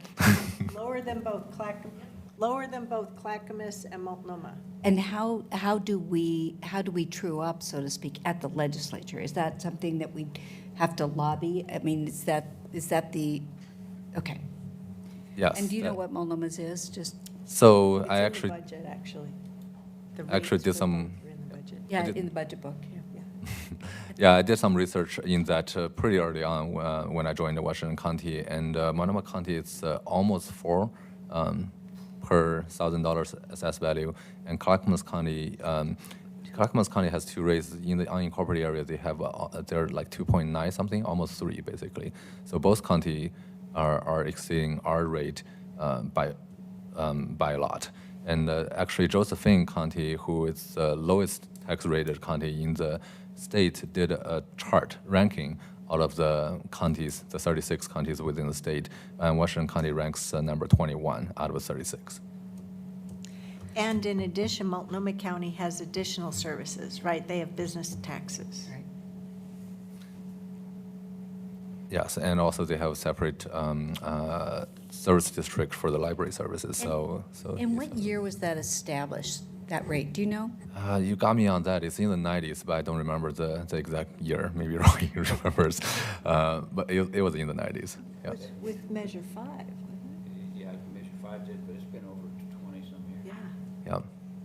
Yeah. It was it was like late 90s, 97, 98 in that area. Measure 5 was the one that implemented. 1990. Right. That was the one that implemented the 3% cap growth. Oh, right. And then the Measure 50 is actually the one that implemented the permanent rate. And that was when MSTIP got rolled in, is that? Correct. Yeah. Okay. MSTIP and the library both got rolled in. Yeah. Okay. So there's one other thing. Did you have more? No, I was just, Okay. we've got our IT guys out here hovering because Roy made sure his microphone on. So. Oh. And I didn't turn my microphone on either, so there. So there's one other thing that I like about our budget process, and that we're open and transparent, right? We have the budget meetings. I thought it was terrific that we had them on Zoom and YouTube and evening meetings to make them more available to people. Jack and his team and all the departments have been open to what additional information would be useful in different parts, right? Because there's white space in there, and there are some questions that I've been asking if they just expanded the description. So the team has also been very receptive to, I'll call them enhancements, and I really appreciate it. Anything else on the budget process? All right, then let's shift gears. How y'all doing? Can we just, one request is if we can maybe go through the ask and key asks that the board would like included in this upcoming budget process, and I'll share why that's important. Internally, we're already starting to plan. From the side that you don't see, Jack and his team really need to know kind of what any major or minor kind of process changes by September, so we can start planning this process out. That doesn't mean we need to land fully, for example, on community engagement, but just larger buckets of work. Also from a context sharing, because I think it is important to lift up. For the size of Washington County, I do want to ground us in just what our staffing capacity is. We have 3 staff in central budget, 3. And so our staff have also been going through transitions. One was pulled off to CRF work this last year. So Jack is in essence really rebuilding his budget team. So I appreciate that the board is interested in future conversations to get to understand and learn more about different budget processes, to then further explore what should be that longer term strategic direction of the county. But I just wanted to kind of share with you all just where we are also with staff capacity in central budget. Keep in mind, as we think about engagement, Latricia and her team are brought in to help support that work. So your request, Tanya, is anything you want to change process-wise for the coming year, need to know that now. And so and I think I heard you hinting at, I'll just say it real directly, you're not really staffed to do this kind of research on different budget models and come back and have a workshop on that next month, which is when you'd have to do it in order to change it? Jack and I could discuss, next month, we're not going to be ready by next month to come back with that, but we absolutely could come back with that in the upcoming months to a board roundtable to talk about that. So if that, and that sounded like maybe the biggest issue really is if you're going to change the approach to the budget, you really need to agree on, kind of here's the options that are out there, and then decide as a group which ones, what do you want to do? What changes do you want to make? So that's something that you want to know, yes, we want to do that. Well, what I heard is that there was a request, or the board was going to program it into the roundtable agenda. Yep. Roundtable agenda item, okay. And along that same line, I think the first step is the education piece that I talked about. The second step would be what is the probability of whatever we decide as a group being implemented? Does it happen in parts of the budget? I mean, how does this phase in or not? Is it all at once? Those types of questions. And it's going to be a pretty intensive process to look at that, I think. I think we need to look at what our roundtable schedule is for the future and appropriately carve out time to have the education and build the awareness with the commissioners, and then make some decisions based on good guidance from the staff. Absolutely. So if I may just provide a little more clarification, it's that part of the Budget 101, which all of you has said through a couple of different times, is that we really divide the budget process into 4 seasons. And then the season from July to September is our core time for planning of the project, laying out instructions to the departments, and then starting from October to December, that's really a lot of those priority setting, some of those firmware setting. So basically what Tanya was speaking to is that that planning time is now, no matter if it's if we're going to change the look and feel of our budget book, or I think we have a little more flexibility in terms of the iteration and the frequency of the engagement toward later part of the process. But then how we want to build our budget from structure perspective, or what kind of new data or information that needs to be incorporated into the budget book in the end, those are the things that needs to be planned out in the next 2 months, I want to say. We need to have some pretty good instructions rolled out to the departments by September. So we really have the next month to make some of those decisions. But for something like the budget process that goes, I think it is a much longer discussion about, like Pam, you mentioned that there may be more discussion and research that we need to do some comparisons on the background of different bases of budgeting mechanisms. And that is one that I think should be an ongoing discussion with the board to see what works the best for the Board of Commissioners and what works the best for the community, for the county's purpose. So I mean, there's different kind of changes that we're referring to here. There's a process change in terms of engaging the community, setting priorities, and gathering all of that. There's another set of change just about the look and feel and the structure of how our funds are mixed together. And those are also the things that we have collected some feedback and inputs from both the board, the budget committee, the community last year, which we're planning on incorporating. But if there's any new ideas or feedbacks, those are really the things that we need to hear fairly soon to build into this year's, for lack of a better word, the staff process that needs to pull this thing together.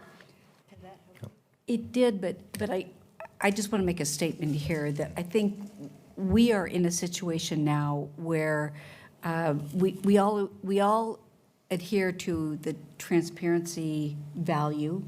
I think all of us want to make sure that we're being open and our budget process is out there for people. We are interested in input, but we don't necessarily know how we incorporate that input and when it's appropriate to or when it isn't appropriate to, and what messages we send to the public about our intention about incorporating that. So, and we're faced in a societal revolution, if you will, around the budget process in all aspects of government, and the desire to understand, the desire to have impact about a variety of different issues. So it's my belief that it's critical right now for us to be examining the budget process and have the awareness of what types of changes we want to make and move it forward. I'm also aware that we're in a crunch time-wise with staff and that type of thing. So, and maybe what I'm asking for, not maybe, I think what I'm asking for is a timeline of how we could become better educated and then move forward on the different agendas, not just changing the budget book, but also maybe even looking at that more difficult piece, which would be changing either activity-based budgeting, participatory budgeting, whatever it might be. But I think we have to know what we're asking for in terms of impact. So kind of understanding what the timeline is to live into it, Yeah. It is not likely you'll have a wholesale different process for the next budget year, realistically. Does that make sense? Okay. Well, what it boils down to me is a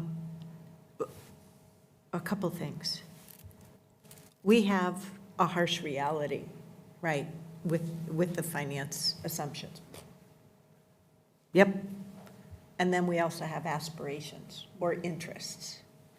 I'm not, because of different constraints, our staffing constraints, that we only have so much time, things, we need to have a well-ordered, that this year, we're going to be able to learn about other systems, but we won't get to apply those systems until the next budget cycle, which I'm fine with, right?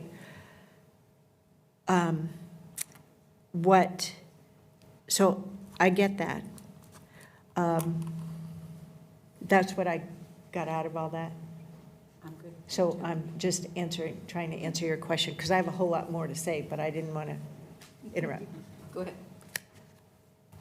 Okay, so process-wise, my concern is that I'm interested in hearing, Tanya, what your thoughts and ideas are for our budget process for this next year and then into the future. And what I feel like this is saying is, we've had a process, we're going to do the same process.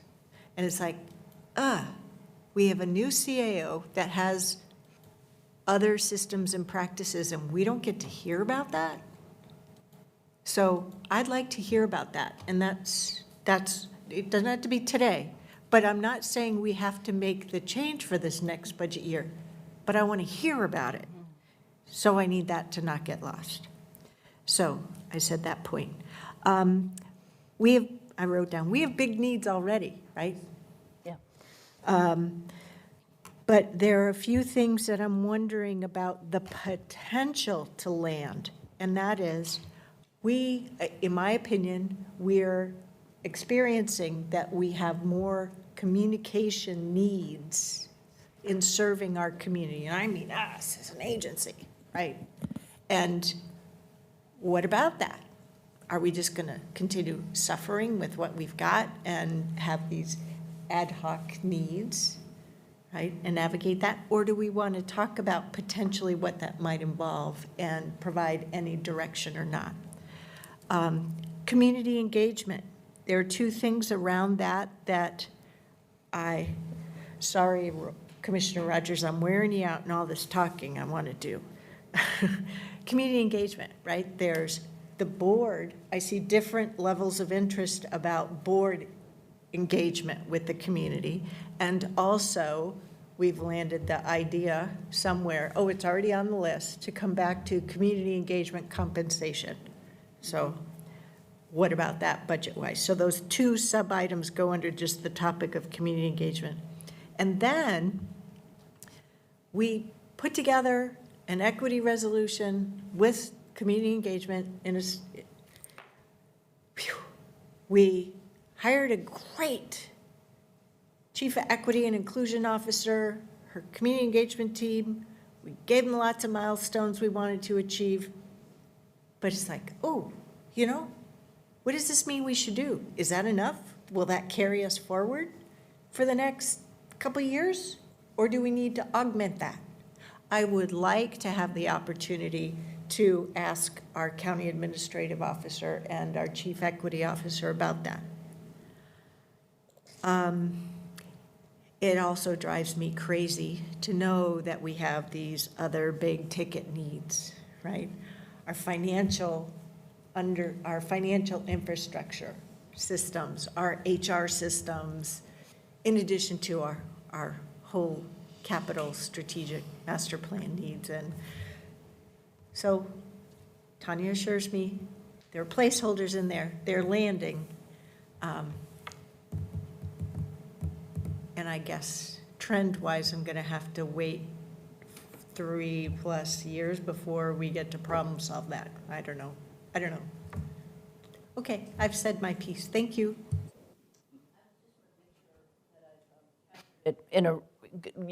There's kind of different types of engagement. There's when the board actually engages with the public. There's when the organization engages with the public. And there's also process engagement. So the process engagement could have both components. For community, yeah, in terms of community engagement. It doesn't all.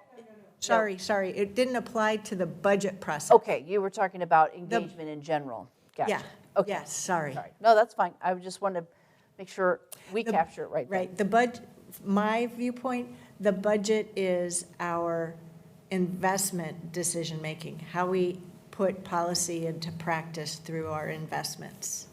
Right, so, for example, are we sufficiently staffed for the level of community engagement that the board wants to have? Gotcha.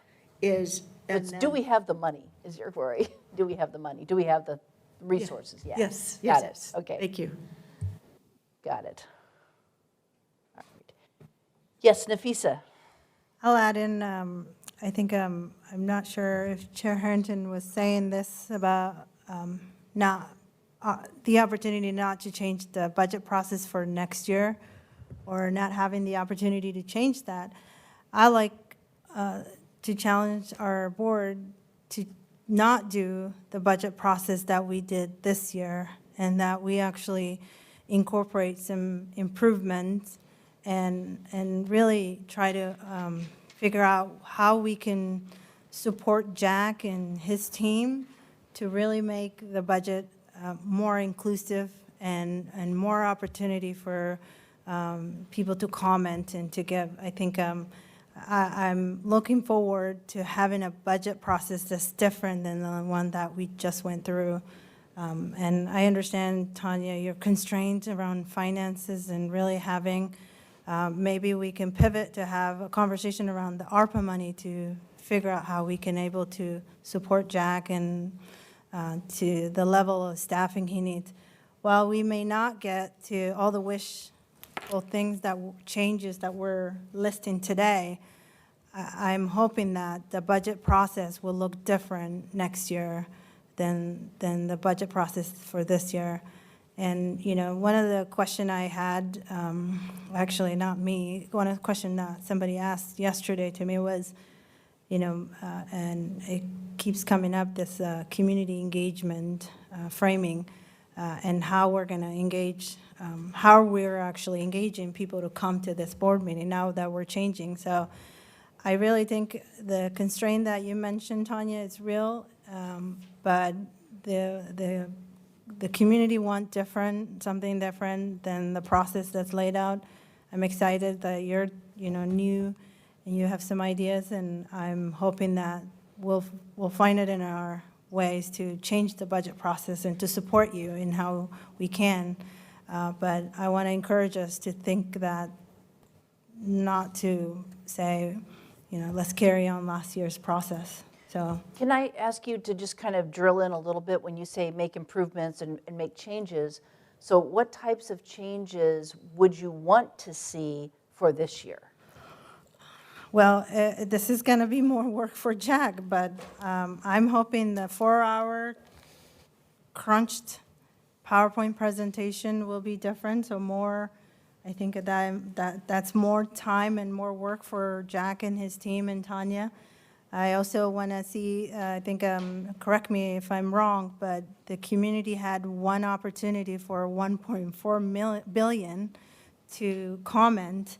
I like to see that change and give the community more opportunity to comment. I think one night, one shot, it doesn't work. It's a $1.4 billion, and to have, to say, 600,000 people, you have one shot to comment, and then we are time limited. It's just not a realistic expectation.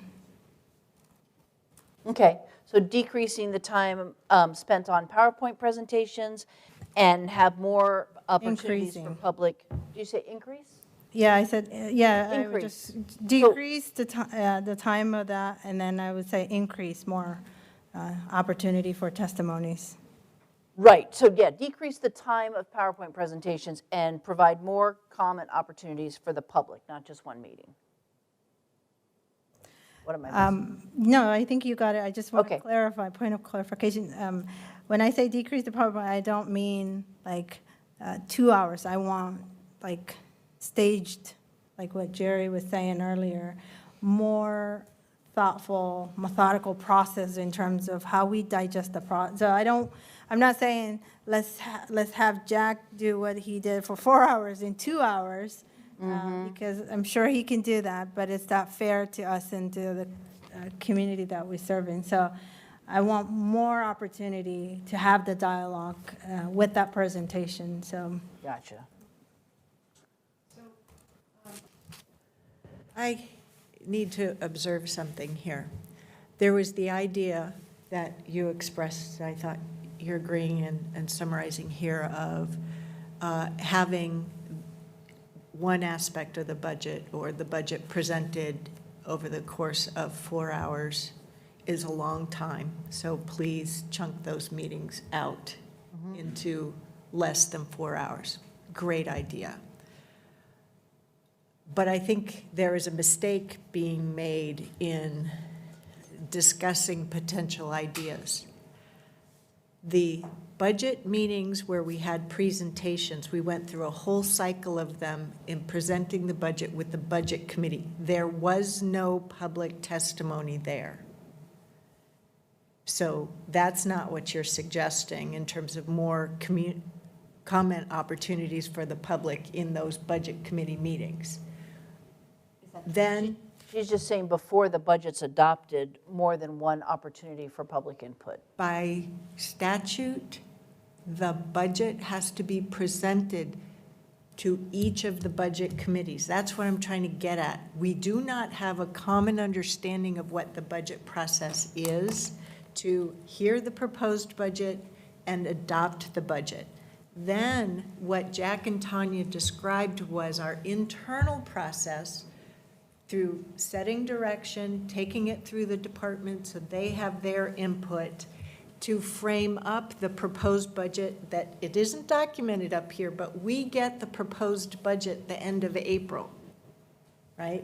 So we get it the end of April. We have 2 weeks to read it before it goes to the budget committees. Then we have a cycle of reviewing it with the budget committee, hearing Q&A from the budget committee, then a public hearing process with the budget committees. Then it comes to us as a board. So I wasn't trying to do this.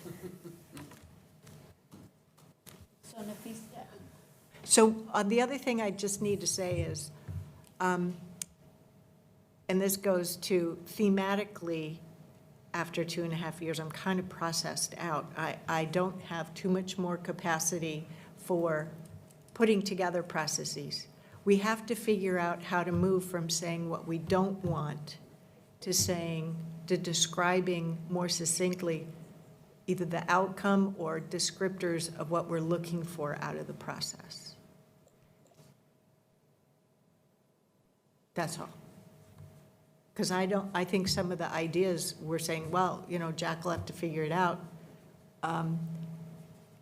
I think if I can't understand what it is you're asking for, I'm not sure how Jack's going to do it. And I've been through this process here for, So Nafisa, so I'll try to help here. You're talking about from the time the proposed budget comes from the county administrative officer, which sounds like it's in April, until adoption, which is in June. Is this the time frame you're looking for public input from? Yeah, thank you for putting it there. So what I was asking us to do, the proposal to the adoption is one shot. One night, the community comes, testifies. What I'm asking to have multiple adoption night, opportunity for people to ask, to give feedback, to, break it down the budget so that people have an opportunity to give a feedback to, and not have it one night, the adoption be the community, you either show up or don't show up and give an opportunity. So that, I'm not asking any of the internal, in between process changed, other than the. But you're looking for, I think, help me, you're looking for some iterative changes, though. So I guess if the public comment is going to have meaningful impact, I mean, it has to, if you start doing, this has to happen in June, right? Well, And so yeah. there's a, so what I heard her ask for is, there's a couple of steps that aren't on the timeline. oh, I'm sure. There's the budget committee meetings, but then she's right. We had the public, no, we actually had two sets of public hearings. We had, for the budget committee meetings, public hearings, was a marathon one night. So then each of the budget committees, 3 of them, with these two have, well, they all have, theirs combined. Anyway, too confusing. What I hear you asking for is, can we break that up into multiple days and potentially, instead of having only one budget hearing for the whole county budget, maybe have 2 budget hearings on the county budget, so people have some choice. So it's happening prior to that June adoption formal Right, night. and then It's there's a happening whole nother here. round of public hearings before just the Board of Commissioners, because all those budgets have to go through the budget committees, then they go to the board, then we go through another public hearing, Yeah. which is during the day and I perfunctory. think, Chair Hinton, I know you said you'll process that, but you're staying on it. I think that's exactly, I think I'm hoping to create the opportunity for more Yeah. of that one night that we had. Yeah. That was a marathon. And it's for that all of us. in-between time, as it transfers from the budget committee to the board, that's when you want this Yeah. public input to happen. Right, Okay, because then there's no, that's helpful. like, adoption is adoption. Yeah. And it's just, so, It's not like dragging the June So a meetings out. response time. Yeah, there needs to be some built, yeah.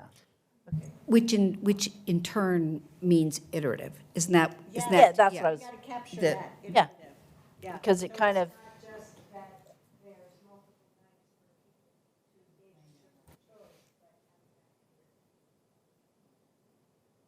I guess I'm trying to figure out, because the budget committee public hearings, just write the word iterative down. No, spelling doesn't count, I don't have the markers with spell check, so. All right. Are you clear on what Nafisa is asking for?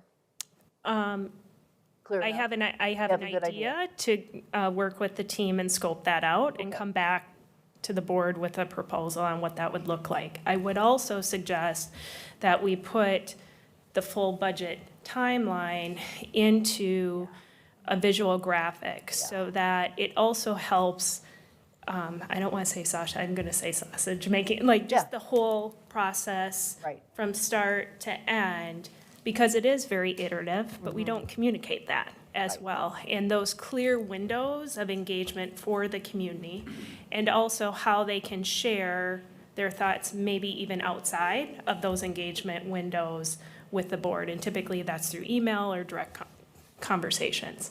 Yeah, We can put that together and then bring that back to a board meeting for the board to give a thumbs up. Well, I know this is an implementation question, but I want to ask, especially since you're our newest member. Staff has given us this timeline every year so far, but it's over multiple PowerPoint slides. I'm wondering, is it helpful for us to have one timeline that shows, here's the budget development and all of its key pieces? I think And that's- then here's the timeline. Does it help to have it all in one versus across multiple slides? I would say that's very helpful to just have sort of like a floating chart of what's happening. I think, and I think there's low-hanging fruits that in the meantime, while we get to the, you know, the big improvements, there's low-hanging fruits that we can really have some wins along the way. And also, it goes back to transparency, like the county being transparent in our own budget process. And then when, you know, communities say you didn't do A, B, and C, and say, this is the process that we're constrained to follow this year, let's have a conversation about what other improvements can we weave into that process. So I like the idea of having one sheet that has a flow chart of start to end, the budget process. The other thing that I think, so you came to office in January, right? Yeah. And so it sounds like the board, as a board, you all are giving some upfront guidelines on the budget in that October to December timeframe, when you weren't even here to give that or to be asking constituents what they're interested in and then pass that through. That will be different for you this year in the process Yeah, and as I want well. to say thank you to Tanya and Jack. They did a lot of education for me, I think, as the new person, and they had to do a lot of behind the scenes, so I appreciate that. So I did have a lot of education, even though I didn't have the opportunity of 2+ years, and certainly with Commissioner Rogers' experience. But I appreciate your education, and that's where I'm learning about the low-hanging fruits, about some of minor changes that we can make along the way. But I do hear you're constrained about the 3-team, and that's a concerning. Pam? The one thing, I think this is all good ideas, and it adds to the communication, and that's really what we're talking about. How do we inform the public, and how does the public have a handle on what it is that we're doing? The other piece that we haven't talked about here, though, is, Nafisa, when we started out earlier today, you were talking about the frustration that constituents had reported to you about there was no change. They would tell you or us what they would want, but they wouldn't see that reflected. I do believe that we need a process where we manage expectations as well. And what does it mean when you give us feedback, and what are the constraints around that? We're not in a participatory budgeting process, and I think that's important to understand too. That doesn't mean that we will, that isn't in our future, but the point is that I think we need to be upfront so that expectations are managed along the way. Yeah, absolutely. Good. Do you have what you need? Okay. Anything else on the budget process? We're good? All right. No, I have Oh, two you're nodding to say yes. I'm sorry. I thought you were saying move on. Go ahead. I have 2 things. One is, I bonked my head earlier because I can't believe I forgot. We've talked about developing a racial equity lens and applying that in our investments. We forgot to say it. So we have to figure that out. Are we going to do that? Are we not going to do that? If we want to do it, how might we go about it? Blah, blah, blah, blah. So integrate the racial equity lens in the budget process. Integrate a racial equity lens. I don't know that we have any of them. We don't have the yet. We have to develop one. So we may not be able to apply it this year if we don't have it yet to do. And then I feel like I at least have to ask the question, and we can decide to table it for later. But, this criticism about, well, you asked us for our input, but you didn't do anything with it. Well, we decided to try, and we did it stealing resources from different parts of the agency to have this conversation. And we actually wrote a document back to the community this past year, and we followed up with certain questions that they had. The reality was we didn't have the budget flexibility they were looking for, right? They got an answer back, they didn't like the answer, right? So I'm getting a little fatigued by it being positioned that we didn't do anything. They just didn't like what our reality was. And it causes me to ask, okay, if you didn't like what we did, would we have been better off if we flat out didn't do it? What I do know is that we can ill afford to steal from Peter to pay Paul moving forward. That if we're going to have any community engagement, it has to be resourced differently than we have chewing gum and baling wire put together the last 2 years. So it isn't a just ask our CAO, how are we going to do this? Because we have to give her the direction of stop doing X in order to do Y. Sorry, I'm getting a little heavy-handed here, aren't I? And I'm sorry for that, but we can't just keep doing what we've been doing, expecting different results. And I don't know what the answer is yet, but we have to come to agreement on that. Thank you for listening. Anything else on the budget? Can I just share something that's in queue? Latricia Tillman will be back to the board talking about a process discussion around discretionary funds. So I just wanted to remind you all of that conversation is coming forward in August, I believe. Okay, she's nodding her head, yes, in August. And that'll just be a process check-in on what's the process we're going to use. So I do want to add that because I think that's related to this conversation. All right.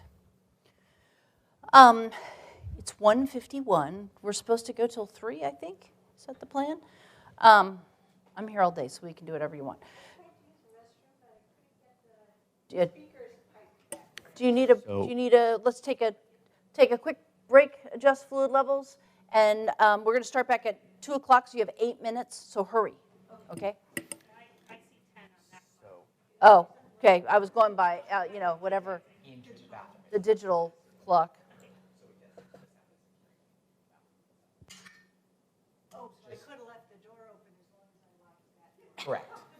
But I turned the volume up and I still didn't hear it. Yeah, because when we were in there. That's why I just came back to the door. Yeah, so it should be, Michael assured me that through the door or the bathroom door, you should be able to hear it. Not as loud, but yeah.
We're right on time.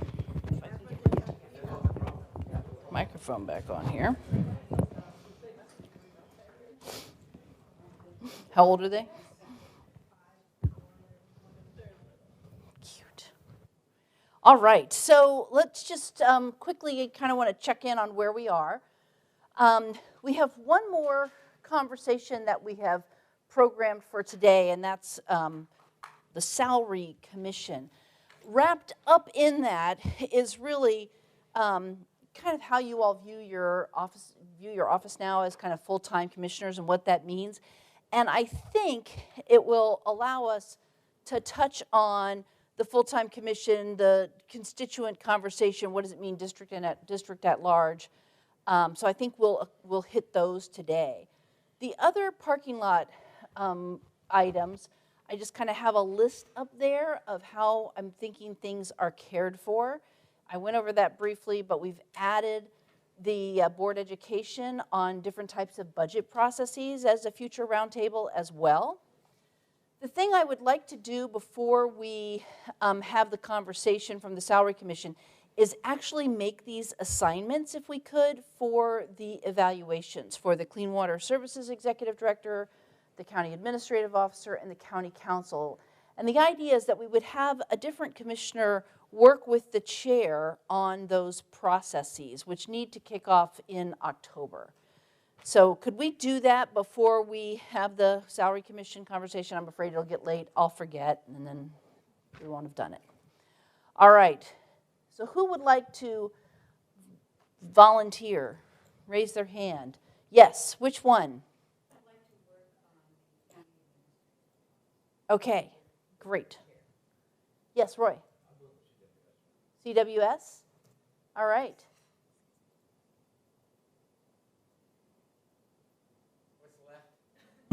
Tom, new guy. I'll work with Tom. He's, You'll work with the chair on Tom's? Oh, yeah, I guess. Okay. I just wanted to make sure you knew that step was in there. So it's work with the chair on Tom's. All right, so Jerry, you get a pass this year, Nafisa, but you could, yeah. Yeah, if Commissioner Rogers doesn't mind, I'd like to tag along and On the do Clean Water Clean Services? Water Services. Okay, great. Yep. You can't have three because it's a quorum. So Commissioner Rogers, the chair. Okay. Yeah. Yeah, I just want to make sure, is everyone good with this? And so Nafisa, you're not on one this year, but you'll get first pick next year? How's that? I've decided that's how we'll do this. I like your, I'm an open-minded person. I like that idea. On that one. All right, next year, watch out. All right, go back to the parking lot slide. Yes. Sorry, what I heard earlier is that the last one is more urgent. It has the most urgency of these 4 identified roundtable items. Is that correct? I think, So try to do it in the next quarter. is that possible, Tanya? Well, it's not, I'm not saying it'll be done. It'll be started. If it's a conversation. Then, yeah. I mean, let's scope out, what our desired outcome is for them to then go forth and figure out for us. Yeah, staff can commit to a roundtable in the next quarter to bring that forward. Okay, perfect. Okay. I'm not seeing nodding heads. Both Latricia and Jack had their heads down, but yep, okay. Yes, ma'am. What are they going to say, Tanya? Come on. I guess. No way, are you crazy? All right, so we have disposed of the parking lot, we have cared for those items, and what I will say is, if we don't finish the conversation that's, I've said I think we'll care for it in this conversation from the Salary Commission.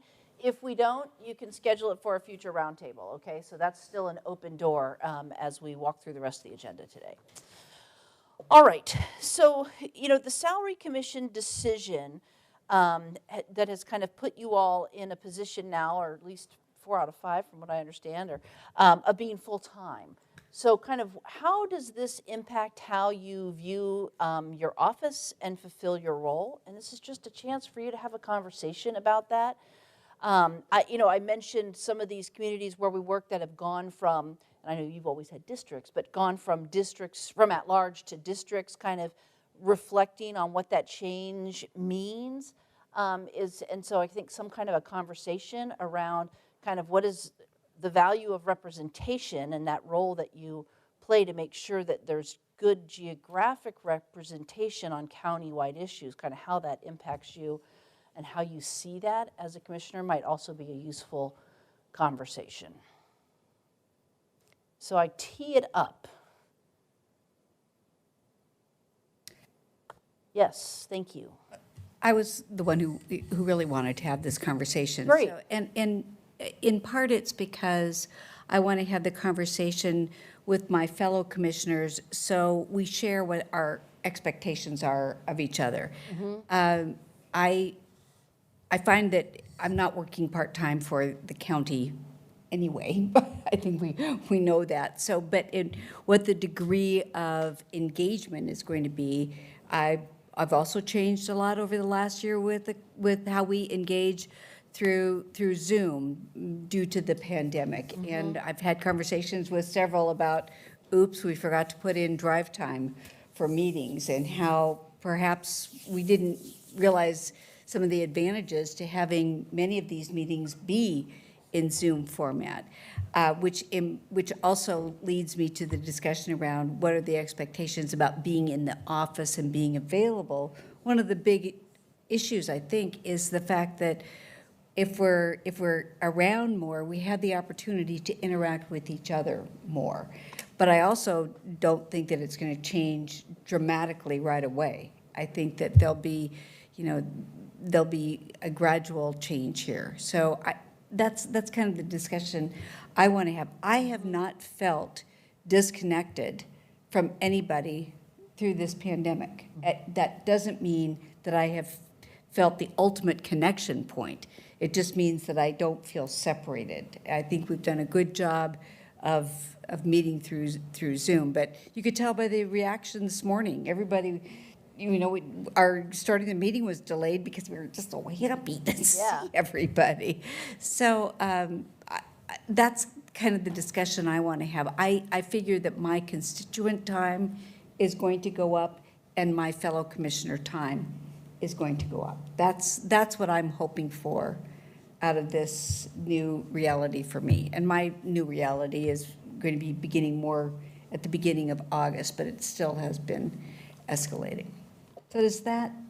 All right, so kind of what you expect from one another, and what you're saying is you expect more constituent time and more colleague time. Yes. All right. You want to address some of these other things, like what about office hours, Pam?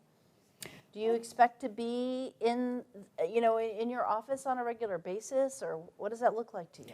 Well, I'd like to discuss what all of our thoughts are about that, So- because, office hours, I think, is probably a good thing to think about, because then we're assured that we're around at the same time. We also all have many evening meetings. We have lots of other commitments as well. So I just don't want to be out of step with my fellow commissioners as we enter into this. Great. So I'm endeavoring to be in the office Tuesdays, Wednesdays, Thursdays. I'm going to work from home Mondays and Fridays for sure, and probably some portion of Wednesday. So maybe I'll be here Wednesday afternoon. Tuesday all day, Wednesday afternoon, Thursday, yeah. I'm hoping that we'll retain hybrid meetings, at least for the public, and at least for commissioner flexibility. And also so staff can work from wherever. I don't care if they come every week to present in person versus the way they've been doing it. It would be nice if every now and then we would have a full common time board meeting together. Maybe it's only roundtables, right? For this and the rest of the year, right? So, I just enjoyed the fact that today at lunch, Kevin, Nafisa, Catherine, Jerry, and I don't know where Roy went, we sat outside and had lunch together. We haven't done that for forever. Never with you, because we've been in a pandemic all well, along. the three of you did that a few times before. I was always the worst and Well, and that's, going to check email and voicemail and stuff. So I'm going to start testing some possible, like, here's maybe a ground rule. We're going to do, for the rest of the year, we're going to do the roundtables, commit to being here in person. And for your regular meetings, you'll have a virtual option. What do you think? Well, I think we should consider our board meetings together, but that's, You'd rather go ahead and have the commissioners still allow the public and maybe even staff presentations remote, but have the commissioners in person for the? What I'm just wondering about is September to December, how disruptive is it going to be if we have to have another one of these temporary shutdowns? And that's why I'm thinking, flexibility. I'm fine. I like having this more natural interchange versus, keeping track of whose hand is raised and making sure I write down that I've done the right order and called on everybody. Because luckily, we're not a shy bunch. Would it make sense to say, we're going to be here in person, if we possibly can, but if we need flexibility for a virtual option, it would still exist through the end of the year? Again, I'm trying to test different ends of the hearing what you're saying. Pam saying, let's try to come in person. But we don't want to not have the option in case, and I wish you wouldn't have said that, we have to shut down again and have everything virtual again. But keep the option open, but commit to being here? Yeah, If you can? You said it. I said it because we've been so aspirational in the past, only to Get shut down. get burned, I don't want to do that again. I don't feel like having us jerked around again, right? We've done such an awesome job, so that's all. What do you guys think? What do you think, Jerry? Well, I like being in person in the board meetings, but I also enjoyed being on vacation last March and being able to attend a meeting that was important to be at on Zoom. And so I like the hybrid option, but for me, being physically in person for the meetings and for the roundtable, I think is my preference. Yeah. And I enjoy that. The rest of the week is going to be different every week. Okay. It's going to be dependent on what my meetings are, where they are. I mean, Megan and I have talked about adding travel time is going to significantly modify mine because some of my meetings are in Salem, some are in Tillamook, Astoria, Banks. So instead of having a day of meetings, I'm going to have a meeting for a day. Yeah. So yeah, that's going to be my flex point. So no commitment from you in terms of I'll be in the office on Tuesdays or anything. You'll be in and out, but when there's a commission meeting, you're going to be here unless you're in Bora Bora on vacation or wherever you go on vacation. Okay, so that's kind of what we can expect from Jerry. Others?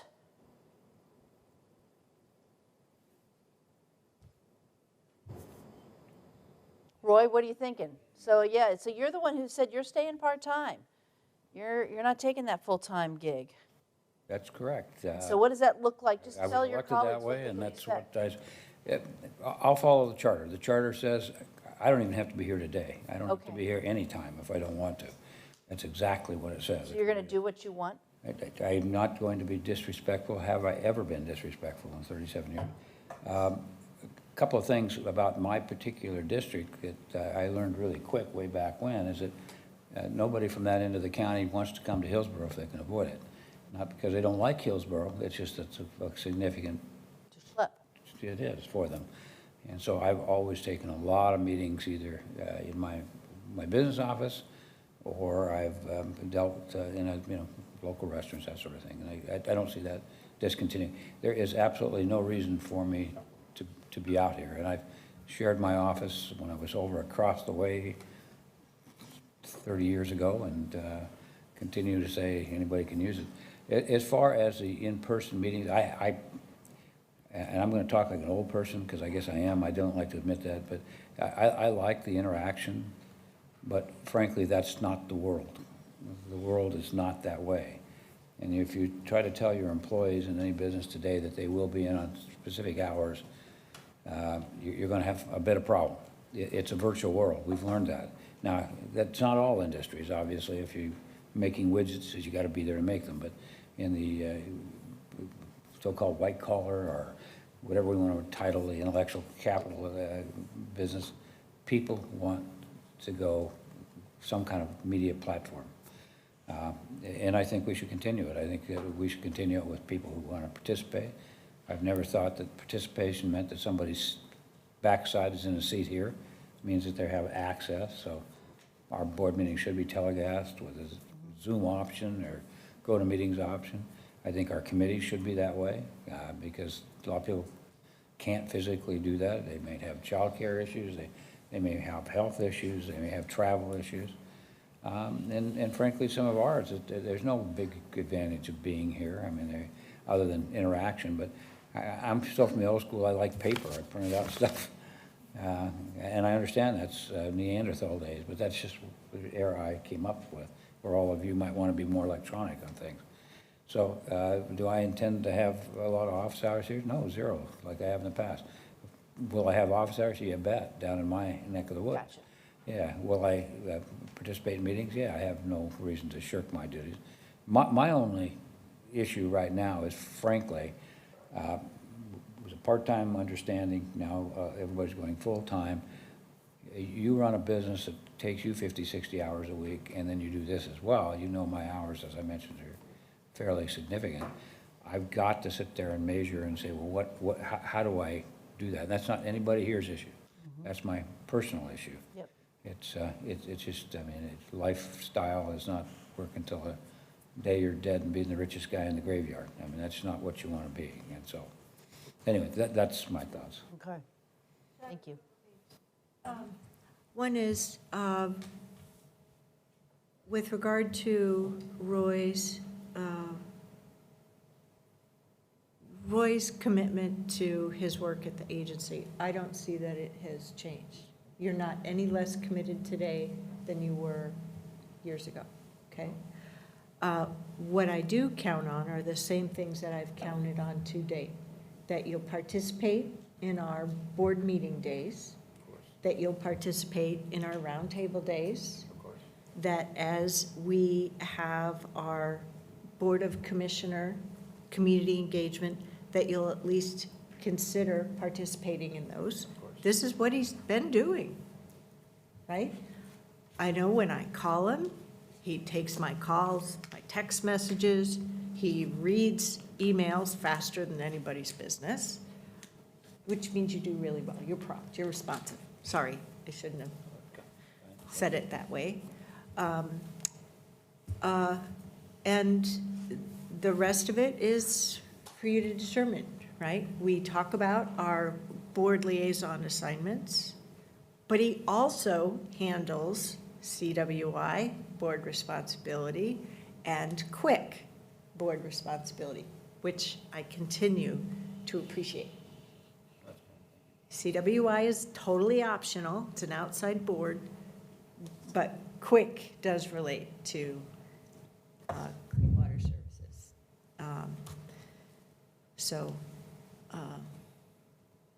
Okay, so Roy's going to keep doing what he's been doing, and don't expect any changes there, one way or the other.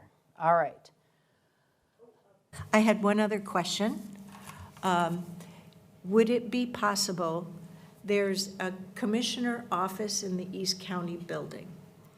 I think it would be really helpful if that was turned into a Board of Commissioners conference room so that instead of meeting constituents in coffee shops, that through Outlook, we had a way to schedule meetings at that conference room.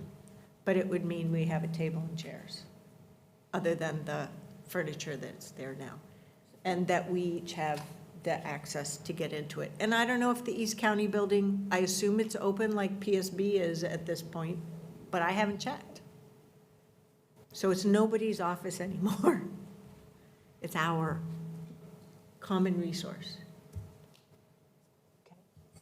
Yes. That can happen. So, yep. I didn't know it was a specific. Oh. Okay.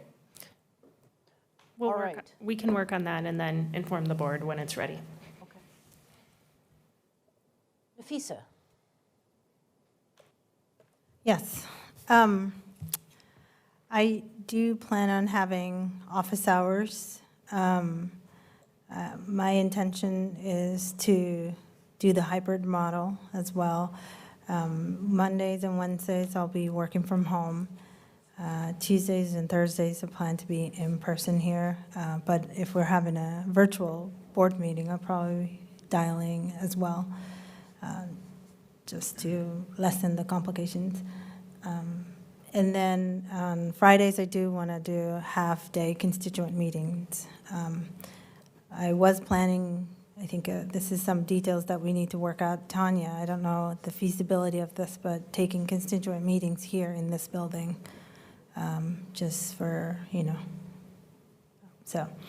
And yeah, so that's gonna, I transitioned myself to full-time and looking forward to more time. And I did like our lunchtime, and I feel like, it's a good way to build relationship among ourselves and to connect. And just, I haven't had the opportunity to sit down with every one of you, so it was really nice.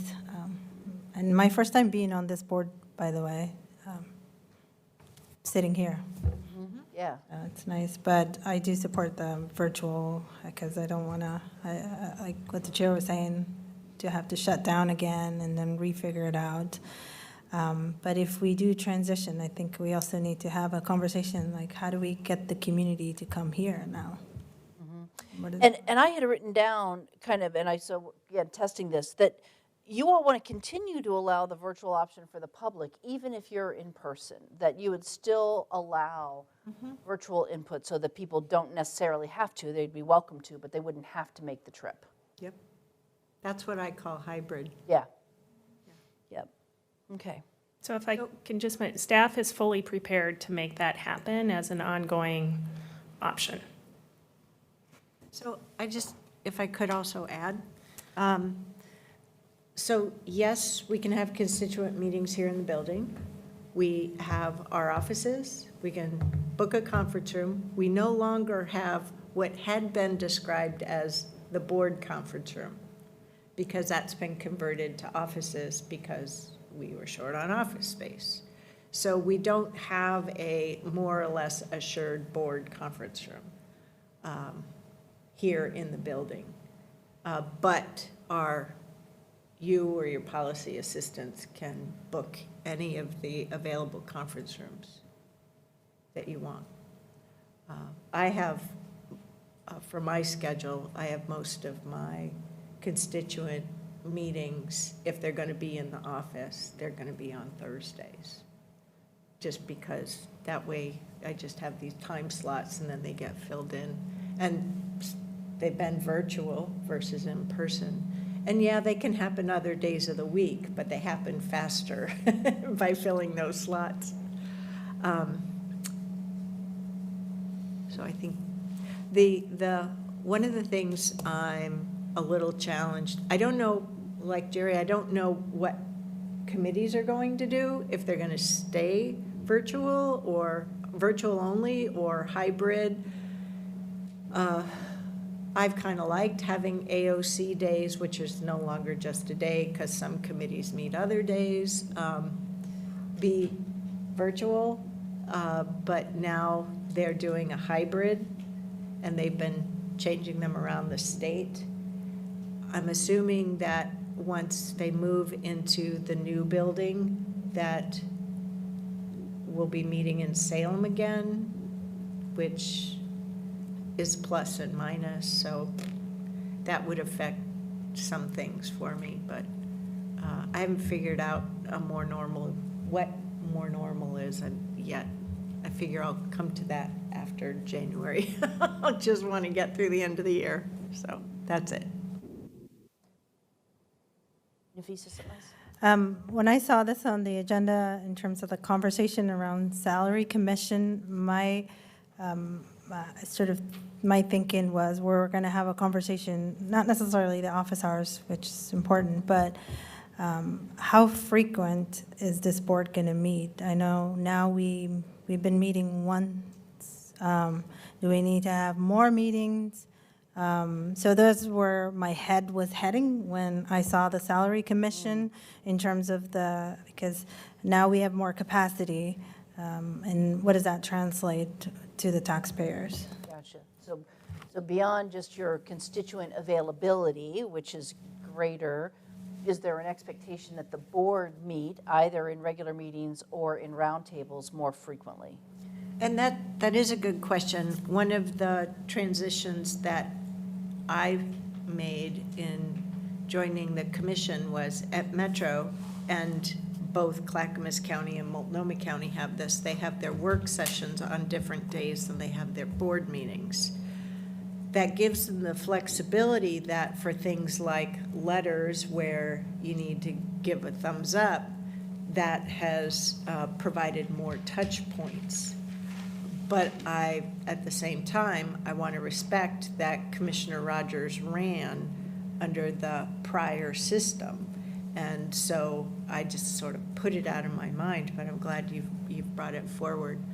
I also have a sense that our current county council may have a different opinion on our letter approval process. I haven't gotten confirmation of that yet, so I'm going to put you on the spot. Are we okay for now until we decide to consider otherwise? You're fine. Okay. My advice was that I would like to see any action that you take by direction at a working session to be confirmed on consent with a ratification, so there's actually a formal board action rather than just having direction taken. I don't think it has to change your process at all. It just means putting something on the consent agenda that ratifies the previous action. Okay, got it. Thank you. You all meet right now, how Tuesdays. Every Tuesday. Well, we meet on Tuesdays. 3 of the 4, we have a work session and board. One of those 4th Tuesdays, we only have work session. And then of those set of 4, one of them is a afternoon, nighttime combination versus just daytime. Is a roundtable a work session? Or it's a separate meeting? So when are your roundtables? Legally, it's a work session, but the reason why it has a different name is so that it's topics that the board brings forward and essentially owns versus staff. Thursdays, got it. That's why we're here and it's Thursday, I get it. It's not Tuesday for sure, right? It's Thursday? It's the only day we could work out. It's the only day we could work out. Okay. Not that we can't work out another day. And you have those once a month? Yep. So board roundtables are monthly, on Thursdays, the other meetings are on Tuesdays. Okay, great. Pam, I think it's to you then. So you've heard your colleagues talk about what their plans are. I don't think I heard from you on kind of what you're thinking. Well,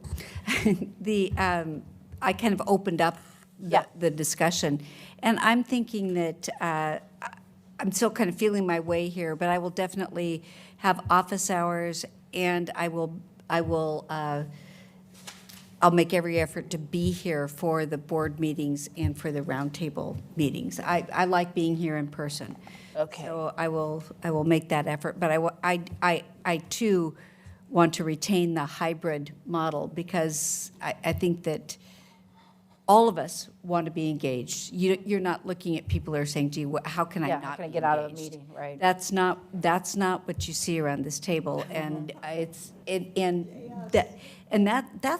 that's a big thing, frankly. So, but having the flexibility to be able to be engaged when life gets in the way is Yeah. really important as well. So I do like the idea of being able to casually interact about issues. And I think that makes it easy. Jerry has the luxury, I'm going to use that term, Jerry, of living close here. So he comes in and out of the office frequently. Catherine makes the trek. I'm not so sure that I live on the edge of the district, and so does Roy. So it's a little bit, it's different, but we're still engaged. Yeah. The other thing that I would like to talk a little bit about, there's two things. One is I want to understand what the staff plans are in relationship to hybrid models and being in the office. Not right now, Tanya, just into the future, because one of the things that I appreciate is being in the office when there are staff around, I can pop in and ask questions as well. And the other piece that Jerry and I will continue to work through is the work that Megan does for the two of us and how that staffing works. And do we want to be looking into the future for a different model there is another question. I think I'd like to get that on the table too. As full-time, as part-time commissioners, we have staff support half-time. Do we want to look at a different model moving forward with full-time? I think it's worth looking at that.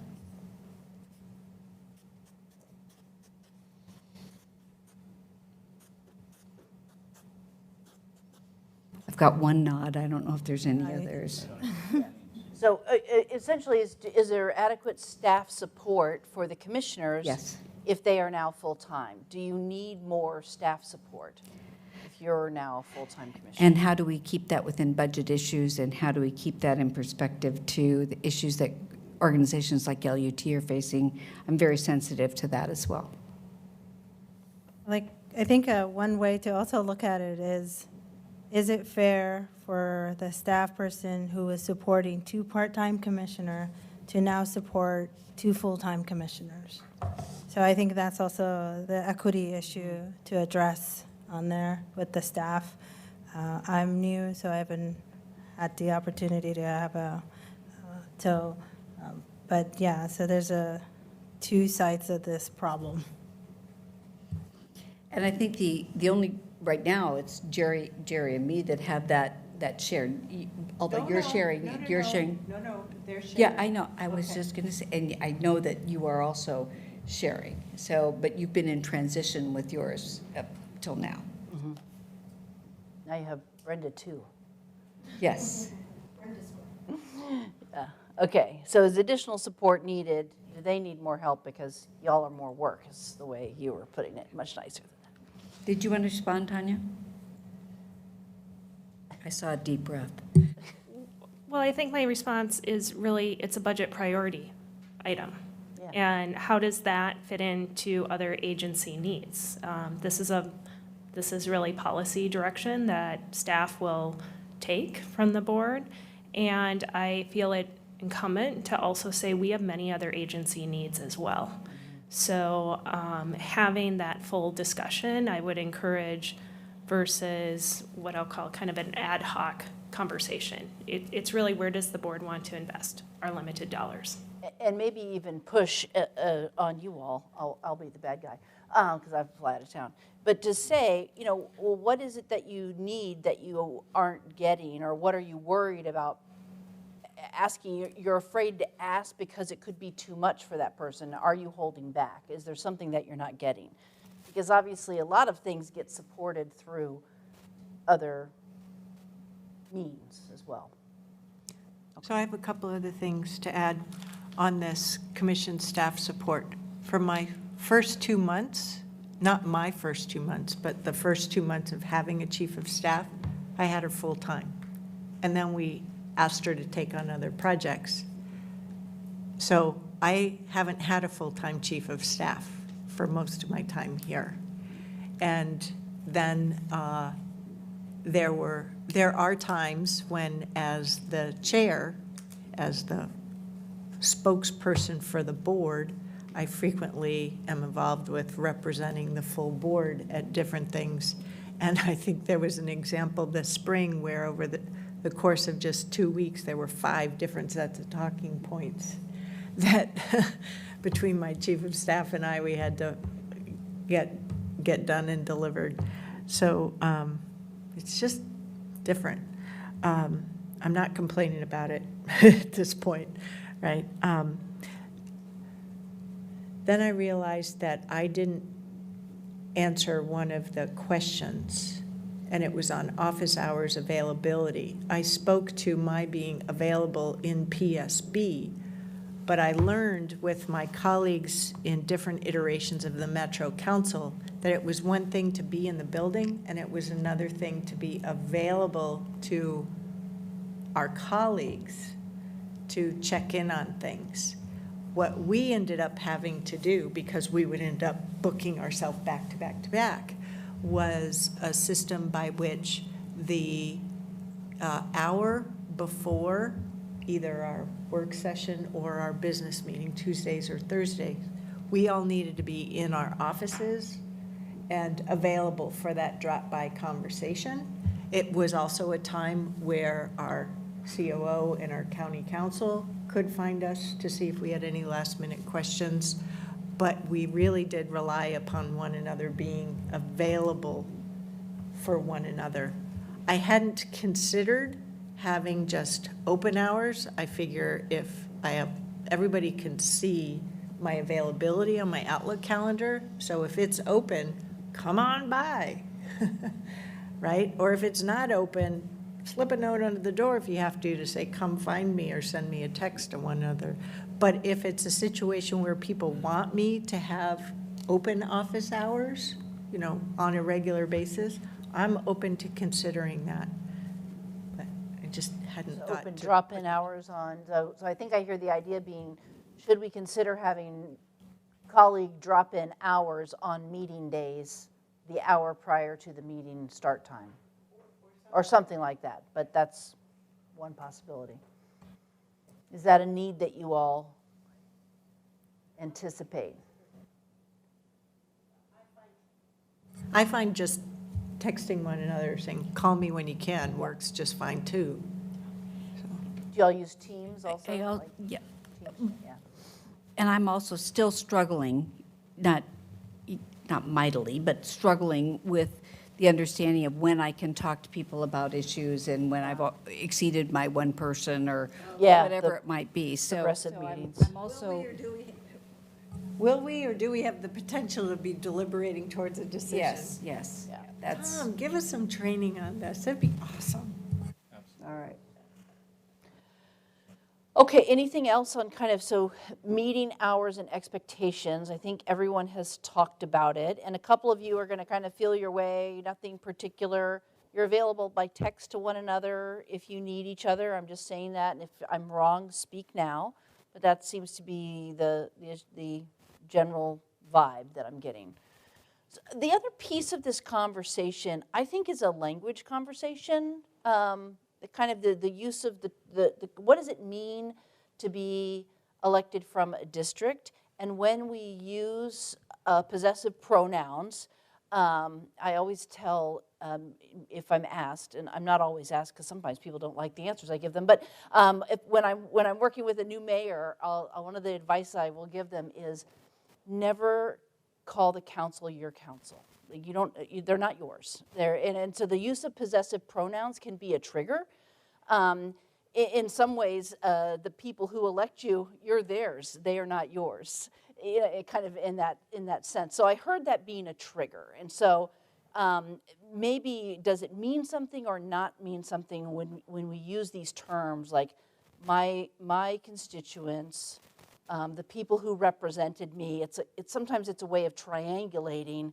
Well, I'm saying this with this person who put me in office, and you're not one of us, kind of a thing. So I was one of the most vocal, so I'm happy to share why. Sure. Yes, you district elected folks, they're constituents who had the opportunity to elect you. But I've been in the situation, right? I've been through multiple iterations of Metro councils. And there were a couple of counselors who started using this language as a weapon. And it's like, whoa, wait a second. And I was taught by the first iteration of the council that I was with that we are elected by districts to make regional decisions. And I've carried that forward, that we are each elected by whatever constitutes our districts to make countywide decisions.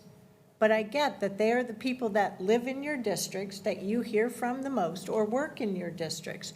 I don't have a problem with that at all. But guess what? Your constituents also happen to be my constituents.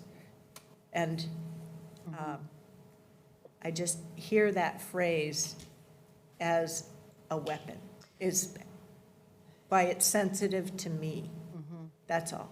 Yeah. I don't have to hear it that way. It's that piece of triangulation, though. I was working with a council, so it was a city council, and one of the things that they agreed to was also to not triangulate the staff, because the same thing can happen. Like, let's say Jerry and Roy disagree on something, and they say, well, I've talked to Jack, and Jack agrees with me. Put Jack on the spot. Well, he's gone now, so fine. He's gone. But you put then it's like, okay, so Jack's with Jerry, that means he doesn't agree with Roy. And you kind of, but it's that same concept of triangulation that I think becomes a trigger for people. And so maybe it's be cautious. Is it something you want to, do you want to have a ground rule around trying not to use that term, or what is it? What makes sense? The phrase I've heard from my district, or I've heard constituents in my district, it's longer. A view in my district is, because I don't have a problem with that's people's experience and people's opinions. Perspective of my district is, that doesn't seem as much of a trigger as my constituents want this, or, okay. Is this resonating with anybody else? Because right now, Catherine and I are having a very nice conversation. And we seem to agree with one another. What do you all think? First of all, my view has been I'm elected by my district, but I work for the county. And I see that through the fact that we don't do a district budget, we do a county budget. We don't, we don't do a district resolution or proclamation, we do county proclamation. So that's always made sense to me. But I'll be honest too, when it comes to discussing issues where constituents may want a transportation type of project, I'll probably dial in more to what their needs are and bring that back to the table here. So I think that that's true for each one of us, Catherine being the exception in that she's elected by the entire county. But it is a little tricky, and what we don't want, and Nafisa was the one that you're kind of on the spot here because you were the one that said it. So, but I don't think her intention is to, say, okay, this is my district and I'm only going to be thinking about these issues, because I've had conversations with her about transit, about all different types of things.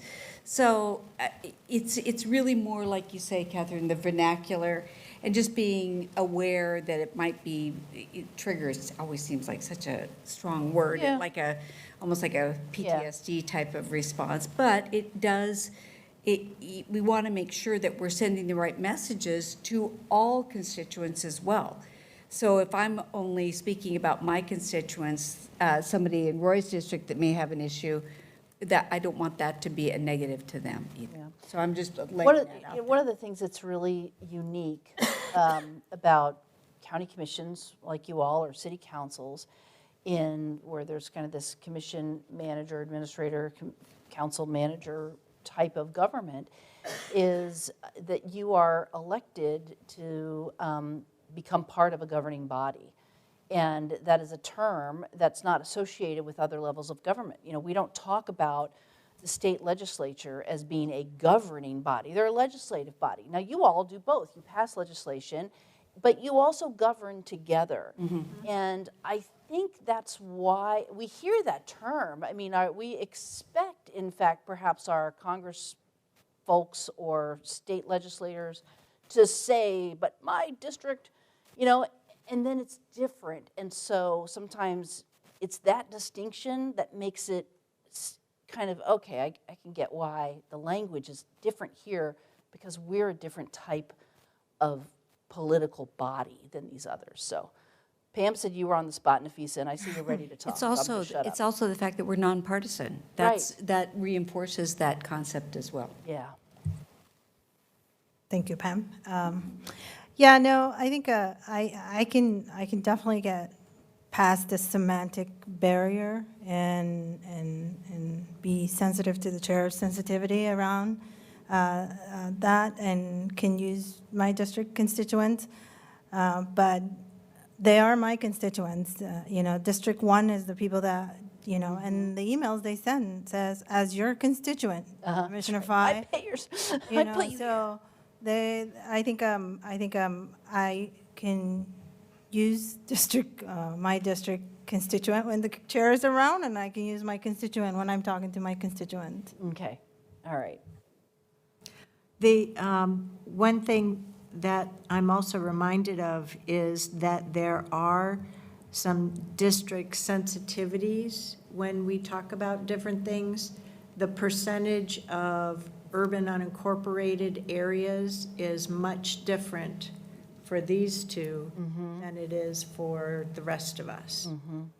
So when we talk about things like Enhanced Sheriff Patrol District, when we talk about county-wide versus UUA specific, that impacts them more. Or the fact that, homelessness in cities, they can call the police. Here, they call the sheriff, right? It's a different level of capability. And a bunch of cities are putting together different services that we just don't have for the UUAs. For example, a couple of, at least City of Hillsborough started the camping shelter site, for example. So that's different. We do have a system that needs to be changed, and that is when folks go to our website to contact their commissioners. I'm also their commissioner. Right. But it's a pick one of the 4 districts. Gotcha. I've been told. So that sort of snowballs there. Anything else need to be said on this, Pam? I was just going to say that what I've noticed is you're right, I'll get the first one, and then if the answer isn't what they want, it'll be, Dear Chair and Commissioner Drees. So, you're like the escalator. That's why I love the constituent report. Yeah. Right? Yeah. Okay. Anything, Roy? Nope. Jerry? Good? Good. I think 95% of the people who live in Washington County don't know what district they're in anyway. So they go to the chair because they go to the tops, just like they always went to the mayor. Yep. And I'd constantly say to them, do you want the mayor or do you want a good answer? If you want a good answer, go talk to the staff person because they know what they're talking about. Me, not so much. So anyway. But our system handles that. Yeah. I wasn't sure if I'd like our system when I started because we didn't have that at Metro. But I like the system, and the improvement of the weekly constituent report is awesome. Well, and I think when It's safe here, right? No, I'm just kidding. when a person in District 4 contacts you, you always respond back, though. You always keep me in the loop, so, yeah. So that, I'm perfectly fine with it. And rarely ever do I refer to my constituents unless it's from the farm community, and then obviously that's a little bit more specific, so. All right. Anything else on this issue of full-time commission, the salary commission's report, language that needs to be said? Yeah, we did it. Yep, go back to that's the parking lot, yep. Yep, we've got them all, they're all cared for one way or the other. So I think we've done what we said we were going to do today. Tanya? Can we just go back to the hybrid meetings, and I want to checkpoint a couple processes. So my understanding before COVID is during the consent calendar, just prior to that, tons of staff would funnel in and the leadership updates, the checkpoint. Yep. And that's lots of travel time. That's lots of staff just being present, sometimes for nothing. So what has been happening is if commissioners have questions about consent items, typically they reach out to me, and if they know the appropriate director, include the director on that email, and we get the questions answered ahead of time. It would be really appreciated by Washington County, and I'm going to speak for CWS staff, to keep that process going so we don't go back to the model where staff are all coming. Well, there are a couple of exceptions where that doesn't work. One is when Monday is a holiday, right? Or if commissioners are away on vacation, you try coming home on Monday and reading 2 couple 100+ page packets and have the time to do all that. And oh, by the way, something changes on, this, that, or the other thing. The other thing that's happened weekly now, it used to be I could read just those 2 packets, or in the case of this week, a roundtable one as well. Now we have the weekly constituent report, the weekly government relations report, Tanya's frequent informational report. It adds up. So it used to be I could just block out a couple of hours late on Friday and then steal from the weekend. Now it's a lot longer. So be careful. I'm not sure I can follow through on that because it's a load. Well, and that may be the benefit of the hybrid, because then they can, instead of the travel time in person, just be available and called from the The participant level of list. efficiency is awesome. Okay. I always felt that the reason that the staff came was to hear, was there anything pertinent to them? And then you'd see everybody get up and go, not my day. So, and you can do that same thing on hybrid. Yep. But this brings up another question for me, and Tom, I'd ask you, will you continue with the hot sheet? You're right, I forgot. Yeah, and Friday Facts? Yes, Yes. we've been doing it. Okay. Yeah, I just didn't know if that was your plan or if there was another communication style that you preferred. There is another communication style, and I'm sort of making the hot sheet more in my communication style as we go on. Okay, great. He is flexible and resilient, isn't he? Yes. All right. Anything else then? Yeah, I just, I'm sorry, were you going to say something? Go ahead. Go ahead. I'm segueing to a different. Okay, then I'm going to keep going if you're segueing. So I'm going to dive a little deeper still into meeting logistics since you're all here. So right now we're sitting on the floor. There's also the dais, and then there's also the board work session room. Chair, I know that Angie and Kevin recently connected with you on feedback you had for how that room is Angie set up. did. Kevin, did we connect? Were we supposed to connect? Did I have a We homework have not assignment I connected. didn't? Oh, then I misunderstood. I apologize. Yeah. Okay.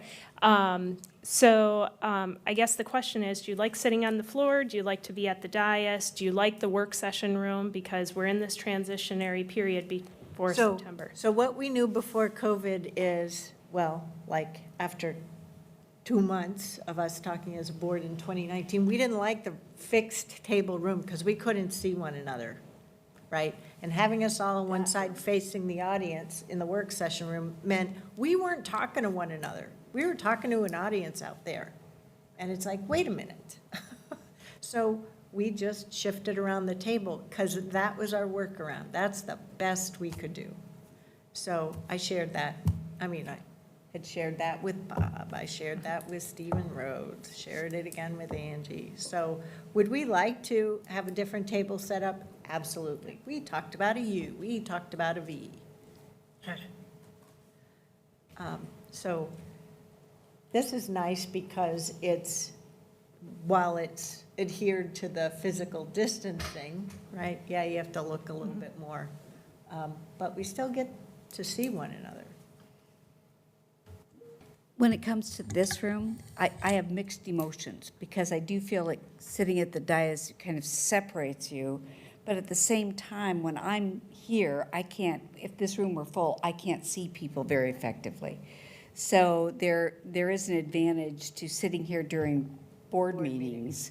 Board meetings, we're not generally looking to each other for feedback with body language and that type of thing. But I do think that so I'd be happy if we continue with board meetings in this setting. And I'd be happy if we change some of the structure of the room in the work session meetings. As long as we can also do hybrid with work sessions when we're over there. Yeah. Anyone else? Okay, that's helpful. Thank you for that. So we'll create a plan. So Jerry, Did I I think it's your turn. understand? Oh, yeah, go ahead. Did I understand you say this or the dais? There's a, do you know what room we're talking about over here? Because the grand juries were in there before. Okay. So I like sitting at the dais With up Jerry's here. on the same wavelength, yeah. I've never been in that room. I like sitting on the dais here for the board meetings because then I can see the people and their reactions and understand what's going on when they're here in the room. The work sessions were in a separate room. The one thing that's hard about the setup of this room is you three feel very far away, and I actually can't see. Bob would sit over there and I couldn't see him. Well, Right. that's because he didn't want you to. But I don't see Diane that well over here either. So I'm not sure those side setups are the Work well. greatest. That's all. I have a process question. Why is the work sessions in a different room? To be less formal, usually, I mean, So it was always that way before. They had a separate room over there that didn't have enough seating capacity, so it was hard for members of the public to find a room in there, which said something in of itself. When this building went through the earthquake stuff, they moved the work session room, so it had more seating capacity. It also had nice display monitors, and there were also microphones. In the old room, you couldn't hear what the commissioners were saying. So work session. So we moved here when COVID happened, and we needed to be 6 feet apart. Yeah. And as you know, work sessions are just us talking to each other with no input from the public. Sometimes we would pull up a staff person to address an issue that we might have a question about. But just like on camera, people can't interact with us during work sessions. So that was the other reason. It was more casual, people in the room, but this was more of a formal setting. Is that fair? Yeah, I think so. Are we missing any highlights? Not really. The idea was, again, as Pam has described it, to have a little separation. Frankly, it wasn't a time for any public input, nor we try to encourage a lot of public to come to those. So if you're here, you have people who see you, they come in and sit in on your work sessions, and that wasn't really the intention. When we were in the old building, and that's before any of you, we did the same thing. We had a separate meeting room from our room. Nothing's changed in 36, 37 years.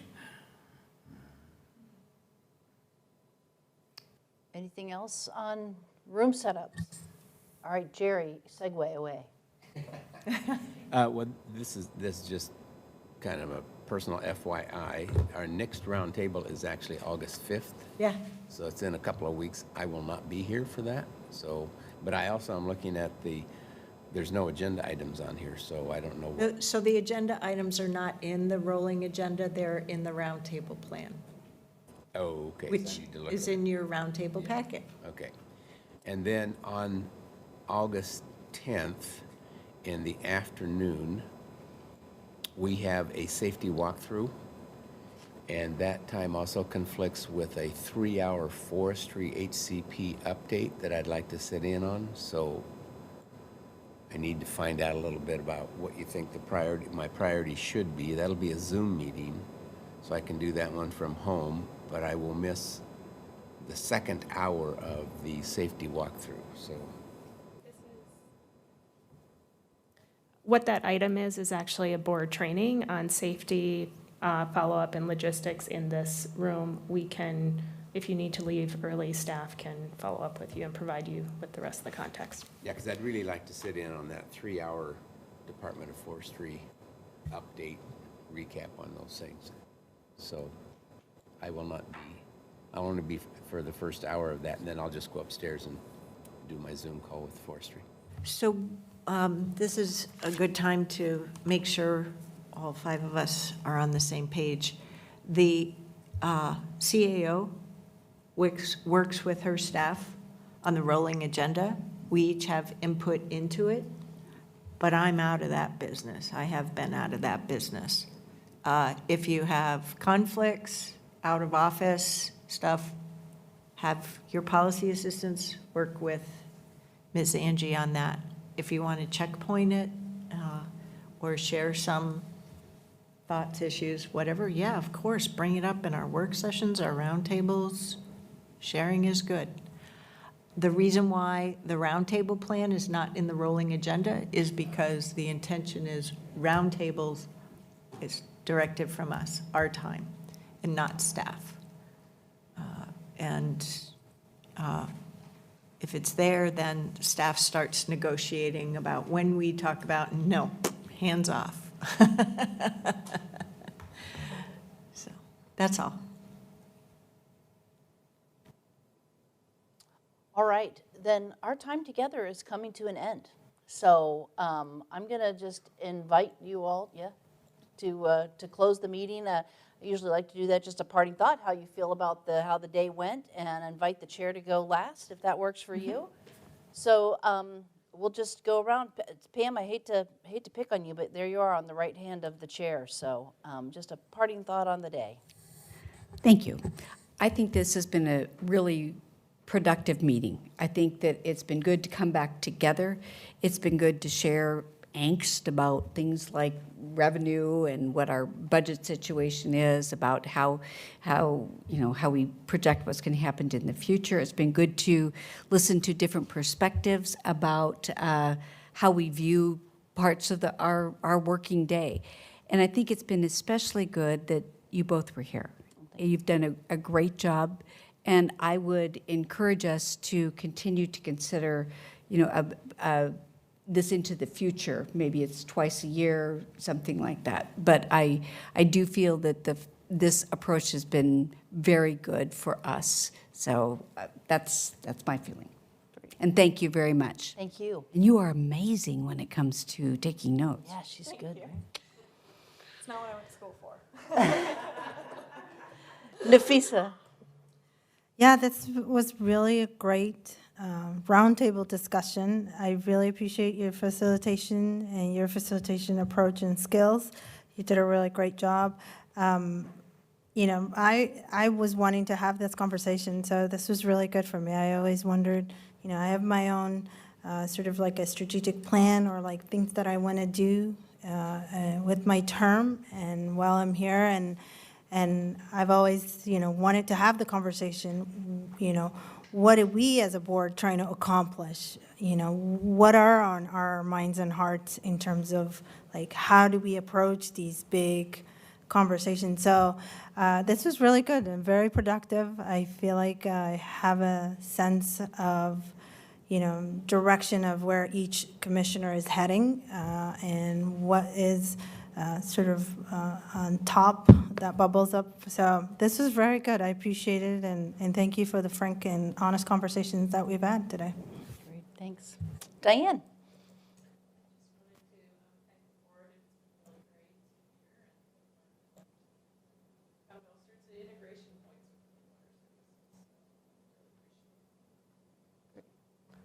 Tom? It's been great to be here. It's great to see everybody in 3D. This is really exciting. I'm still learning, so I appreciate the opportunity to hear all this discussion. Tanya? So we're always still learning. I just want to, each and every day. So this was a great conversation, and these conversations, from my perspective, it's more beneficial for me to have this in person. There's a different feel. Jerry? Well, Roy, if Pam is on the right, that makes you on the left. Has anybody ever accused you of being on the left? No, I didn't think so. Okay. No, I enjoy roundtables. I always do. We get to talk about a variety of things, and it is good to be all together again. So I like this format. Roy? Yeah, thank you for the day. It's always interesting to hear everybody's perspectives.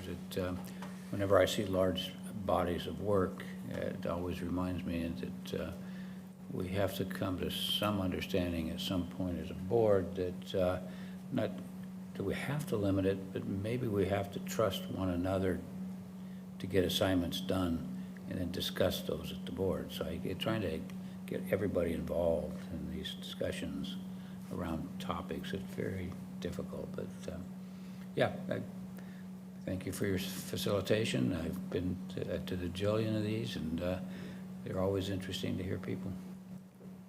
All right, Catherine? I really enjoyed this. I appreciate working with each of my colleagues. We covered a lot of territory, I think.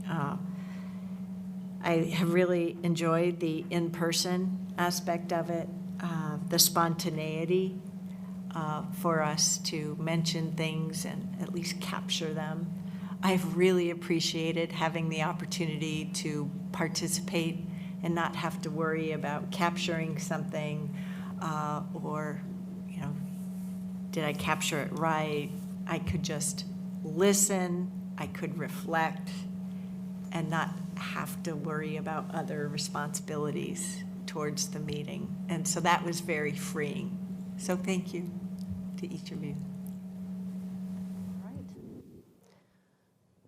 That's all, folks. So thanks for having us, and appreciate your time, and bang that gavel.